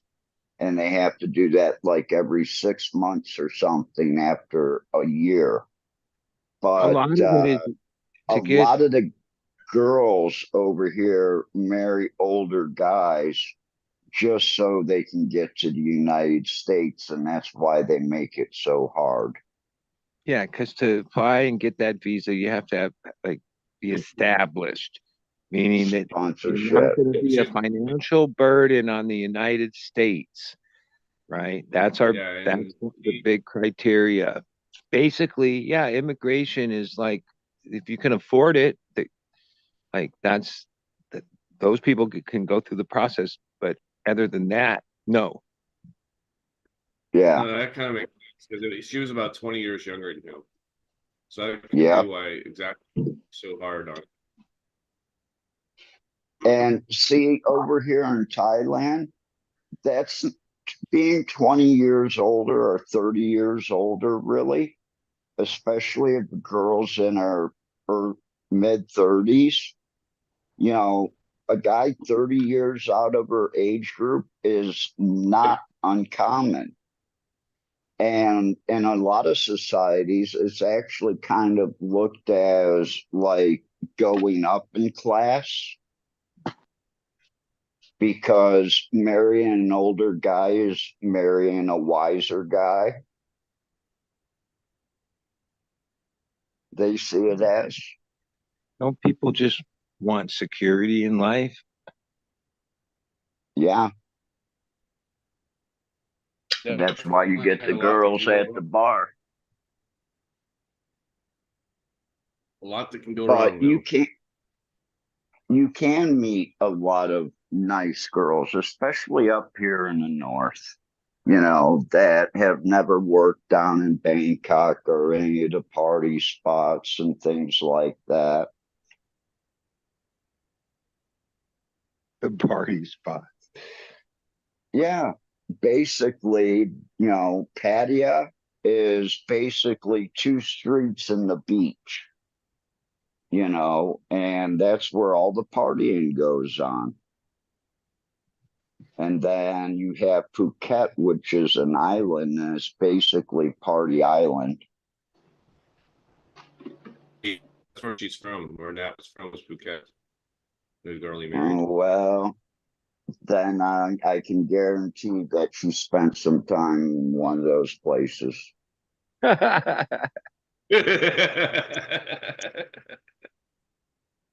Yeah. It's I know. either I would say that it. or All that matters, it's are they either still that. together and happy? Fuck Are they it. still together and happy?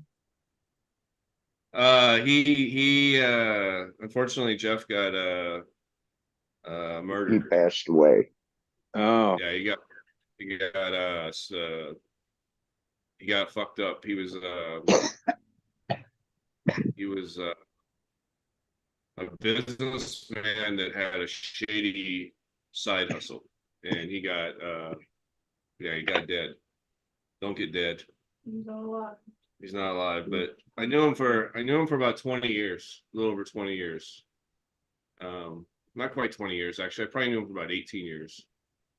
But and he did a lot of shady stuff, but he never did shady stuff to me, like I don't know, you probably met these kind of individuals in life where like they can be some fucking just some straight up just not honest, really pieces of shit, but then they're able to form like relationships with people where like they're totally 100 with you, like we like our trust level was super high. Like I never had a problem with him, he never had a problem with me, like, but I see him do weird shady deals with other people, but yeah, I don't know. He was part of something that was bad, and he was on a witness protection program, and then he let people know where he was at, and that's not what you do when you're on that. No. No, and you always got to question witness protection. Probably means yeah, you fucked up. Yeah, Yeah, with some really bad yeah. people and really high up people.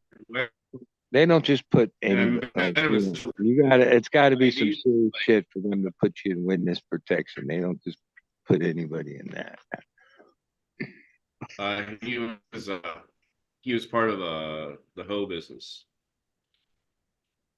and they The got whole caught. business. I wonder why he was in Thailand recruiting. No, that was afterwards. That was way like after the shit happened. He went to Thailand. Oh, okay. He did it reverse. What the So fuck? basically, like he was part of this group. He was like with this lady, and they ran a fairly successful escort service, let's call it. And he was messing around with one of the girls around the side, and the lady, the madam, the one that ran it, was like his girlfriend, right? And Jeff would do like bordello duties, like all this stuff's public. It's like you can go to Seattle Times to find it. But so Jeff would like run this bordello duties where like he would go to all the different facilities, and he would change the tiles, and he would change the sheets, and he would collect the money, right? Because the girls all had like a certain spot to put the money or whatever. And and the whole thing was like the whole time I knew him, like I didn't know this part of what was going on until afterwards, right? Like I learned it's crazy. but but um but yeah, so any one of the girls he liked, like I guess he liked her, and he was doing some stuff with her, and the lady read read his email, like she had emailed him or something, and like she like got on his computer. It was like duties, and she started reading his email and found out that he did that. So she did the shady thing, like when he came home that day, right?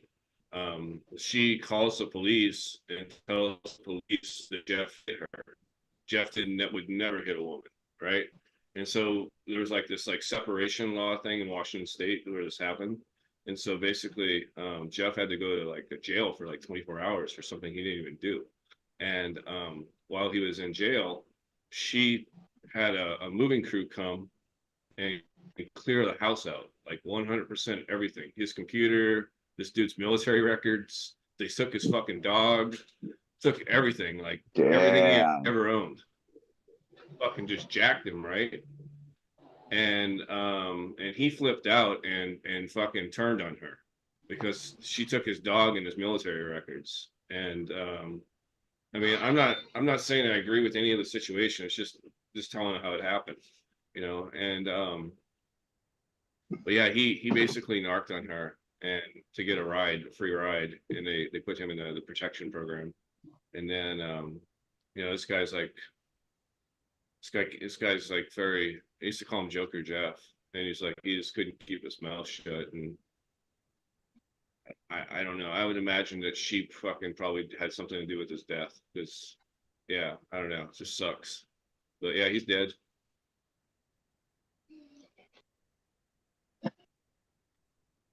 Well,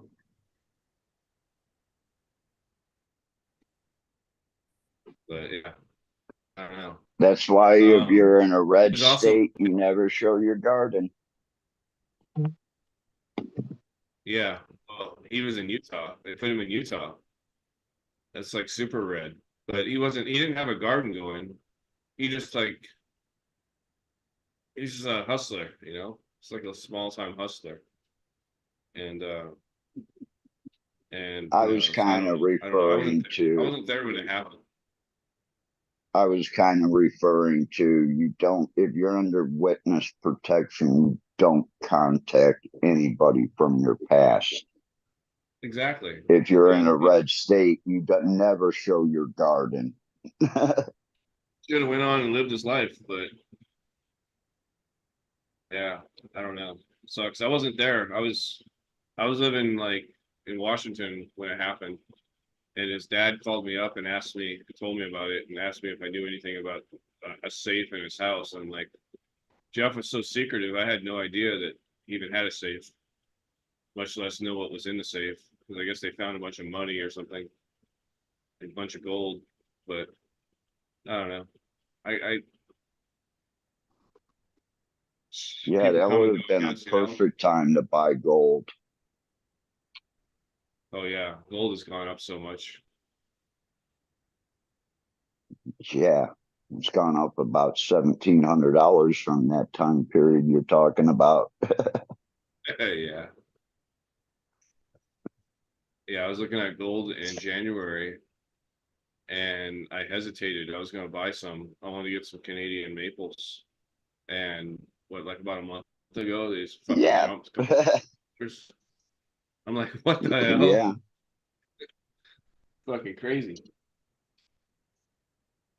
Like, Well, if you think about it and you think about how much gold and how much silver is used, yeah, there's a lot of jewelry made, but there's a lot more components that use silver, and they only mine so much of it every year. So, you know, silver at 20 some dollars an ounce compared to gold at 200 and 2,400 and some, 500. And you think silver should be like 150, $200 an ounce? I think silver is going to go up drastically. I mean, no financial advice to anybody, but in my opinion, I think Yeah. silver is going to definitely go up quite a bit. I think gold's still going to go up, but not as fast. I think silver is like one of those ones where you can buy, you can have a lower entry point of cash, get some, hold it, and then resell it when it just goes up like, you know, a point or two. Um, Gold is, not everybody's got like $2,000 to drop on an ounce of gold, you know, but Yeah. you know, they can get a kilo of silver, a couple kilos of silver, and just sit on it for a couple of years, and they're definitely going to make their money back, or you know, and more. Before silver went up like gold just did, they were starting to buy kilos and up at like 50 cents under spot 50 because cents so under. much was coming in. Hmm. Yeah, also with But those big, when you're talking like a kilo, like unless it comes from like a trusted mint, you're gonna want to cut that shit up and make sure that it's all what it's supposed to be. yeah, I'm on unstable. I have an unstable connection. Let me go put my hotspot in a different part of the house. Maybe my connection will be a little more stable. And this room is like an iron room. And it's like, yeah, it blocks out too much. Hang on. mine feels like a fucking iron skillet.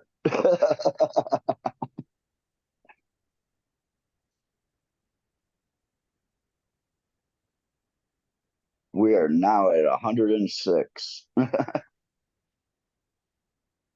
Air quality is 205. Let's see. Is extremely poor. Try to stay indoors. Close your doors and windows. Well, I don't have a fucking air conditioner. I ain't doing that. You buy can you buy 24 karat yellow gold there still? uh, Most of the gold here is 96 point something percent. Now, if you go into like Bangkok, they do have like coin shops and bullion dealers there Yeah. that you can go to. Before I go back home while I'm recovering from surgery, before I get on the plane, I'm meeting a friend and we're actually going one day to the street that all the bullion and coin dealers are at because I collect early Mexican coins from like 1750, 1760, because the Mexican coins actually had the purity on them and how much the coins weighed, even way back then. Besides that, they're cool. A lot of them are here in Asia because they were used as what they call trade dollars, which the United States made during the same time period. It was 1 troy ounce, Yeah. which is 30, what, 32.9, something like that, 33 Nice. grams Yeah. or 30 grams, whatever it is. 30 grams. The thing too is yeah, I always throw me off is like, you know, like the ounce that we use for like flour is 28 grams, right? But then you got the troy ounce, it's like 30 grams. Like, I don't know, that threw me off at first when I first heard that. Probably shouldn't have, but it did. Well, Right? yeah, because when it works out to be like, 12, 12 ounces is actually 16. So Well, if you weigh up a pound, you're going to get 12 ounces one way and 16 ounces the other way. It's a troy pound, I guess.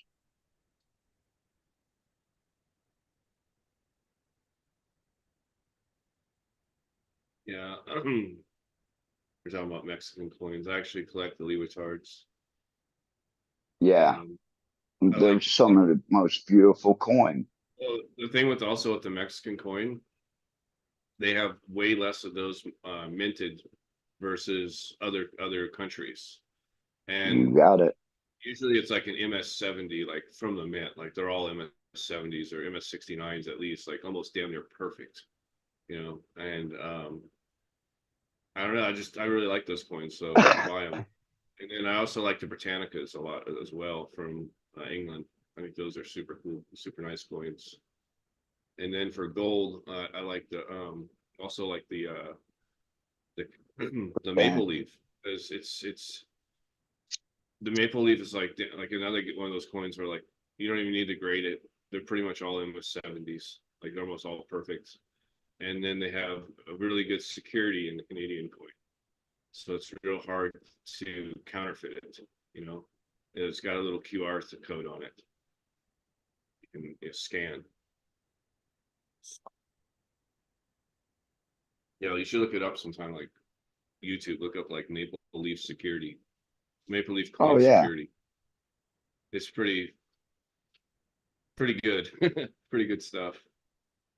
But yeah, investing in gold and silver, I always think is a great idea, because it's like that's hard cash. It's like no matter what happens with inflation, that's going to be always be worth something. Exactly. That's the same way I thought.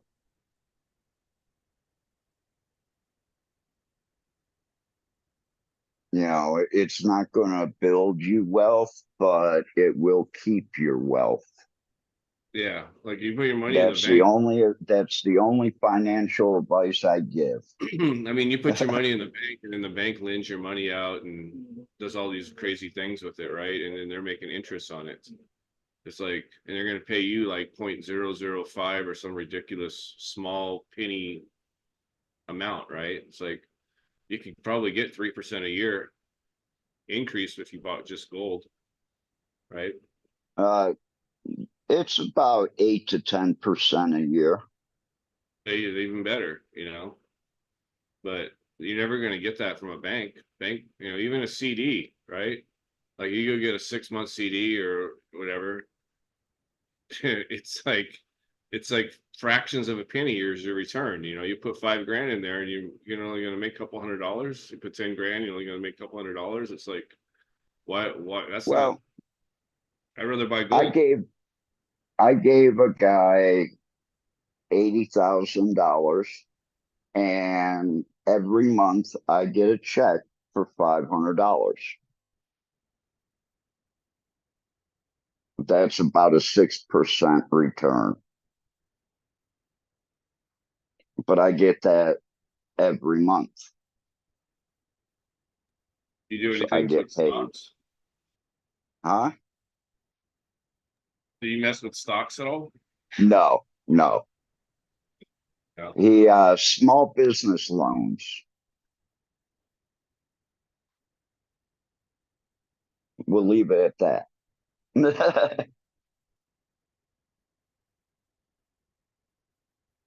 Be right back. I'm gonna die for a second and then I'll be back.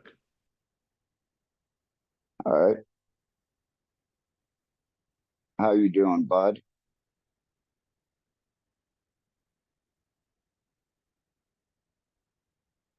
Smoking on anything different this time?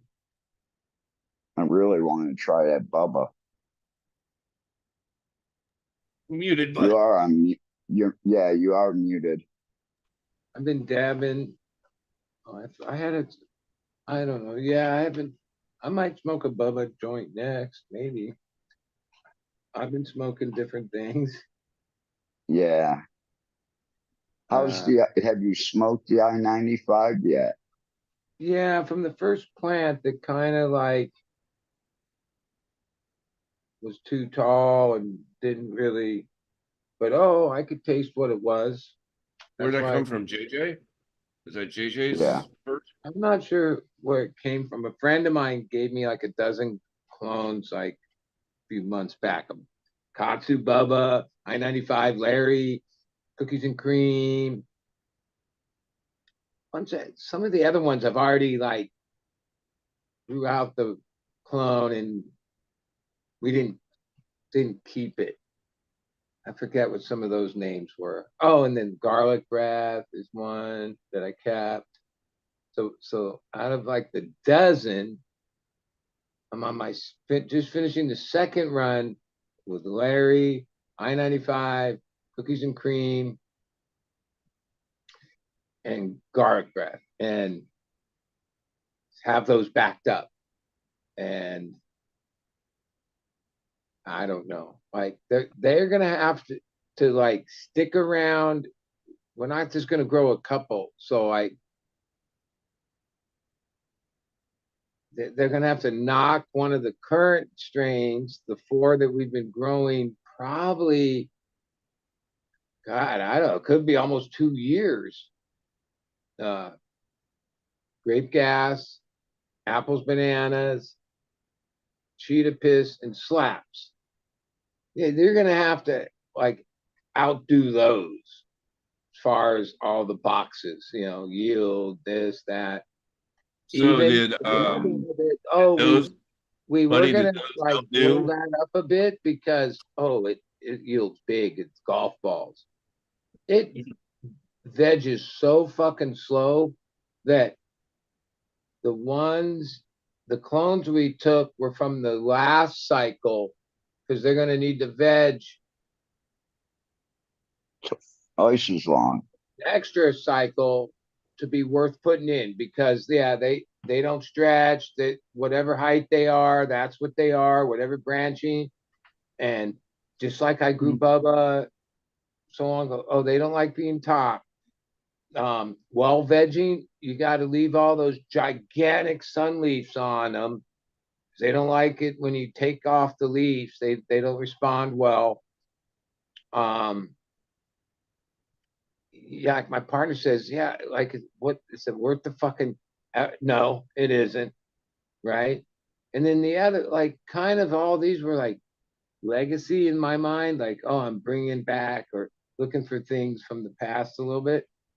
But then all of them have characteristics of the past that like you like, I remember, yeah, that's why, like, it's the modern strains are actually like, yeah, we've developed, like, there's reasons that some of these other strains are no longer prevalent, right? Like, it's hard to, like, I don't know if I'm So making sense, but like, yeah, like some of them I grew in the past, right? And yeah, like, are they going to flour in this amount of time? Are they going to like the same recipe and conditions, all the other? Because if you're going to have to chase any of those things, that's more work. If if they're finicky, if Time.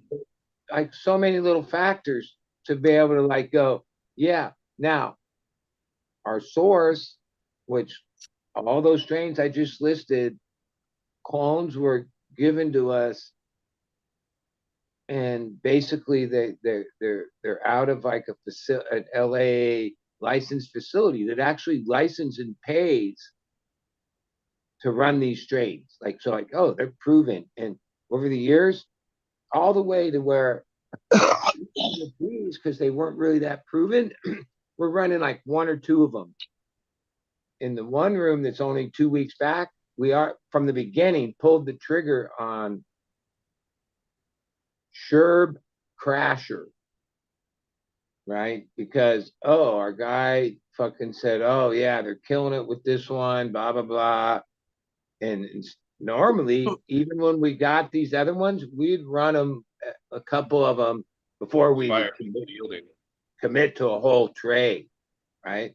Oh no, we committed because, like, yeah, we thought about it. Like every strain this guy's brought us is always legit, exactly what it is, and a good like a good one, a proven one. Surf Crasher is good. I don't know why you would retire that one.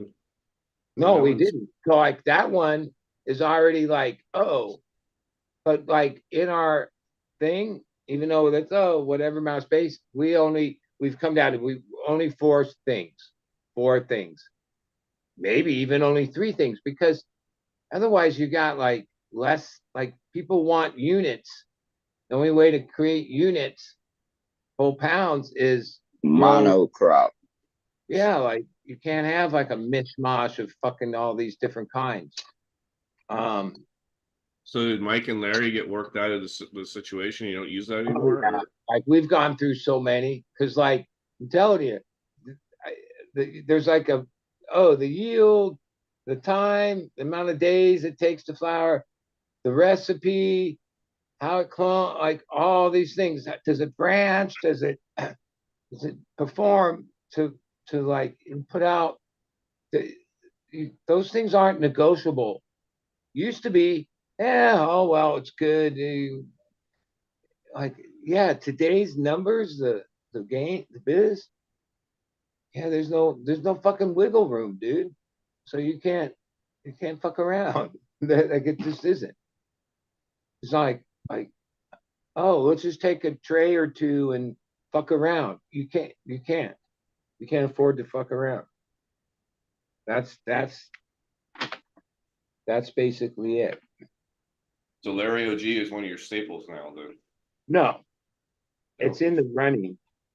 Like okay, so we got these clones. We took clones of them, and then turned back those clones.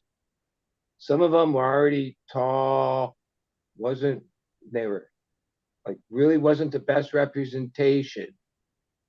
But from those clones, we then cloned certain plants in the rotation with the rest of the room clones. And so they were in the same height, same everything. And now those are just about finished, like a week, less than a week. And from the first 12, the only ones that seemed like interesting, and some of them were because of the name, really. Like, oh, I remember Larry. I remember I-95, cookies and cream. Garlic breath is kind of a new thing. I had like I only asked dude for Bubba, but homeboy came over and was like, yeah, here, boom, boom, boom, all of these different ones. Instead of just like, oh, and that created like a lot of work over the last few months with these different plants that because God forbid it, but we grew them all out one time, and those were like the clone moms. But a couple of them were on different trays. Different things happened, like because a couple of them were too tall, some of them were whatever. So you can't really judge things like just off of that. So now they're in like a first cycle, and yeah, they look pretty good. Like Yeah, I-95. That clones. one might have like, yeah, because it's like even our young trimmer who isn't really that much of a weed head, well, girl actually, um, she does bong hits of things when she's working, and then when she hit that stuff without any like influence from me or anything. Like, oh, that's kind of sour. Damn. That's sour. I'm like, oh, you've never, yeah, that's like weed, like sour. She's like, oh my God, that's trippy. That's like sour. And yeah, that's what that I-95 is. Even though it's not like true diesel sour, but oh, it's got that sour. It's a fucking AJ or whatever. Um, and then Larry, yeah, it's not very spectacular turquoise and all this, but like, yeah, Is it sweet? Larry was like a building block to a lot of where we are today, right? Yeah. Structure, and it's good weed, but like as far as like in this, I wouldn't say it's like some impressive smell or anything, but it's dank. Cookies and cream, yeah, that was a good one. It's a good one. Yeah. So yeah, see, this is like my two. It's a three-way partnership, and and Sam, who's like done most of the work, is the youngest. He maybe only has 10 years under his belt. His job is like that in the business, like all that. And yeah, he's a numbers guy. He has his method. And hey, just because I don't have my like for a lot of years, I had my own thing, and this was like I helped when I don't know, like it was like a partnership. And then my house got foreclosed on, whatever. I had to shut that place down up to really the first time I don't have my own thing, which like part of what I've had to realize is my own thing, I could do whatever the fuck I wanted as far as like have 10, 20 different fucking strains, all this stupid shit. Cause I wasn't bound by like the numbers as much. I mean, I should have been, but I wasn't. Here from the gate, especially as things have tightened. Oh yeah, no, it's like, truthfully, yeah, it's whatever. We produce fucking grip of pounds every month. As far as the profit share part, that's some months it is, some months nope, it just covers everything. The workers, all the overhead. Uh, yeah, that's just the way it is. And if you fuck up anything, you'll be It having hurts. to pitch in. There's been in the last 2 years. Well, one of those was like a fuck up where homeboy likes to play with dry backs and yeah, like fried a fucking thing. And oh yeah, that that month, because of that, bam, had to kick in. Drybacks. Is he also messing with VPD? Huh? Is he messing with VPD as well? The vapor pressure? No. You know, Just he's got a them too dry. contractor and all these different things. He doesn't really pay attention to much as far as stuff, except that he's really good friends with the guy that works in the facility in LA, who's always telling him things. And so many years ago, when dryback became a thing in Hugo's, the problem is, Dry yeah, back and dirt is much more You don't have a forgiving. dryback in a Hugo. If the crown dries out in a Hugo, it's done. yeah, like Yeah. you're playing with fire, like where in my Yeah. method, which might like sort of overwater, and why I don't like Hugos and stuck to Delta, because a Hugo can get really waterlogged. But yeah, if you can keep it dry back, like really feed the fucking cube and this certain way, oh, you do get these results. Now, the facilities that are really got this down have a fucking monitoring system and like aren't just winging it. Okay. Yeah, Right. that's facilities I worked in. When I say drybacks, like part of the thing is yeah, they come into flowering. We turn on, we don't even make water for like the first 3 days because they're still heavy from the veg. We get them almost to dry, and then we give them water. Well, yeah, 2 days, 3 days. Yeah, if you're a few hours late or whatever, you're too late. Like drybacks are funny. Yeah, they can wilt a little. They show you. Oh, yeah. Oh, or they show you. Oh, you fucked up. You should have been here 3 hours ago, right? And but when you really got it dialed in, now, hey, at our scale and all this, and just like, yeah, we still doing it the same fucking way we've been doing it for 20 years, like 90s fucking tech, right? Recirculating. Uh, um,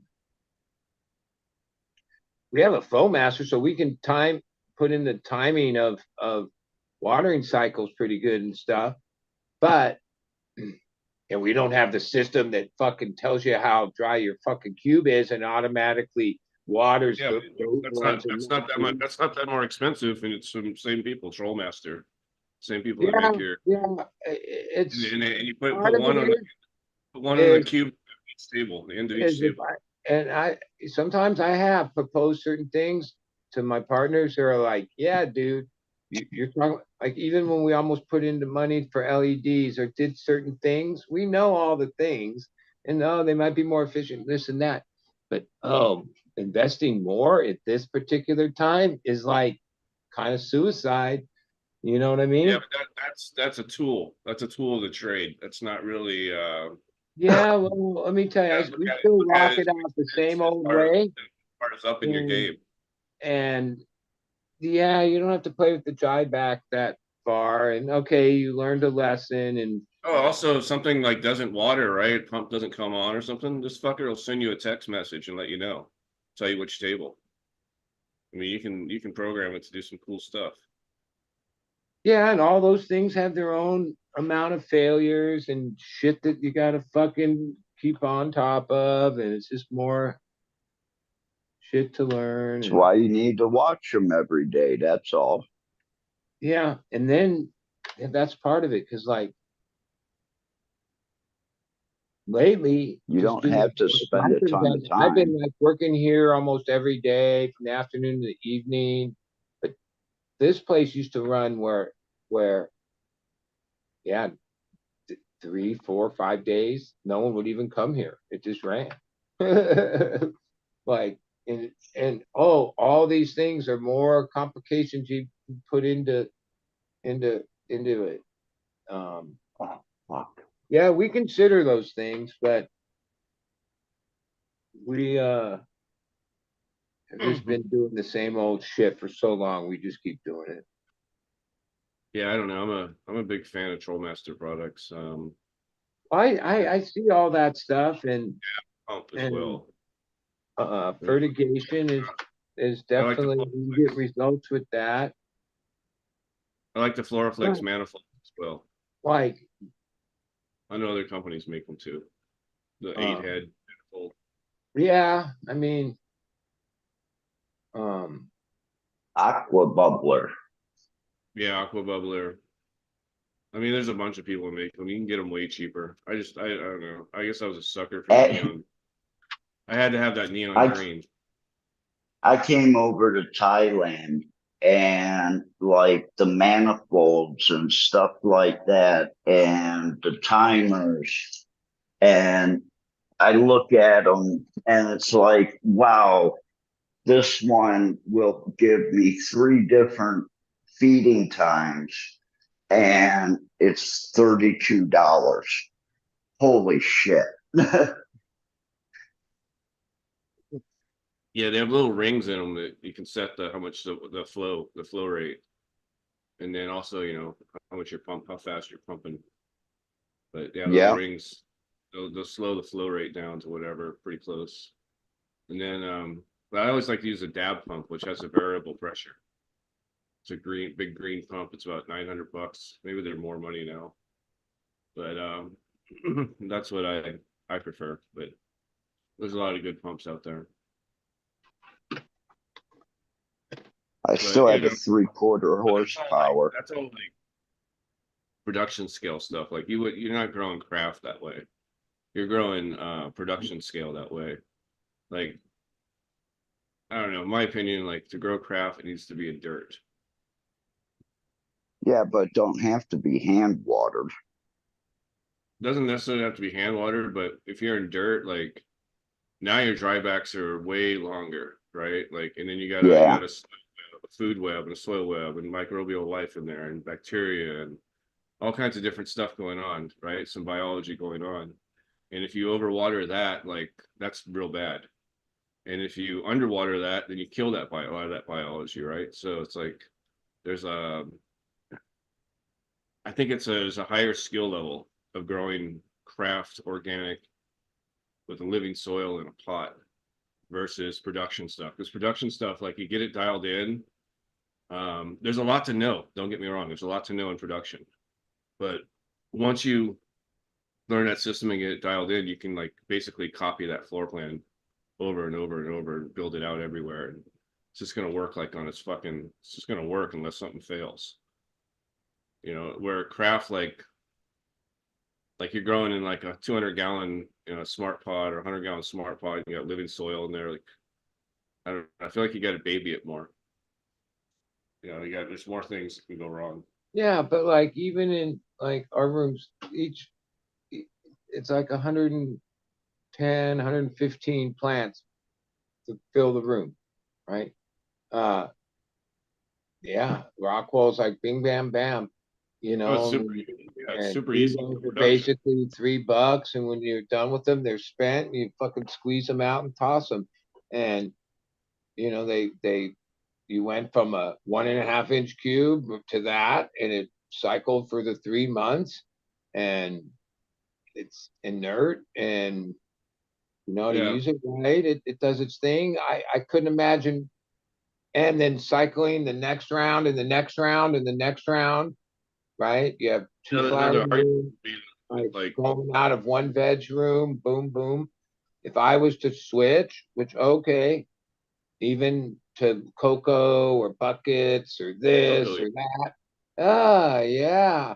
I've been using Rockwell since like 1991 and 90. Fucking, that's just my thing. Yeah, but you're talking And about spun rock, like that doesn't break down, right? It's like just I get all the pros and cons of it and all, but like, okay, uh, I don't know. this, That's a big factor for me. Just getting it's like a forever chemical almost. Like it just never yeah. like Wait a I got minute. I Rockwell buried cubes 10 years old. Rockwell in compost or in my soil things outside, and yeah, it takes more than a year, a couple years, but it, It's in it the yard.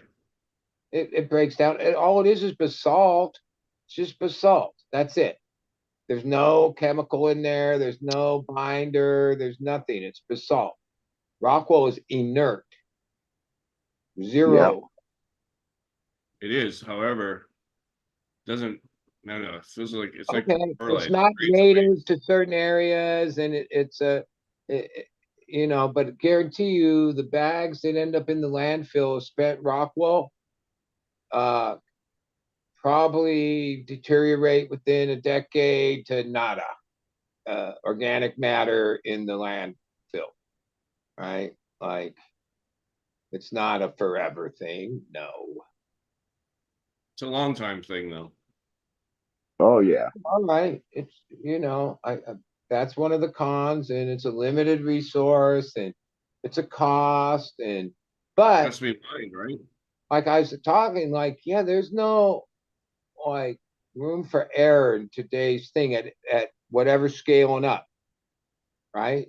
Soil, living soil, managing that, keeping it uh reusing that soil and keeping it, oh, and then having crop steering where yeah, like in the 8 weeks that they get food, every week is a different recipe that targets a different phase of growth that is available immediately, and you bam, you are able to control where you grow in soil, Yeah. not so much that Yeah, way. like And oh, I I think Uh, what you would see on a consistent basis is yeah, like how consistent.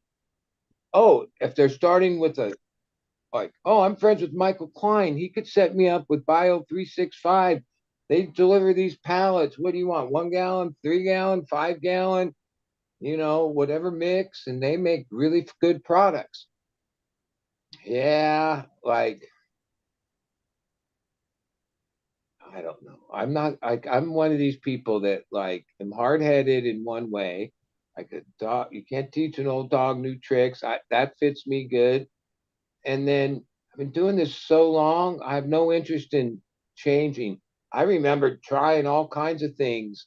I tried it all over all these years. But like I can do this in my sleep at this point, where all those other things have all kinds of variables that yeah, I'm getting too that. old. It's exactly what I I was don't getting know at. how to. mine's Production versus like a craft thing that can a lot of things can go wrong, right? You don't like you can do hydro, like I said, like once it's set up and once you have everything dialed in, it's stupid easy, right? It's almost set it, forget it easy. You're just checking things, monitoring things throughout the cycle, changing your foods. You're just basically monitoring things. Like I feel with the organic stuff, it's like something happens in hydro, right? You can make corrections really fast and you can see your results in that day or maybe the next day at the latest. You do something in exactly. organic, that you might see 2 weeks before you see that correct, if something had happened from that correction, right? Or you might do something and it might take 2 weeks before you to see it, right? It's where like you fuck up, you're gonna know the next day. You're gonna know that night or the next day. Exactly. So, like for me, I know one thing real well. The other, yeah, that's oh, I understand it. I see other people doing it. Oh, I've done my outdoor. I know soil works. I've actually grown some plants inside in soil, in bigger pots, and I've tried all that. But like to knock out like X amount, like on a semi, like, you know, 10 to 17 pounds a fucking month with 100 You're, plants at a yeah, time. Yeah, okay. I see what How you're much work saying, do you want to do? but also I think there's a difference between production weed and craft weed. I think there's Well, there is a difference. I think production weed can be very good, but I think craft there's some craft out there. It's at another level. It's like on another shelf. It's a higher shelf. It's like it should cost more. It should And cost more. there's Is what a I think fair too. amount of that stuff that just didn't come out right. Yeah, Yeah, what I'm saying is because of all these variables, because it takes longer, because it's just there's Yeah, more work. It should cost more, right? Like and versus we the should be able to get it. like well, here's the as problem far in as the the market. terpenes There go, is like no people say cost. like there's more flavonoids and terpenes in organic, which can be debatable or not, but I mean, I don't deal with giant box brokers, but I deal with like multiple pound broker guys, right? And yeah, they ain't paying. You can't go at them and go, well, yeah, these pounds are this amount. These are 100 less, and these are 100 more. No, no, it don't never work it that way anymore. Used to, for sure. You could say, yeah, this the fuck Blue Dreams. These are X amount. Oh, OG, these are X amount. No, and they don't fucking. Those guys do not give a fuck, dude. Like they drive a certain deal. They're in control because it used to be the other way around, but no, ultimately you want what they have more than they need what you have, right? And if you do that, you'll end up in this negotiation where they'll be like, yeah, no, just give me the ones for that amount. Or they'll try to talk you, well, here, yeah, I'll take those, but at this amount. Like they just won't pay more. Like and even though you're like, yeah, but you people like it's worth it. It takes longer. It's this. It yields like none of that matters. And it's been that way for a while. Like he used to be the grower. He was the top of the fucking food chain, and everything trickled down from him. That was I don't know how many years as a that was 250.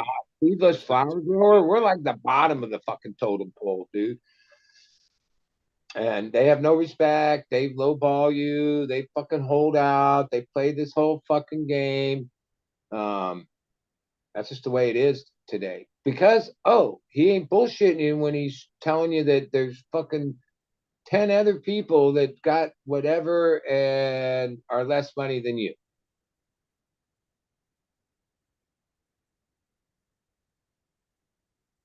all day long. And sometimes show you things that aren't quite, but oh well, you can see where, yeah, because like part of it is, yeah, we we'll just sit on it.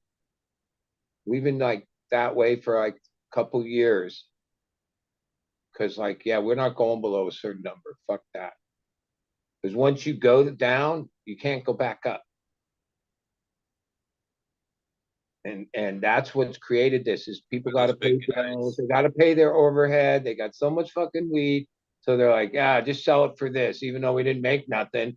Fuck it, it keeps the ball rolling, and that's the ball rolling down the fucking hill for people that yeah, yeah, even this I know in other places values are different, but like people got pounds not quite as good as ours, for like under $1,000, 900 sometimes, 950, 1,000. Yeah, I won't take less than 12, period. Fuck that. I'd rather fucking sit on it. Because, yeah, oh, if I had 1,000 lighter, I guess it wouldn't matter as much. Oh, you just got to float like, oh, well, you'll catch up on the next one or whatever the fuck. Nah, you have to draw the line somewhere. You have to say your worth is this, period.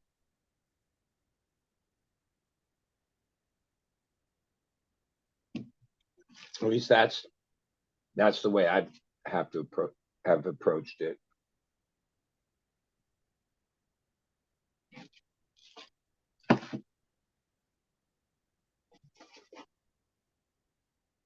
Which like broker types or people that invest in units to move. Yeah, their whole mentality. I get it. That's their job. Some of them are my friends. I know that's their job. They don't grow weed or whatever. They make money. Yeah, they're like just they know they can just lowball motherfuckers to no end, and they've done that for the last fuck I don't know how many years. Maybe it's close to 10, but at least 5 years. They've been just it's just treacherous, dude.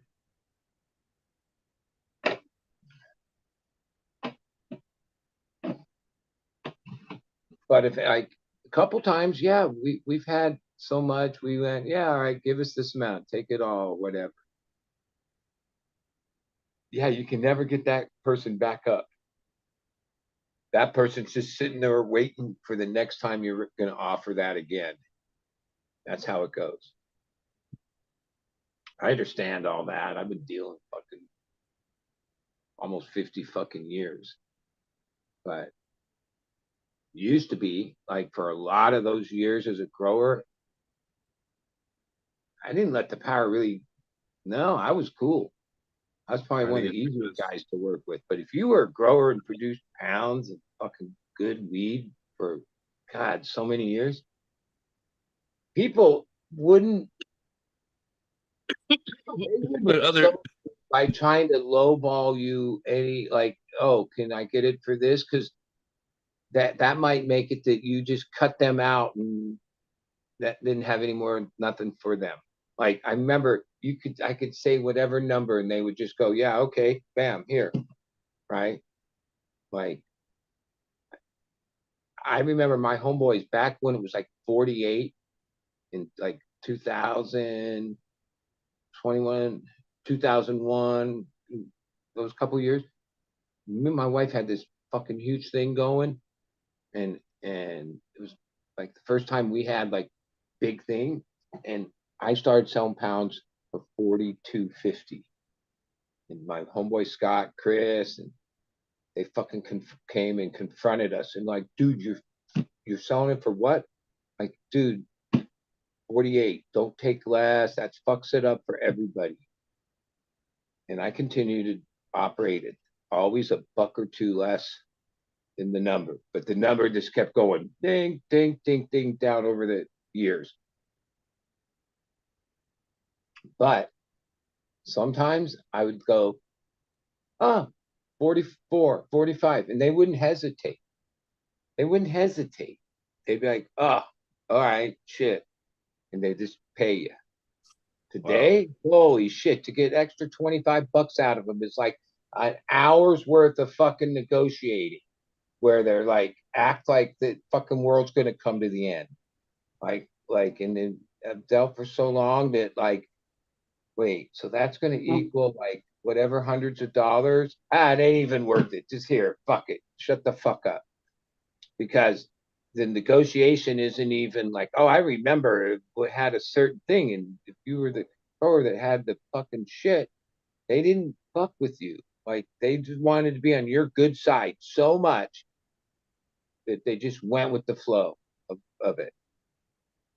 I lived like that for like 20 fucking years. And then the last 10 years, it's just been a decline.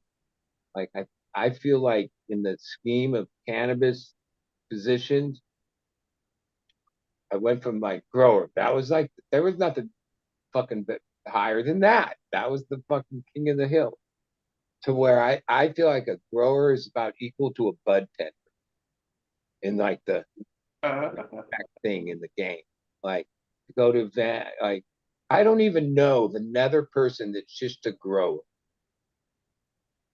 that's like celebrated. Fucking hash guys, breeders, fucking store owners, fucking hype men. They're way up on the fucking like thing. Grower just what goes down and down. Especially like, oh, I don't make hash. I don't do that. I don't do all this fucking fake branding shit and none of that shit, right? Just a grower, seedless grower. That's it. No ambitions to fucking make seeds, do all this other shit. Yeah, I've felt, at least me, yeah, I've gone, stature has just gone down and down and down. Growers, we ain't shit. We're like it's like Farm Aid. I remember watching Farm Aid since '85. I used to flew out to fucking a couple of them in Indiana and different places and Illinois one time. And I'd listen to all these speeches and all this shit, the plight of the farmer and all this. And I was already successfully fucking grew weed and thought, God, like I knew I was a farmer, but like I was like, I was immune to their problems, right? Where, yeah, now so many years later, yeah, those same problems, the same things that Willie Nelson and Mellencamp and Neil would be warning you, the industrial farm thing, and this is happening, and family farms are going away, and this is Yep. and oh, even with that whole effort and all the money raised and all the awareness, oh, did we win at all? No, right? Farm Aid still goes on, and they still saying the same stuff, but like the reality of what's happened, game over, right? It's not even like we lost, right? Uh, yeah. Now cannabis is coming closer and closer to we're just a farmer like anybody else. Sometimes I remember driving around my area seeing these beautiful greenhouses and operations, thinking, God, man, these guys are stupid. They're growing fucking nursery plants or they're growing fucking orchids or they're growing all this weird shit. Man, they could make so much more money if they fucking grew cannabis. And now I look and those same places are humming along, so profitable, pumping out nursery plants, pumping out fucking whatever, right? Orchids, this, They whatever. can send an orchid worldwide, right? Yeah, No problem. yeah. I was wrong the whole way because if you took that place and back then and somehow start growing, no, no, you'd been better off fucking putting out fucking ferns. I know this super high tech operation over here. They shut down like almost the whole year. I mean, it's the most high tech greenhouse thing there is, right? But they grow, what's that shit they sell during Christmas? The Oh, plant. the potato? Yeah. And they only do it once a fucking year. During that time, they start Well, wait. those are clones. Yeah. And they pump Yeah. out. You see this whole thing come back to life, this whole nursery operation, fucking mega greenhouse after mega. It's been sitting there shut down for like 8 months or not like all year. You'd think, look, and they just do those once a fucking year. I don't know who, what. Oh, I know. Yeah. They make so much money off of that. They don't have to do anything fucking else. And Would it's you? like, If huh? you owned it, would you do anything else? I mean, obviously it works. Yeah, we like most places you would plant other shit, utilize your fucking setup. You know, we're talking the high tech fucking greenhouses, all the fucking right stuff. But no, they just grow that one thing in there, this one place.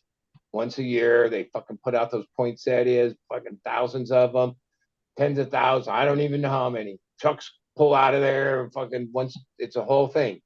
And I was like, yeah, Yeah, that's I know how. somebody that does that with but they do it all year round. But they do it with fan palms, right? Fan palms and there's California palm and another palm, Oh yeah, like yeah. My old palms. landlord And of my business, they sell them that to he sells that them to Home whole Depot. thing. They have a Home big, Depot nursery sells them, like resells them through Home Depot. yeah. I'm like, I wow. mean,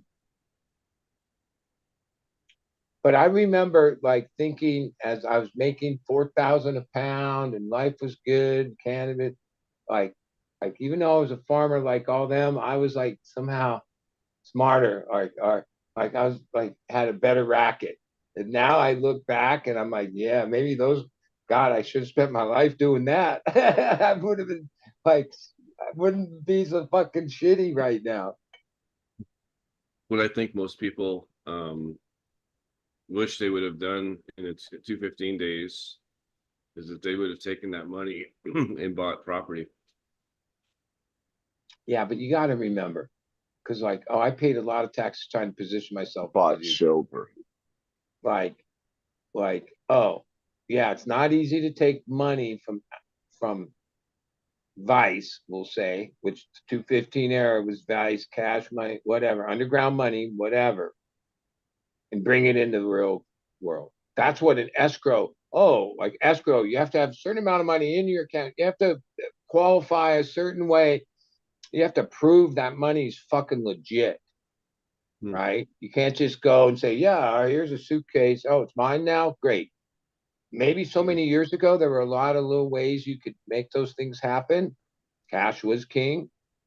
I don't know, the way things work today, you can sometimes pull off sketchy moves, but that's when you're at risk that years later the IRS will come and go, oh yeah, Thinking show like me. for sale by owner, And for then so you pay them and cash. don't forget like the big game with them.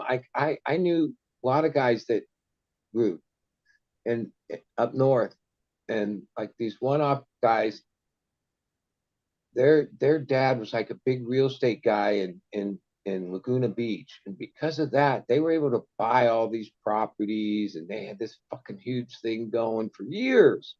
Oh, yeah. Feds finally came, got them on the grow, whatever. But then as the case moved on, oh, they seized every fucking property they could. That was like the whole thing, right?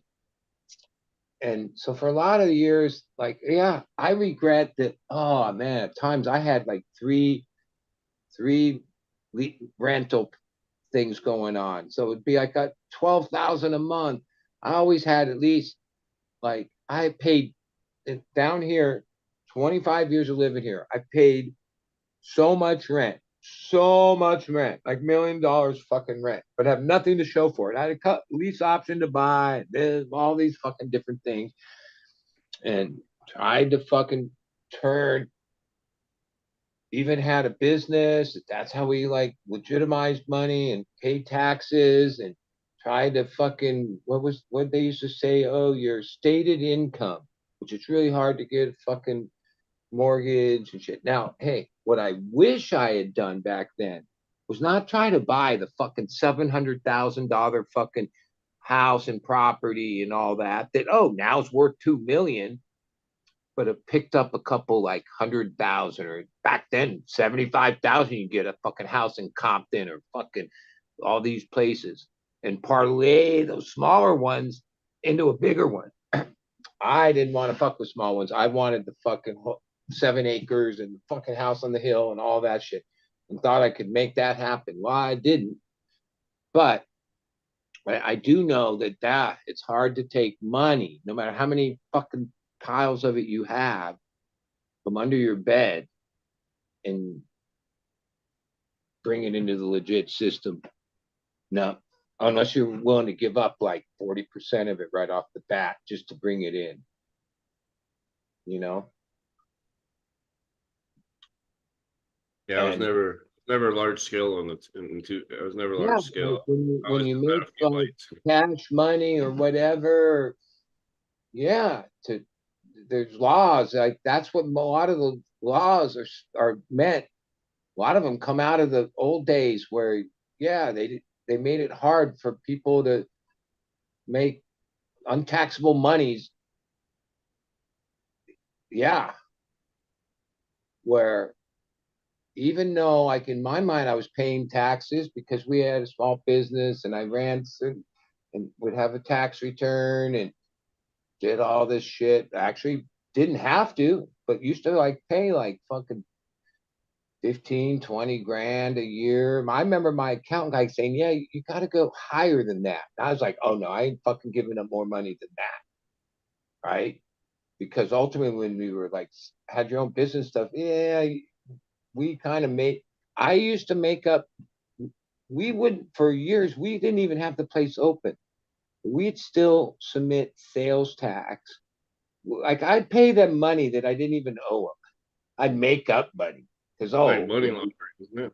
yeah, well, I mean, in essence, that's what it is. And I came out of an era where you used to be there used to be some gray areas in it, but tech and this the way that world changed. Oh, yeah, real hard. I still think the IRS is going to come slam people in cannabis. They have up to 7 years, right? And there's probably already people being slammed where, yeah, they took money that they made in the black market, and that was their initial investment money to build whatever licensed legal thing. Oh, well, I'm sure that because the IRS used, hey, I know if you owned a laundromat, they would audit you more often. Like there were certain hustles in our country that were just known as like, I guess you call it money laundering, right? I mean, because that's ultimately what the crime of the black market is. It's not that you're growing weed; it's not, that you're not paying taxes on the weed you're growing. It's like that's what made a fucking bootlegger from like back in the day. Like they fucking brewed shit and they weren't going to pay taxes on it, right? Like that's the thing, and so like eventually what they'll do is like yeah catch people that are growing black market and just hit them with that because like that's the crime that's the crime that's convictable.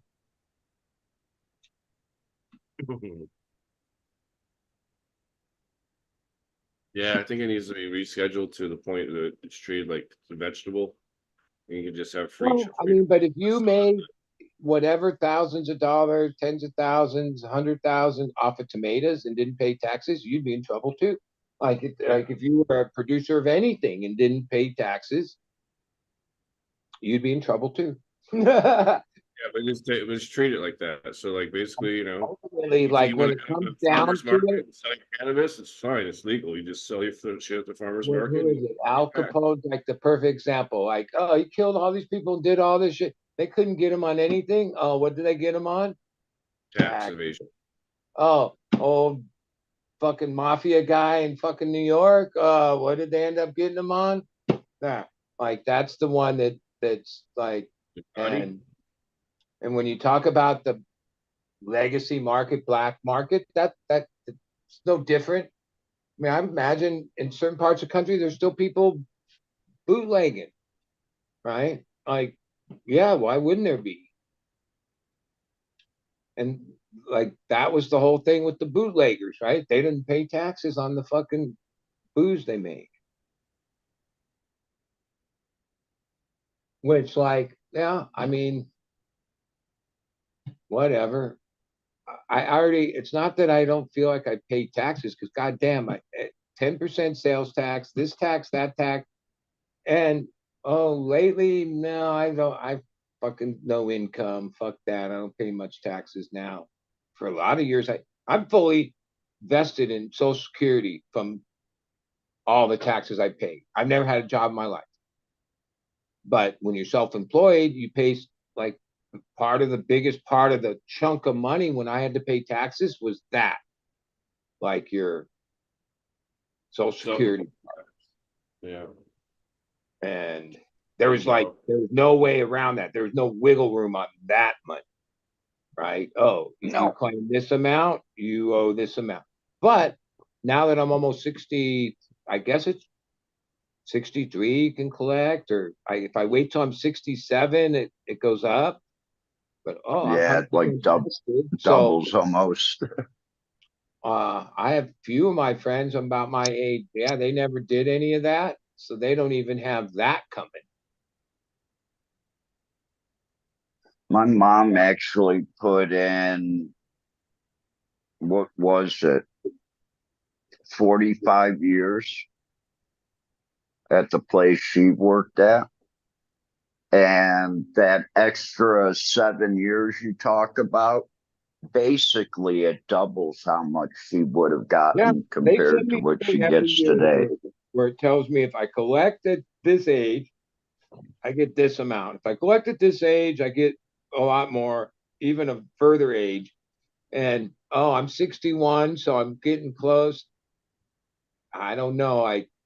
Do I want to just take it at 63? No, I think like if unless something physical or things change, no, I think I could still keep working till I'm at least 67 and double up. Like, yeah, right.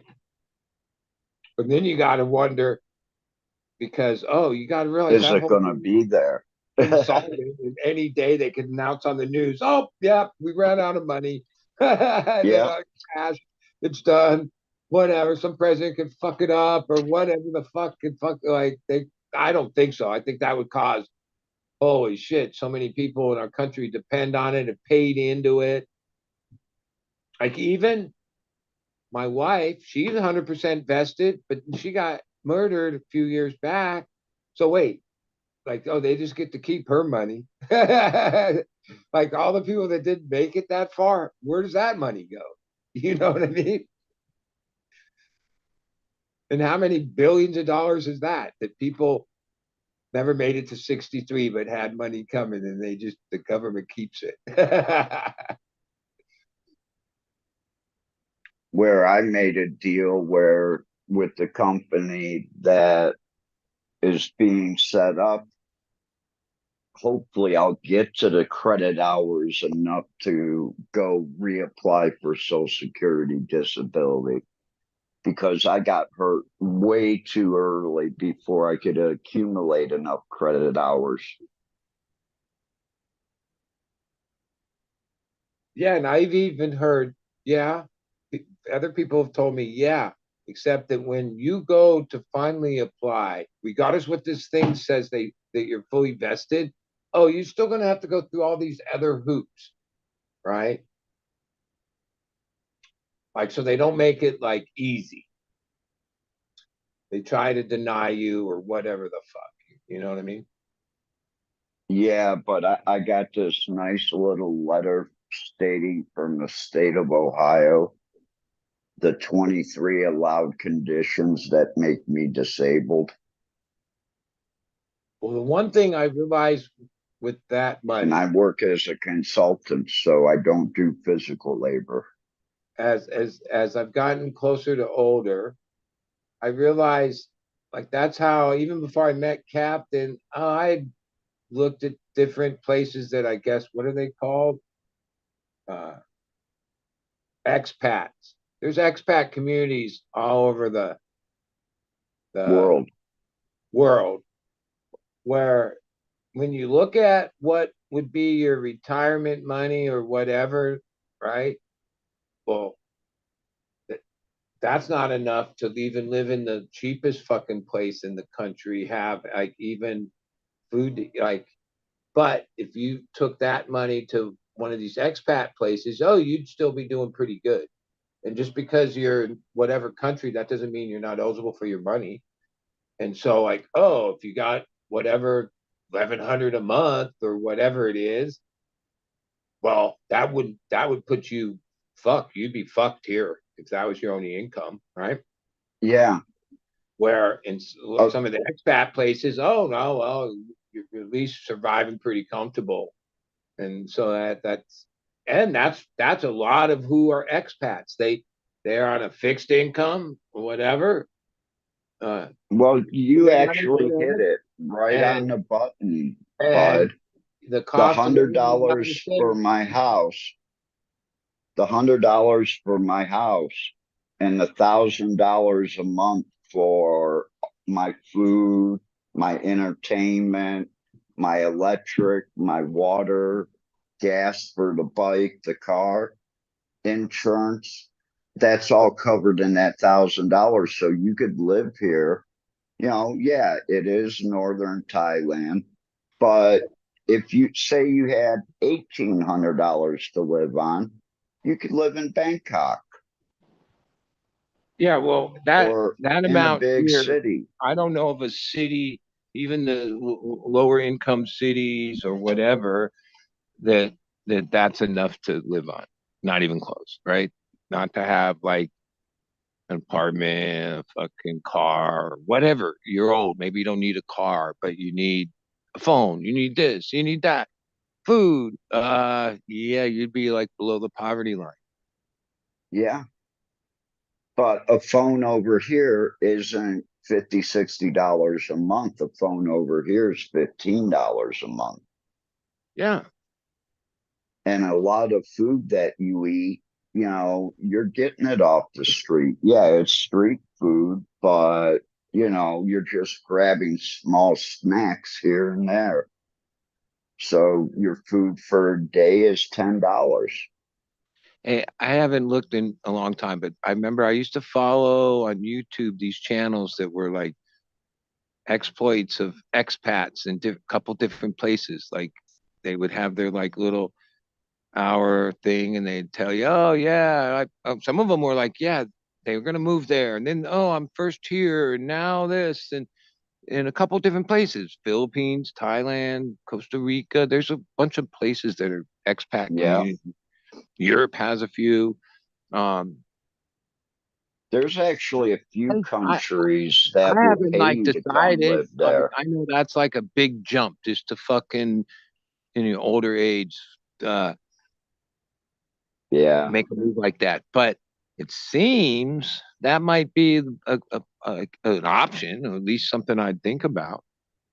If I tell you what, if you don't have anybody to take care of you, coming to one of these countries is really good because you can even, if you're in your 60s, you can meet a mid 40s, early 50s woman, and they're happy to be with somebody. They'll take care of you.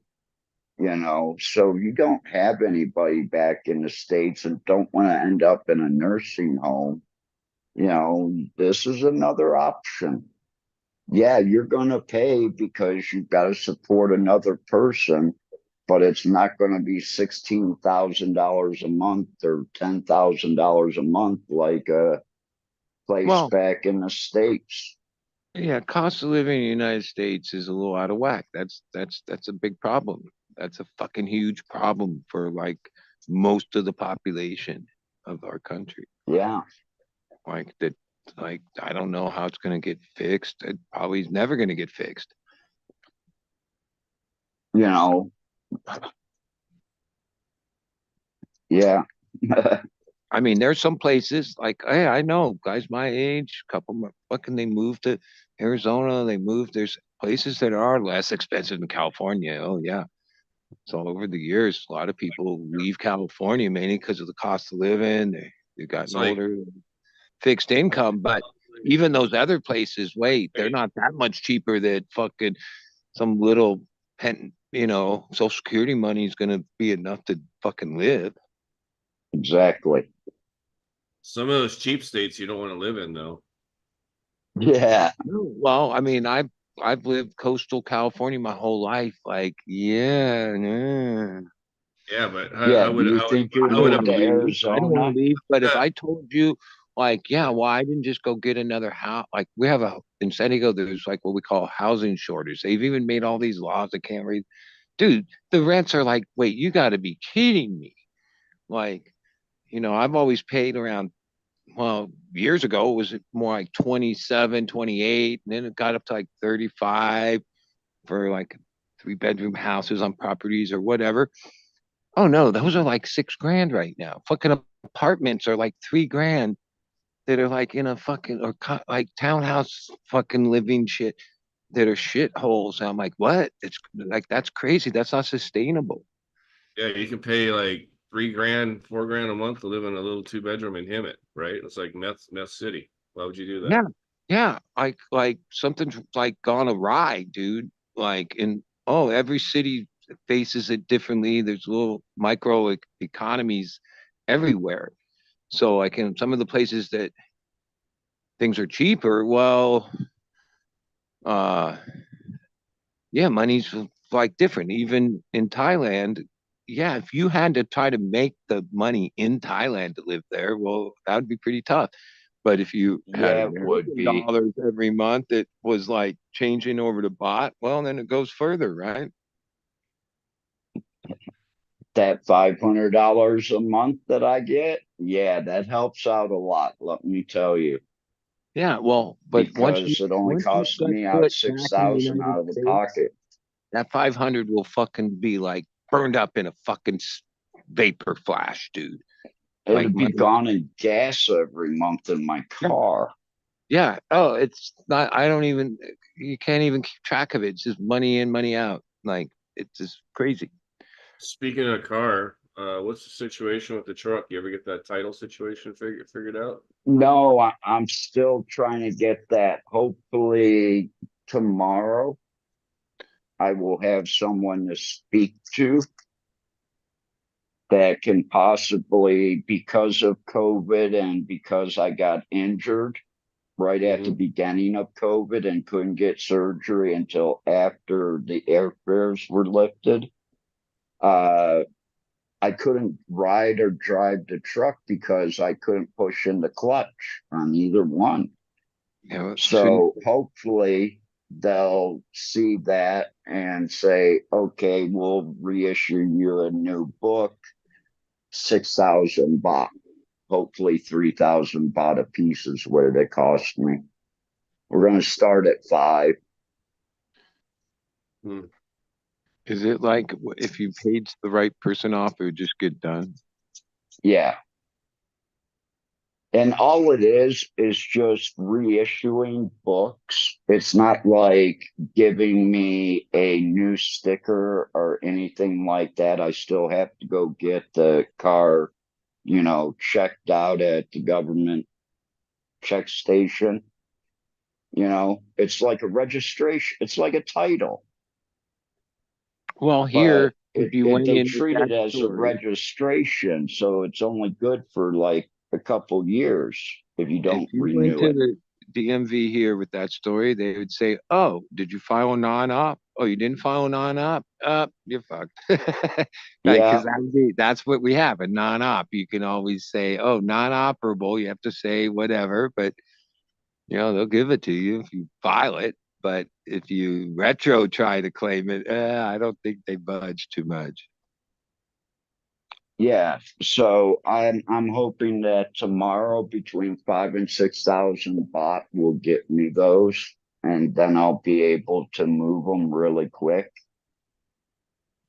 because there are a couple people interested in the truck at the price I put it at, and one interested in my bike.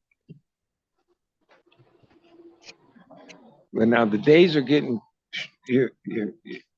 you only have so many days to make this happen, right? I have to have surgery and be out of the country by next Wednesday or Thursday. Uh, Actually, I'm on overstay. It's costing me 500 baht a day to be here. Well, it seems like they probably got you between A rock and a hard place. So what I can do is I can find some place to park my truck and I can let someone borrow my bike again. And when I come back in 11 months, I can have those to use again. Like my bed, my TV, my surround sound system, my oven, few other kitchen items. Those are at a friend's house being stored. She didn't ask any money, but I gave her 3,000 baht anyways. And the bed was so heavy, the mattress was so heavy. She's now sleeping on a really nice mattress. So she's happy with that. she actually didn't ask for any money. But I felt, 3,000 baht. She is older, so she really can't do much as work. So 3,000 baht for her probably will really help out. It'll pay all of her house bills for 6 to 8 months.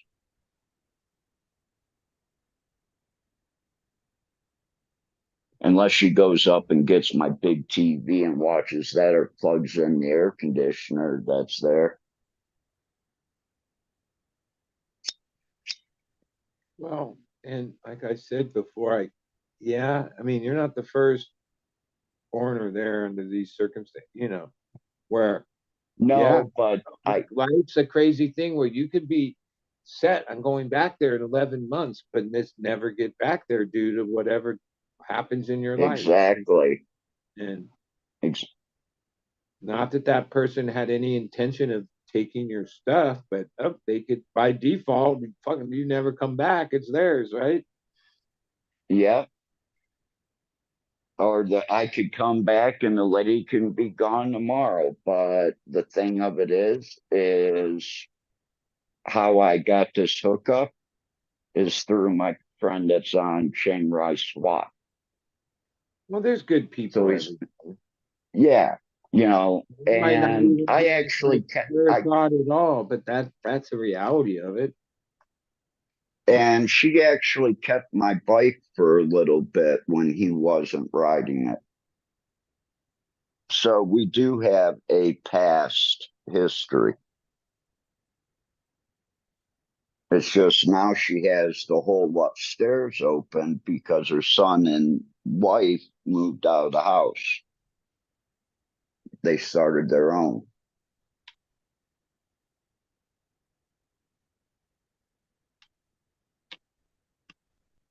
So I'm happy. You know, I did pretty well on, getting rid of a lot of the stuff. Yeah, I gave a lot of stuff away, but, it went to good homes that could use it.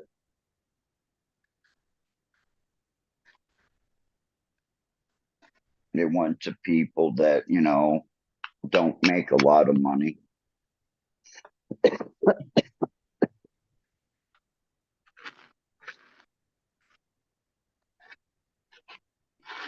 Now, like my girlfriend for 5 years, she works in Abu Dhabi. We've been trying to get her visa here, and like the last so many months since I lost my house, she's like telling me, "Yeah, you should just come here." She's been here for going on 15 years and has a lot of connections, right? As far as jobs and different shit. And she says, "Oh, fuck, it's, I see, it looks great there, to be honest." It'd be like, yeah, moving to the Jetsons, right? It's so fucking modern. There's like, the money's like fucking flowing like water over there. Uh, You but don't have that money. like, they're so anti-weed that I'm like, yeah, nah, like that's not, I can't, there's no way, right? Now, if all of a sudden tomorrow in the news that they said, oh yeah, the UAE fucking changed the fucking, well, it would have to be like a whole religious Arabic or whatever. Laws are fucking crazy over there. But like have medical cannabis or any sign that they're fucking like gonna lighten up on that, I'd be over there in a minute. I'd be like, yeah, I'm gonna reinvent myself in fucking Abu Dhabi. Like it'd be like a dream because with just a little bit of effort, I think I could be driving a fucking supercar and living in a fucking Abu Dhabi life. Like what the fuck? Like as much as it's like this crazy police state of a, I don't even know how to describe, I guess Muslim police state or some crazy thing like that. Um, I thought they had a minimum income to live in Abu Dhabi.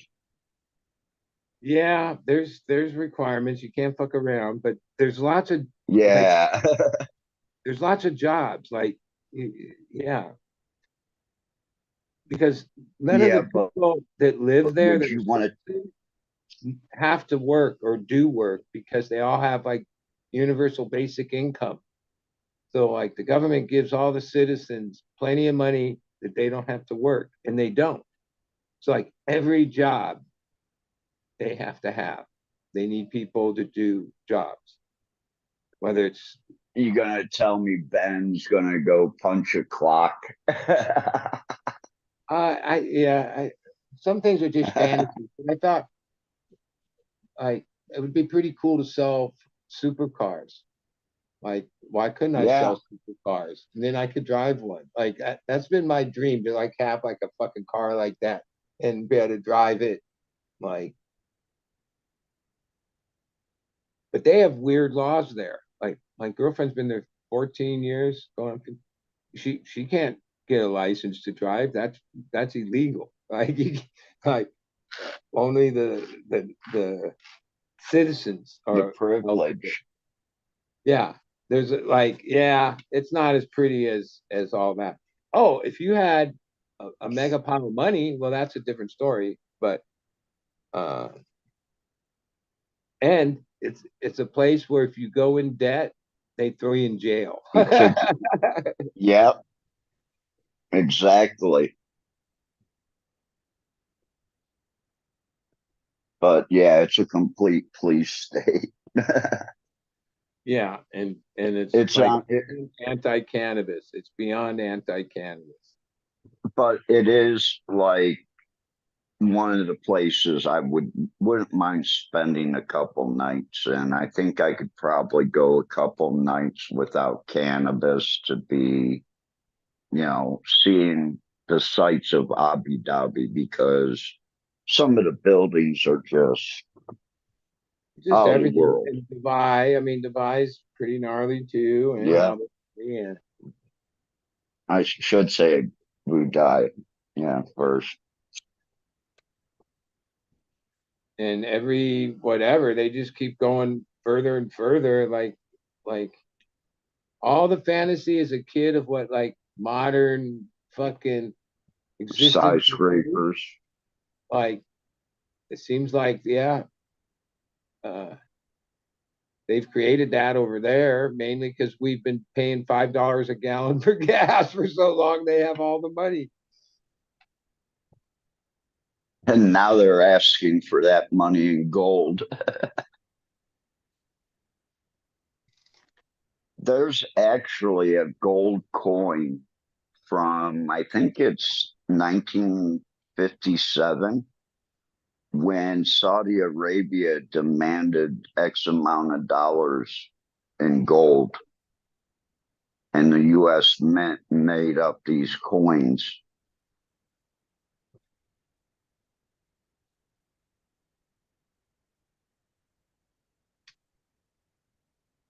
But yeah, now that you can buy gold up with the yen and everything else, American dollar isn't so stable.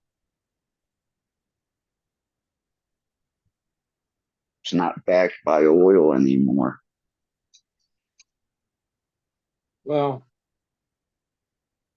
yeah, I think it's pretty obvious that like we're obviously adversaries with China, but I think that their goal is one thing. They're not trying to like have a war with us like conventionally. They want the yen to be the currency of the world, which the dollar is the currency of the world, and that's what is our main power. Well, Yeah. I could see where the Chinese could dispute that in the future because even though they're in All debt, the they have gold their they own have. economic thing. I think we got to watch ourselves because if they could ever get the dollar, uh, get to be the currency of the world that way, that's their goal. That's what they think. That's what they want. Yeah, because they're so badly in debt. Well, everywhere's in debt. Like I don't. I'm pretty sure it's like Yeah, debt's just like part of everywhere. I don't think there's anywhere that's not in debt, right? Well, China is kind of like the Bahrain's not in worst debt, and maybe because UAE's not actually in debt, or fuck, who knows? That like they investing so much into like these mega buildings and all their stuff that oh, they're probably in debt too. there's a company that just took over a building project over there. It had been sitting for 5 years. The guy ran out of money like at the 30th or 40th floor.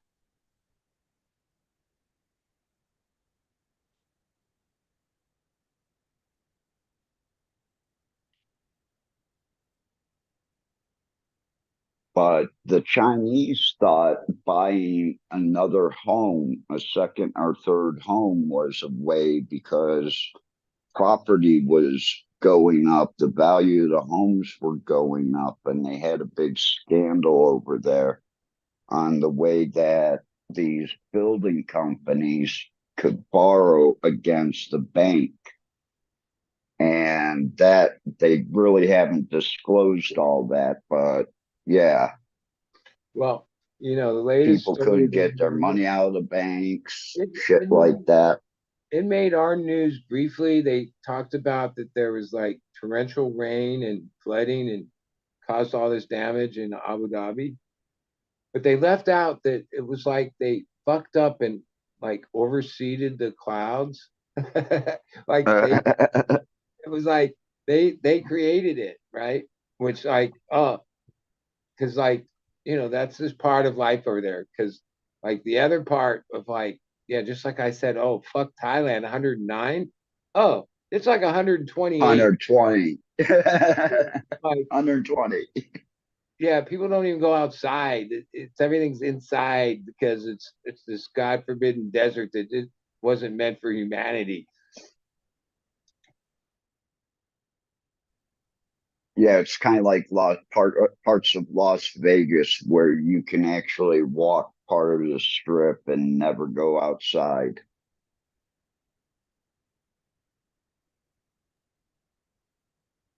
Which is super awesome in the summer because it's hot as hell and you can walk like halfway down and be in casino. It's a casino.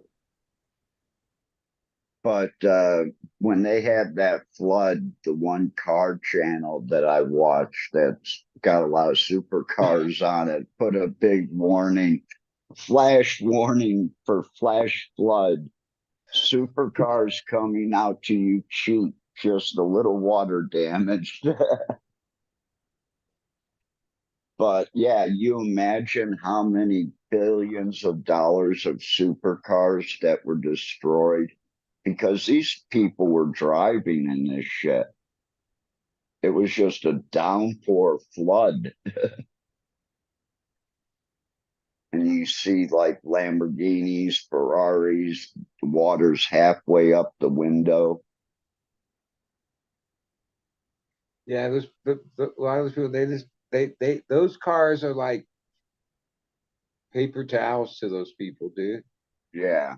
Those junkyards. Only another 350,000, Some of those 400,000. cars That in was the it. junkyards like look like somebody had like what would be a normal fender bender here, and then they just abandoned the car and got another one. Well, they say that they find a lot of abandoned supercars out by the airport. So I Okay, guess there's a lot of people flying out that end up broke. yeah, that's a thing. It's like, yeah, you get in debt, and it's not even like long term. It's like in a couple months you're in debt or whatever. Yeah, they arrest you, throw you in jail. So people fucking like abandon the fucking supercar on the way to the airport and ditch out of there before they end up in jail. Because there's a lot of hustlers that have headed down there. It's easy. Like imagine if you're a con, a hustle, you go over there and you can play it up and but Even if you get a small one, a small fish is 50 to 70 million, 100 million. Yeah, but if all of a sudden you're upside down and you don't have any money, oh no, they arrest you. It's a crime.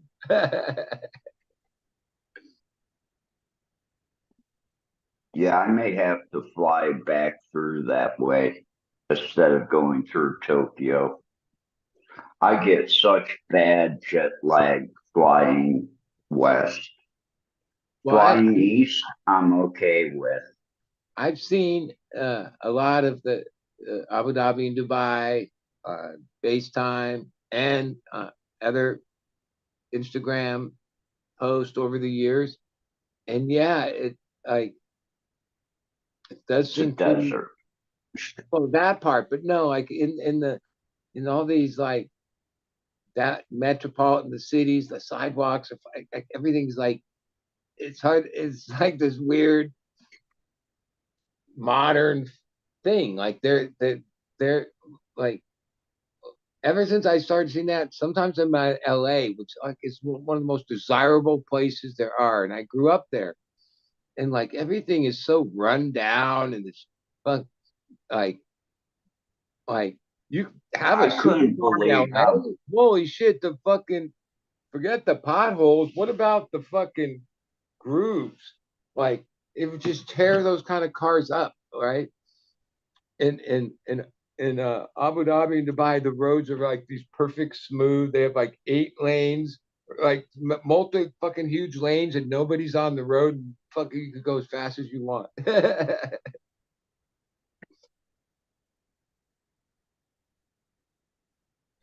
almost like Thailand. Thailand roads are actually really good. Yeah, our roads are fucked. They can't keep up with it. It's like they're just, They deteriorate. and then the method of fixing them are all like super short term and like holy shit. I'm like sometimes like holy fuck. They It's just amazing how bad these roads are, especially where they've used concrete and then they patch it with asphalt and have Yeah. cut weird lanes and done all this to squeeze more lanes and or like Orange County. It's like when you're on the freeway from LA and you hit Orange County, the freeway's better. It's like silenter. It's like it's just better. yeah. Well, a big section of that was like put in new. It like took them a lot of years to finish it, but yeah, And San Diego County is like a different, freeway sound changes again. I mean, but LA County is obviously a lot worse. But it gets driven on a lot. yeah, and some of it's just like yeah, some of it just needs to be redone totally, but like it's not possible. Like it's just like the Shut down amount of traffic that way. cost and like the detriment to traffic and all kinds of things.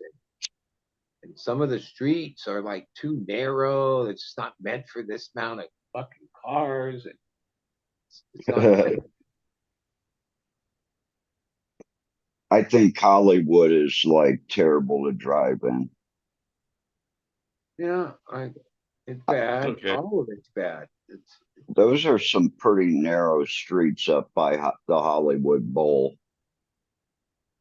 yeah, Yeah, the I mean, Hollywood. I drive over there. It's okay. It's like there's other parts of LA that are even tighter though, because the road's Mm. narrow and then people are parking on both sides Yeah, of the street. and yeah, it's just yeah, it's not cool. But I was really, surprised how run down the Walk of Stars is.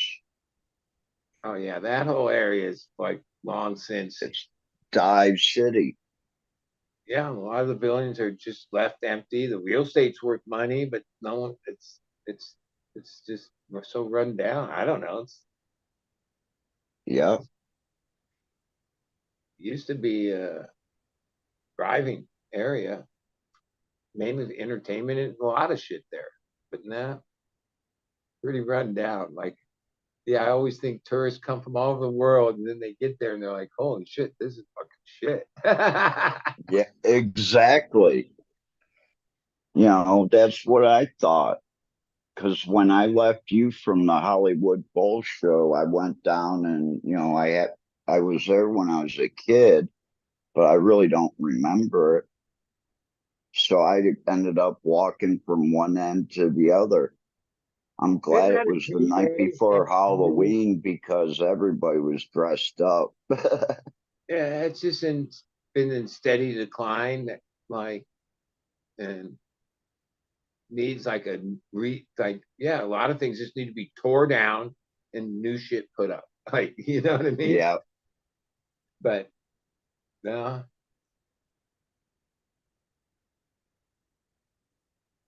yeah, a lot of it just needs to be torn down and rebuilt. that's happening. You see that a lot of that's, yeah. But eventually they put on a new building and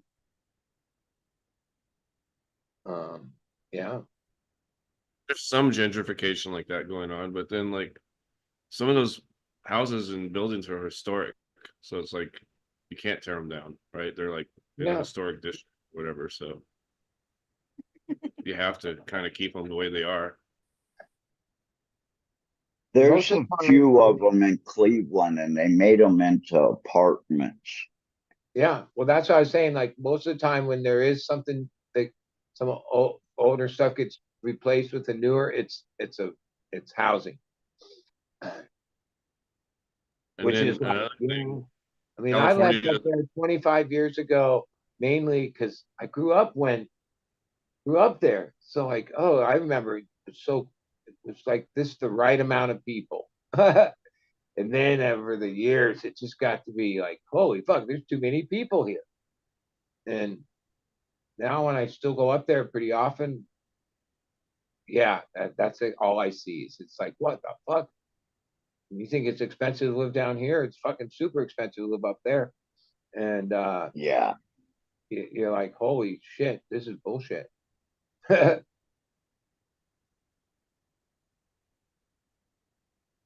Like the one thing I noticed, like here, it's rare.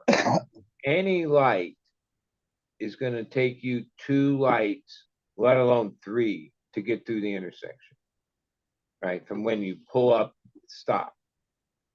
I'm in LA a lot of times, so I'm like, oh fuck, fuck, I didn't make that light. Now it's another light. Like that's just like normal. Like, well, and there's a lot of stop lights, and a lot of times it takes you two lights to get through. I'm like, holy fuck, that's fucked up. Whereas yeah. no, that never happens. You pull up at a light, however it's timed, when it turns green, you're going to be through. Following Bud through from San Diego to Mesa's store was a very interesting trip to follow behind. I imagine if you don't drive on our type of roads, especially with our type of traffic. Yeah, Yeah, well, LA has like two some kind of, of the exits were really abrupt. yeah, well, I look at Yeah. myself as like an offensive driver where there's defensive driving and there's offensive driving. And yeah, I've And always then chosen. Yeah, our well, exit, I'm following you, trying to get I'm over, not and gonna, there's like, I'm the worst with that. So many people have like fucking supposed to follow me somewhere and I don't even realize I'm fucking, yeah, I'm not good at that. I think a Or, couple of things yeah. too that mess up like out of state drivers is like we have double left turns. We have motorcycles that Mhm, go between the damn lanes, and then we have exits on mhm. both sides of the highway. yeah, we have a I'm weird, I'm okay with the. Well, I lived out there for a couple years. I lived out in Tracy after moving out of Fremont. But yeah, the motorcycles, same thing here in Thailand. That shit should be illegal, in my opinion. It's I don't know. I've had It them like I've been scares in the traffic shit out of before, me. and well, it was a number of years ago, but one of my old cars. But I was at the stoplight, right, in traffic, 3, 4 lane road, and the dude's like, there's a red light. And the motorcycle comes zooming up and fucking takes my side mirror off, my driver's mirror, and like then he just fucking just guns it. I couldn't even catch up to him.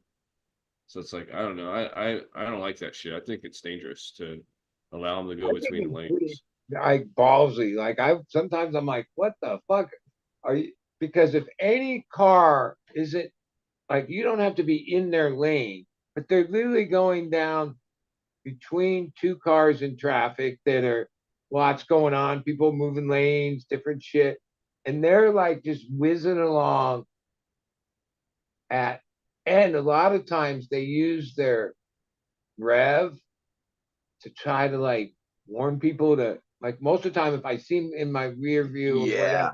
whatever, I'll try to like kind of be cheating the lane the other way to give them like that extra space Extra they do. room. But even if they don't have that, they just keep going. Right? I'm like, God damn, I never see anybody wreck or fuck up that. I've never seen it, but like it just seems like fucking dangerous. And yeah. Well, remember that clone story where I had an accident out in California and ended up with a whole bunch of clones in the front of my car? It was because I was getting off at, it was close, I forget exactly. Well, anyways, it was an exit, a 2-lane exit, and a bike came up between me and another car and revved its engine, went, "Rah!" And I looked over, and when I did, I didn't keep into the turn, and that's when I went off the road because a bike tried to go between me and another car and scared the shit out of me, and I was in the turn already. And when he did that, it's just like you can't fit in there. Next thing I know, I'm airborne. Good thing it was only a flat tire and a busted out back window.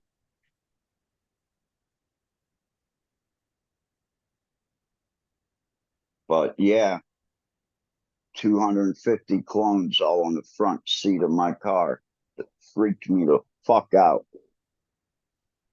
Because, hey, that was 215 days and you're over 100 plants.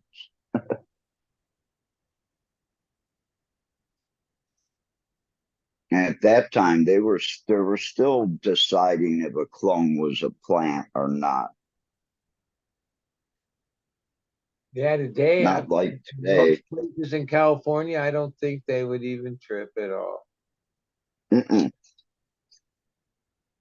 Even if they did, I think you could beat the case on, well, wait, it's a clone. It's not even a because I don't think they changed Today you can. like, but the actual charge for weed is like, and they write it out in the thing, tetrahydrocannabinol. It's THC. Like that's Aren't the they all thing, right? And so like if it doesn't have THC, well then I guess it's not illegal, right? But I guess they probably say, oh, a marijuana. I don't know like how that works, but technically what's always been illegal is THC. Yeah. So like clones were probably never illegal. We just thought, or seeds were probably never really illegal, right? We just weren't smart enough to know that, hey, No, it was a hemp bill 2018 that made them legal. Well, I mean, it makes perfect sense to me. Like,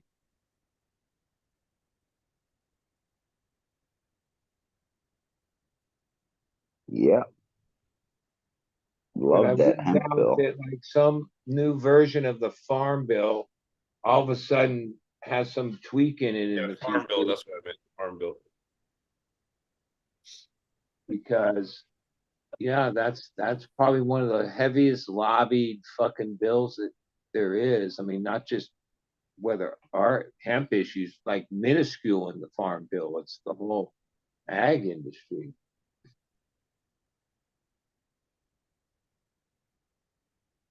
After that bill passed, though, like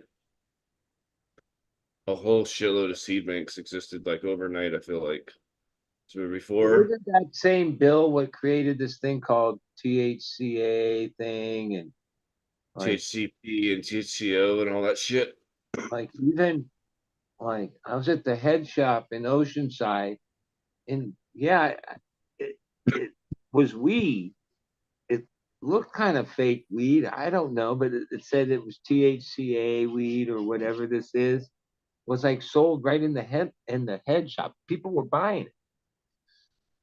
Um, I didn't They even sell see. Delta 9 in the at the freaking pipe Gas stores now. station. Yeah, like Delta 9, but it's what it is it's Delta 8 that's been lab modified and turned into Delta 9. But this is That's where I that's think the most like things will happen with what the Schedule 3 and FDA getting involved. Yeah, they're gonna like regulate that stuff. They'll that shit. They might That's even good. put a green light on it and whatever. I mean, shit. I think they're very corruptible too, and I've heard different people explain how like these mega investment things are making like a lot of money, billions or millions, close to billions, off of this hemp THCA kind of loophole in the farm bill that they expect will get like the loophole will get oh changed. In I went farm to bill. a shop. A lot of I went that industry is I getting needed to well, go you buy can't. I needed a banger and it was like 9 o'clock at night. This was a couple weeks ago, right? And I was like calling around, and most of the shops were closed around here. I was like, where the fuck can I find a banger at 9 p.m.? So there's one shop that was open until 10 in Palm Springs. And so I fucking raced over there, as fast as I could. And I bought a banger and everything. But when I was looking around, like you said, they had stuff that looked like straight flour. And this isn't a dispensary. This is like a fucking shop that sells butane and glass and dick Well, to pills. me, why wouldn't a head shop, who head shops have been around forever, Yeah. try to sell fucking weed at? Like, why not? Like, isn't that the perfect place to sell weed? The place that has the bongs and all the fucking apparatus, they have weed too. They had But mushroom candy bars as well, which kind of blew my mind. Right on the Yeah. well, counter. a lot of those places have, it looks like to me, oh, they also sell fucking tanks. Like they move fucking a shitload of these 6 pound and 3 pound, whatever they call them in grams, nitrous tanks. Like that's one of their big businesses, right? Um, Whipping cream canisters. I They see. always put whip it boxes, but now they fucking have. There's these companies that import like called Gold Whip. There's a whole. They're all the same company, but they have different names. They all People their are gas. inhaling that stuff. Is that what's going on? Most of the head shops move a lot of that. Like that's a thing. What is it? Are people inhaling that in like balloons or Yeah, it's Nitrous. Yeah. yeah. you know, it's food grade nitrous, and that's kind of hard to source. Like uh, the places that have gas for sale, you have to have like certain licenses and stuff. You can get automotive shit almost anywhere, but that's not the same as food That grade has gasoline on or it. ultimately medical grade. But you have to be a doctor, or dentist, or vet licensed to. Or know somebody that has a big tank of it because Well, their dad owns an AIG gas company. yeah, but yeah, somehow all these smoke shops, they all have uh tanks. They just sell tanks right there. Yeah, I've seen those That whippet was a things. fun summer. I was like, man, Well, head shops always push the boundaries, like the head shop that I was in Oceanside, which I've been going there for a lot of years because it's one of the better ones in North County. It's called Inner World. It's like maybe 2 or 3 miles from the front gate of Camp Pendleton. And that's where all the barracks are of all the boot camp yeah, people, all the kids, yeah. right? And so, right there in the 101 in Oceanside, on any given time, there's always new for Marines, new guys, recruits. It's always been that way. Nothing changed there. This head shop was it was on a Dateline that I even heard about the story. And then I looked it up and found local news here. Like there was this federal suite on what do you call that other stuff that somehow they try to uh, say it's like fake weed, Spice. ice and all these derivatives of all that. When they busted this place, and a lot of this came from there was a in the previous 2 years there was two violent things that happened with active Marines that was violent that had something to do with them on spice. Okay. Because it was known for a long time on base. Oh man, if you test for weed, you get kicked out. Any drugs, you go to the break, this whole fucking thing. But they didn't test for fucking spice, right? For years.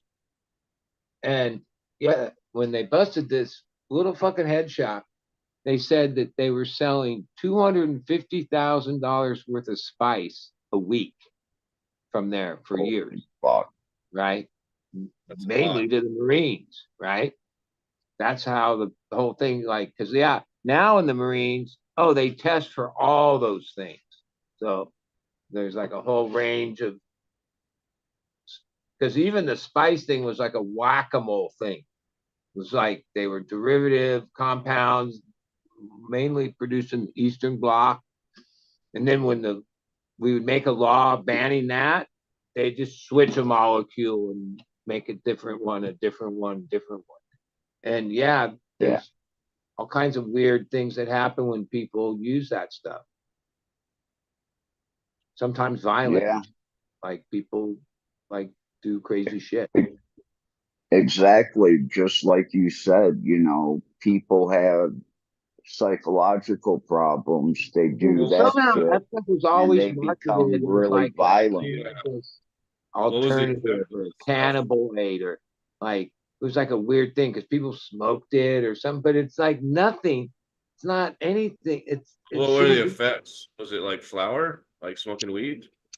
I don't know. I never fucking No, I think it was more like smoky weed and a bombing fluid.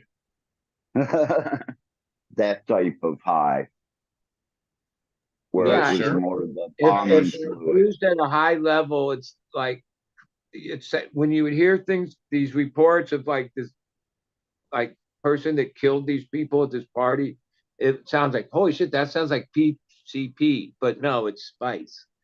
Or there's different names, like spice is like yeah, Years everyone. back, I saw it at the store as well when I go, It's go buy popular it. now because weed. This is part of like by making weed legal. That was like an alternative for a lot of people. They could go get that stuff easy. You couldn't get weed, Weed easy. and so that stuff's been around a long time. It's not as popular as it is now, but yeah, somehow it was like marketed as it's weird, like, but yeah, it's like it's a chemical compound that's not good. And then they have another one like bath salts or some shit at the store, so it's so Yeah, Yeah. like there's always the fake dope sellers, you know, like there's always been fake dope. The High Times, Sopium. High Times basically main advertisers for most of their existence was fake weed. Go Yeah, back and look at old High Times in the back, double fold out ad or the Yeah, wasn't second. it called like Wizard's Potion or Wizard something? Yeah, they had every fake fucking thing. Like you'd think if anything had integrity for the real drugs that was like what they presented in the magazine, you wouldn't have fake drug companies advertising in your I shit. looked at that so much in the 90s, buddy, but I was too scared to order from that. But they were like fake weed. It's like some weird Yeah, herb. but I felt like I was going to be put on a list back then. I was like, no, I don't want to. People used to buy like it has no THC, no CBD, nothing. It Oh, is not. it's probably the predecessor to Spice, you know? Well, no, spice is a chemical compound that they, yeah. this was probably No, some sort of peat moss or something. no, I think it was like a Yeah, mixture of no, cloves and it's something else. actual ornamental. And they would like they had all these pictures, and they like I remember looking at that because they would have like a compiled list of all the different strains that were like known because they would that would be their thing. Like whatever strain they had a fake weed you could buy. I forget the name of the company, but even back then I used to think, yeah, this is bullshit. They got ads for fake like fakery. Like that was their main advertisers. Like way before the whole cannabis thing. Like this is back High Times, like 97, focused 98, on weed. 99. They would have like all kinds of drugs and different stories and shit. Wizard But Smoke, that's what it they always had Yeah, like fake shit that you could buy in High Times. it was a purple wizard too.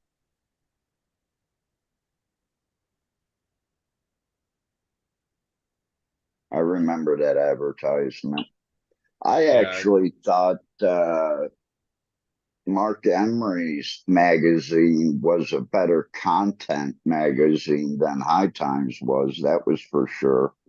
And Head magazine. I liked That, Weed World. yeah, that was And another good one. yeah.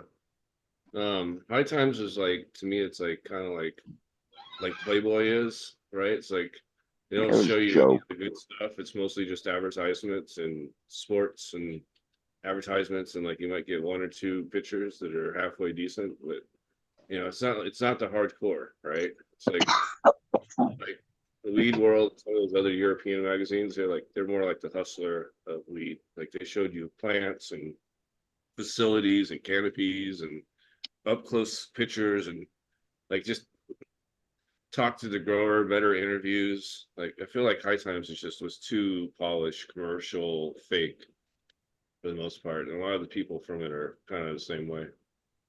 When I go to Amsterdam, yeah, there was a Swiss magazine and there were a couple Dutch cannabis magazines that I would pick up. But yeah, when I was over there, any type of cannabis magazine I would pick up because we were all still trying to learn.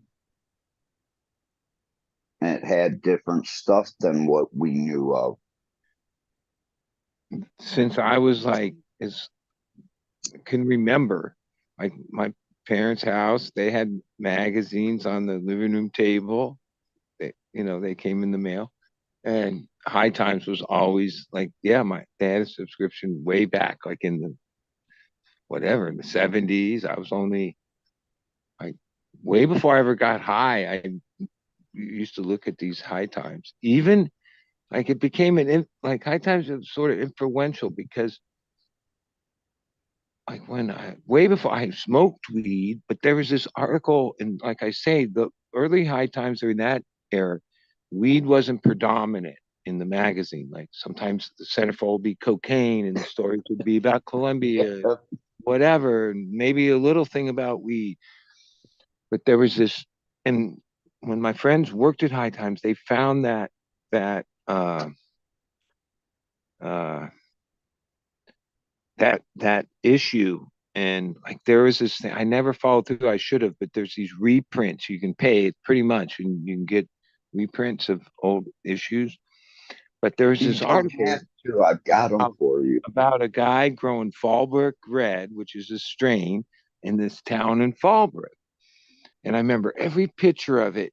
And what was weird is like the pictures made it seem like it was like a cow pasture place, like his ranch. And he had like pretty big outdoor thing, and he told his whole story, and this whole thing. Like had to have been like less than had to have been like 20 years later, maybe even longer. Wait, when I met my wife and when we first together, we lived down here in the beach in Encinitas, like literally three streets up from the ocean on Moonlight, like in paradise. All we did is fucking sell weed and surf and hang out and eat fucking burritos for like a year. But then we wanted to get a spot and start growing. And I didn't know this area and all the different cities, but the one day we're looking in the paper and there's like a little section Fallbrook. And I'm like, Fallbrook? I was like, yeah. She's like, oh, that's way out there. We don't want to live that far. I'm like, wait, let's just look at it. Cause I remembered the story. Like I was following my fucking this really influential uh, thing about Fallbrook Red and weed that I'd read like maybe it was like 16 or something. And we went out there and it turned out that this other part of Fallbrook is called Rainbow. And the situation was like on this very 380 acres of macadamians, avocados, all this fucking pond, and it was like a triple mobile and this big building, but we were like low rent because we were the caretakers for the place. And the people that owned it lived in San Clemente. They were super rich and had a house on the beach in San Clemente and would only come out there with their kids like maybe one weekend a month to play farmhouse. So basically it was like we were there for years. It was fucking heaven. And it was in that was it. Fallbrook. I've never left Fallbrook since. Right. Like and it was all like this destiny that happened through the magazine. Like it's hard to explain, but like uh yeah, the only reason I said let's go look at it, it was a fucking drive way out in the fucking boonies. Especially 25 years ago. That was like total boonies. Uh yeah, like I fell in love with the place and never left. Yeah, I gotta jump off and go to sleep. I'll talk to you guys later. All right. Yeah, Bye later. I'm about that point here too, bud. Well, I am. I just hang out because why not? How many people are watching still? I I always wonder who could stay up for these amount of hours and listen to us ramble. I listen to a lot of shit online, but I don't know if I could bear listening to my rambling. there's actually 36. Yeah, 36 people are listening. Yeah, cheers, cup and a cake, I Stony know a few Creek, of them are as crazy as we are. They're in the chat, but there's like Perpetual, 20 some people I have no idea because I'm not able to look and see. Like, I guess Fumi can see the list. Benny, Midwest, Frosted Mini Wheels. The usual suspects. Yeah, cheers, everyone. Thanks for hanging out with us. Well, I'd say this if it was as bad as I think it is, we would have a decline. Like, you'd say, oh, there's 7 people left because they got sick at Yeah. the. So somehow it must be somewhat entertaining or worthy of listening. Well, you know, there are some pretty good stories and some I pretty also funny think ones that, along the there's way. like this certain sector of the cannabis scene that are the midnight grow, like the late night guys. And yeah, not that those guys aren't on in some of them chats. All through the content of the day, but there's like a whole bunch of them that I know for sure you'd never see at this hour. Period. Hey, Okay, Worm Digger. they're sleeping like Good to see, babies. Where there's a good bunch of seeing them, you. and actually, like I don't know, rock and roll, whatever. My whole life, I'm a total night owl. Like I don't function at all during the day. I mean, I do, but not really. I'm meant to be at night. Yeah, well, after this, I'm gonna go jump in a cold shower and go up to the shop underneath the AC for a while You and then do. come You back should get a in. like I've a. got a I little think bit it of takes a shit to do. 100-gallon cooler, and then you put ice in it, and you can have like a portable little, what do they call it, the ice plunge. So many people think that I'm saying that's so good. Oh no, I don't know, man. That's brutal, dude.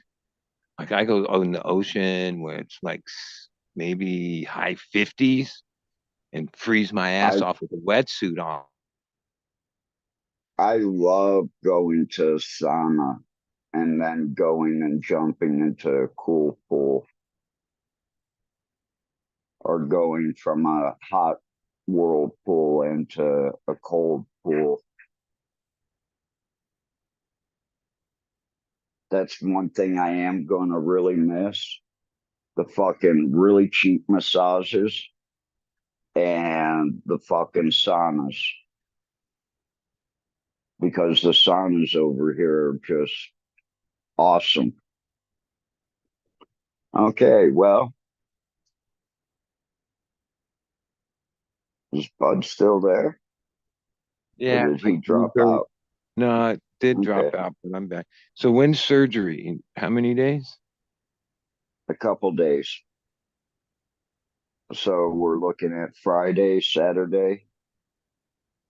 I got to look at the paper again. Oh, good luck with that. Yeah, it's going to be probably 14 stitches. Hopefully, I can get away with 10 because 14 is pretty much like the whole armpit again. That's Yeah, I what they're going thought to have to when I cut had open. surgery, until the day like when it was all over, I thought I'd have stitches or staples, it was a hernia. But no, they just glued it, Yeah, not which, over here. like, I gotta say, the first 24 hours of that, like when the medicine from the operation wore off, uh, yeah, that was probably the most painful part because like you didn't have any flex in it, like stung. Where I think time I had stitches, yeah, that's idea. It still your skin could move a little, but when they glue it like that, yeah, it's Well, when they stitch you and staple you underneath the armpit, you can't move your arm up too much either, let me tell you.